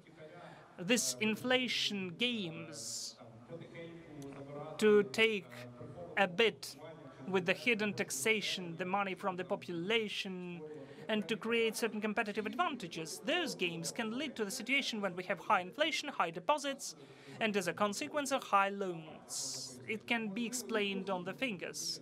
I do apologize to interrupt you, but still, the loans are not given, neither expensive nor cheap. Oh, it's a different story about the loans. The banks have the business model which has to be constructed basing upon the attraction of the money under certain interest, and they're giving the money under a different interest, and that's how they earn. But simultaneously, we have several factors together which make the different model of behavior profitable, when it's more profitable for the bank to play with the valuables.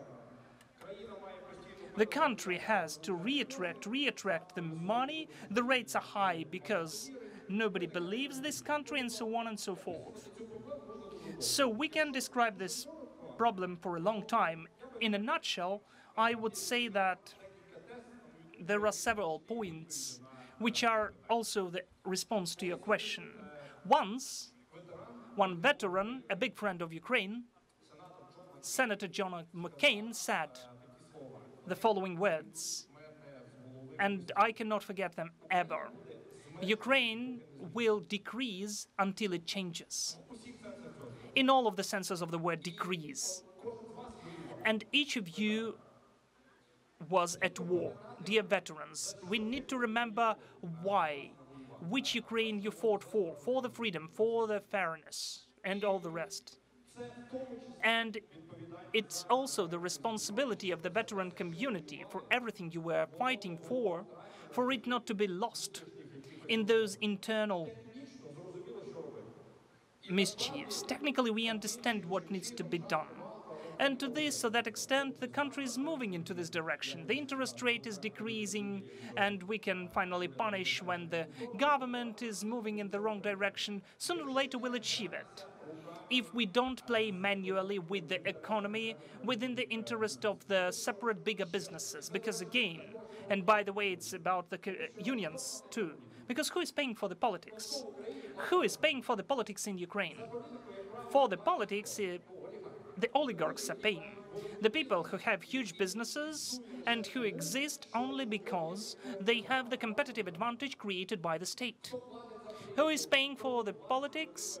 This is the one who gets the opportunity to appoint politicians. If you appointed a politician, you're trying to convert him for him to provide your competitive advantages. That is why the bigger business has more or less good affairs. They don't have any issues with access to the credit resources, as lots of them have got this crediting through their own great discounts. But we have small businesses. Yes, that's what I'm speaking about. The small business in Ukraine is not financing politics at all. But on our way here, we were speaking about the guarantee of the state. We were speaking that even under the existing loan programs, there is a certain guarantee from the state, for instance, as for the pledge, or for instance, the crediting under the guarantee of the state. So, of course, in case of all of the requirements, maybe which the bank or any other credit institution has, can the state guarantee the veterans to get the loan in this or that way? Of course it can. Moreover, it has to. The issue is that it's not the only issue. Solving the issue of the pledge, the guarantee, you do not solve the whole problem, because altogether the issue of the readiness to the business, doing business, is also there, and you also need the program for the education there. But still, again, you're working in the bank. You are the bank manager. You have some bonuses which are connected to certain indicators.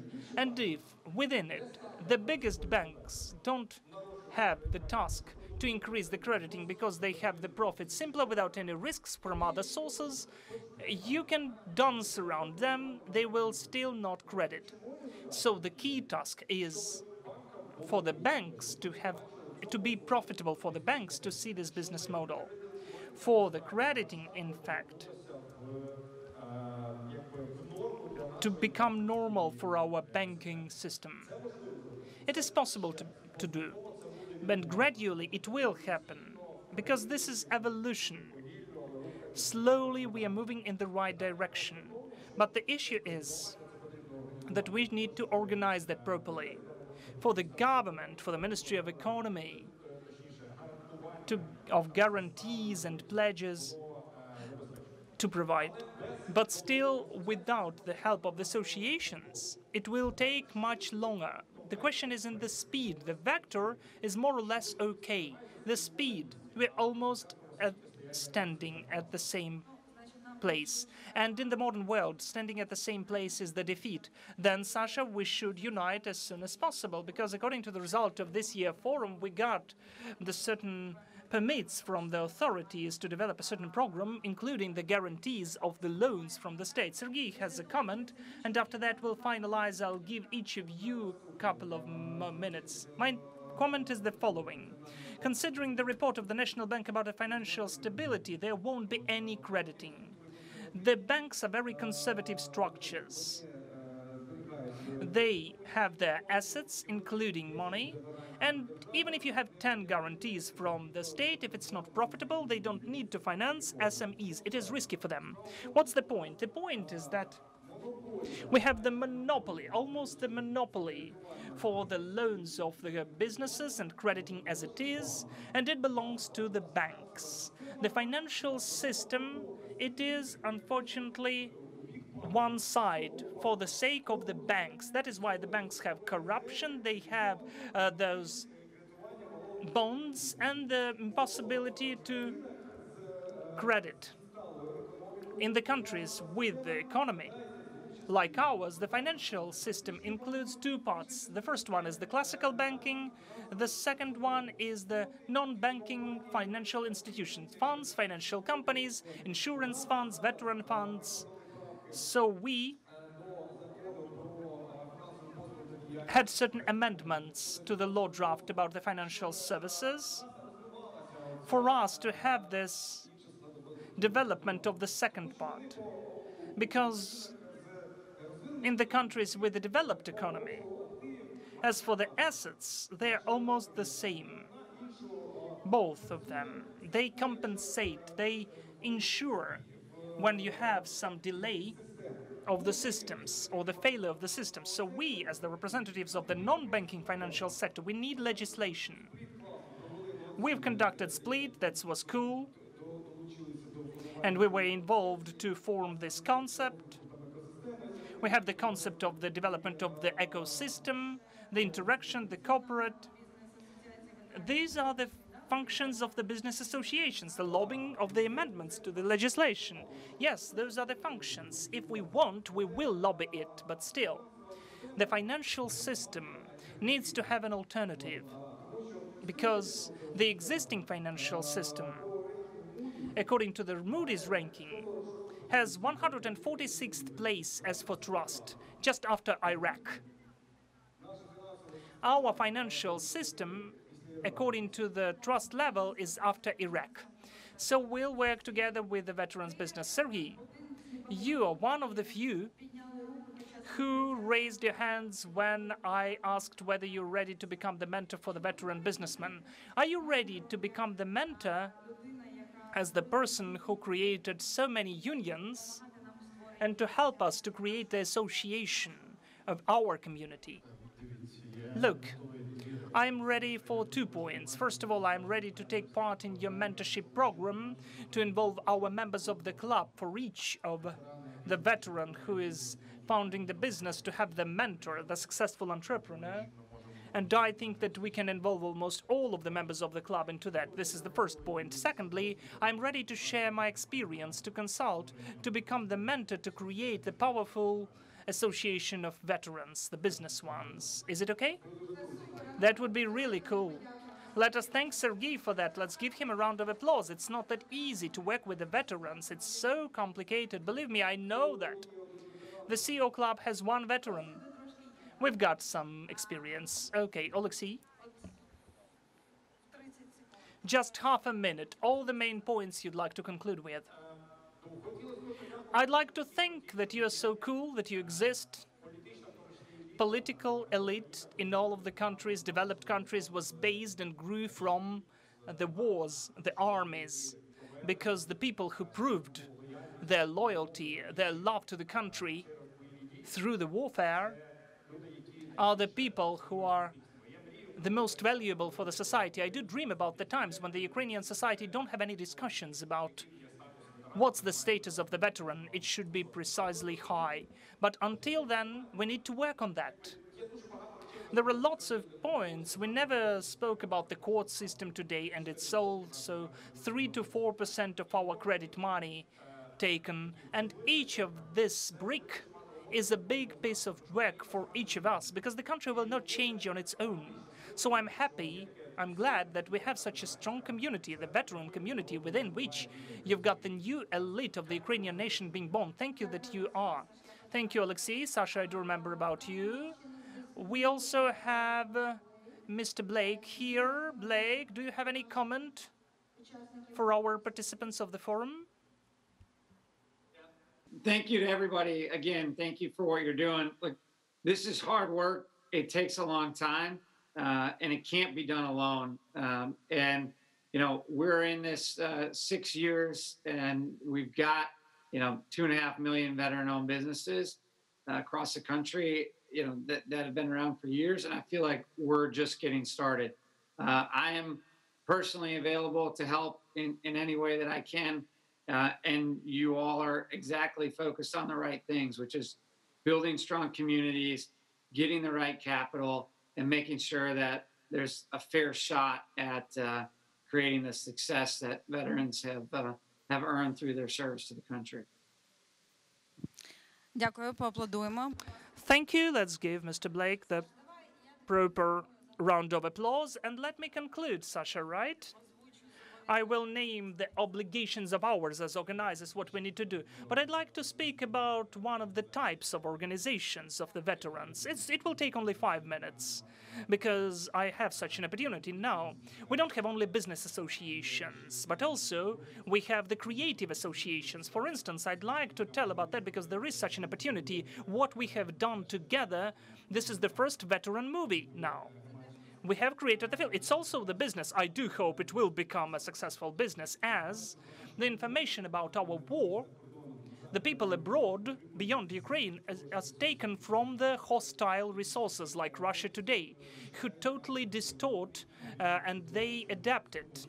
And they give the situation which is not that good for us. But unfortunately, during these 6 years, in my opinion, there was not a single understandable movie for the foreigner about our Ukrainian war.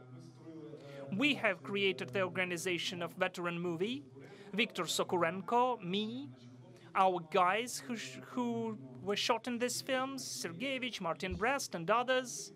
And we shot the first episode of our TV show. There will be 10 episodes, and it's called Point Zero. Now we're trying to find funding. Unfortunately, the state was not capable to help us. But as it was said by Sergei, we are so responsible, so we know how to use weapons. We will collect some money, legally, of course. And now we have the open crowdfunding platform where we try to collect money to shoot the first 3 episodes. This will be this real movie where almost 100% of the participants will be the veterans of the Russian-Ukrainian war. When we shot the first episode, out of the whole crew, we had only 1 non-veteran.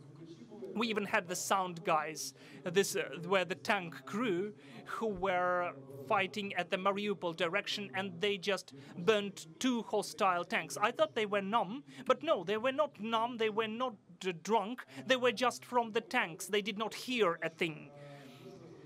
So this is a very important moment.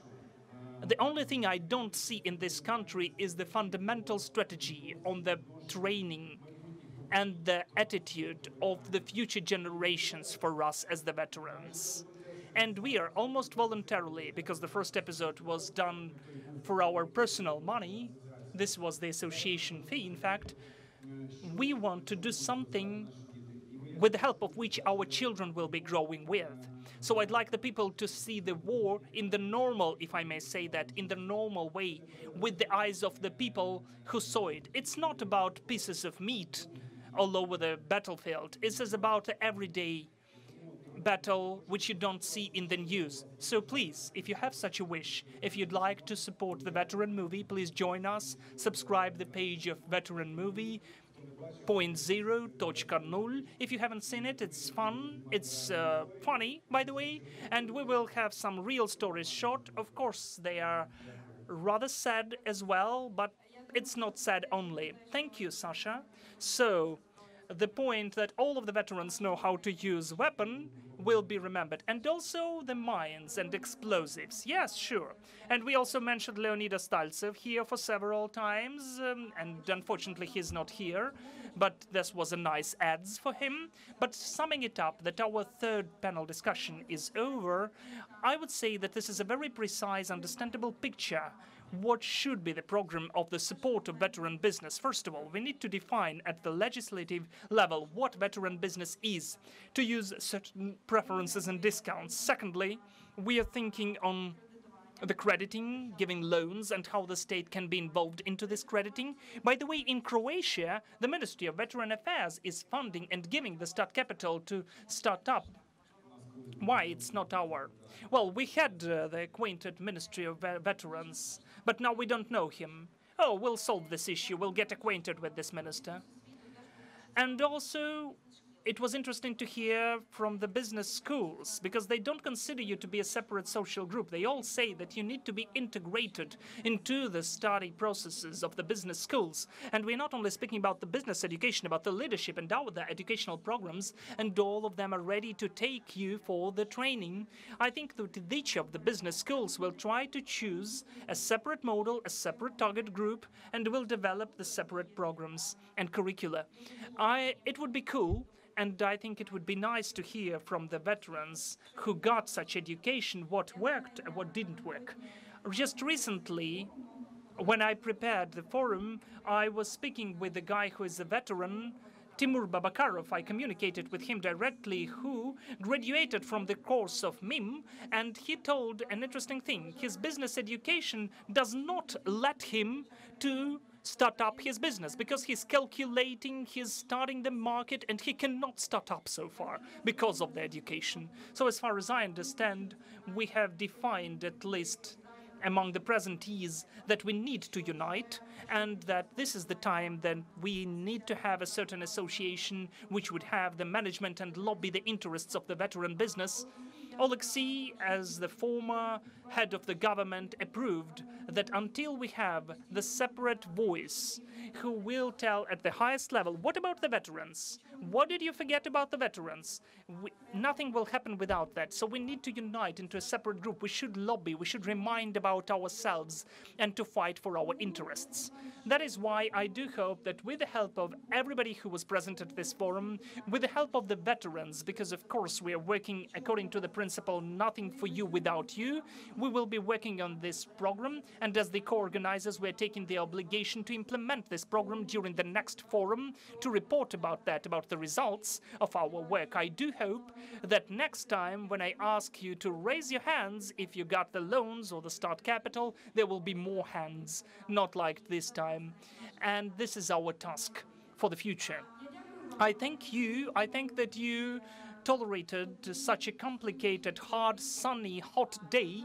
I know that lots of the people were listening us under the shades, but you listened to us, you heard us. I know, and the co-organizers wrote to me that we have an announcement about the nice idea which will be conducted very soon. So I invite Ira Vashuk to the stage. Irina is helping our veterans for a long time, both in the US and in Ukraine. You've heard a lot about the rehabilitation center system which Ira has organized. Let's greet her here. Hello, it's so pleasant. Thank you for the invitation. Yes, in fact, we're dealing with the wounded soldiers who are brought to the United States for the treatment for Revived Soldiers Ukraine was created in 2015, and we created the fund in Ukraine last year. And we're helping a lot to our guys here in Ukraine. Unfortunately, especially now, our veterans cannot get visas to come here, to come to the US, so we stopped those trips abroad so far. But on the 27th, we'll have the charity evening with Cossack System Band, Sky Band. Those are the patriotic bands who are totally supporting our army, and Yanina Sokolova will be our special guest. So I'd like to invite all of you, all of the presentees, to support our guys. They deserve for that. I think that our wounded military guys and girls are eternal heroes, and the support of the military men and women is very important. Thank you. Thank you for the invitation, and we are waiting for the 27th. Thank you. Thank you, everyone. And as always, we can stay here and communicate, because the forum is not only about something serious, is to see people of your own. Let's have some coffee, let's communicate and discuss whatever we communicated about today.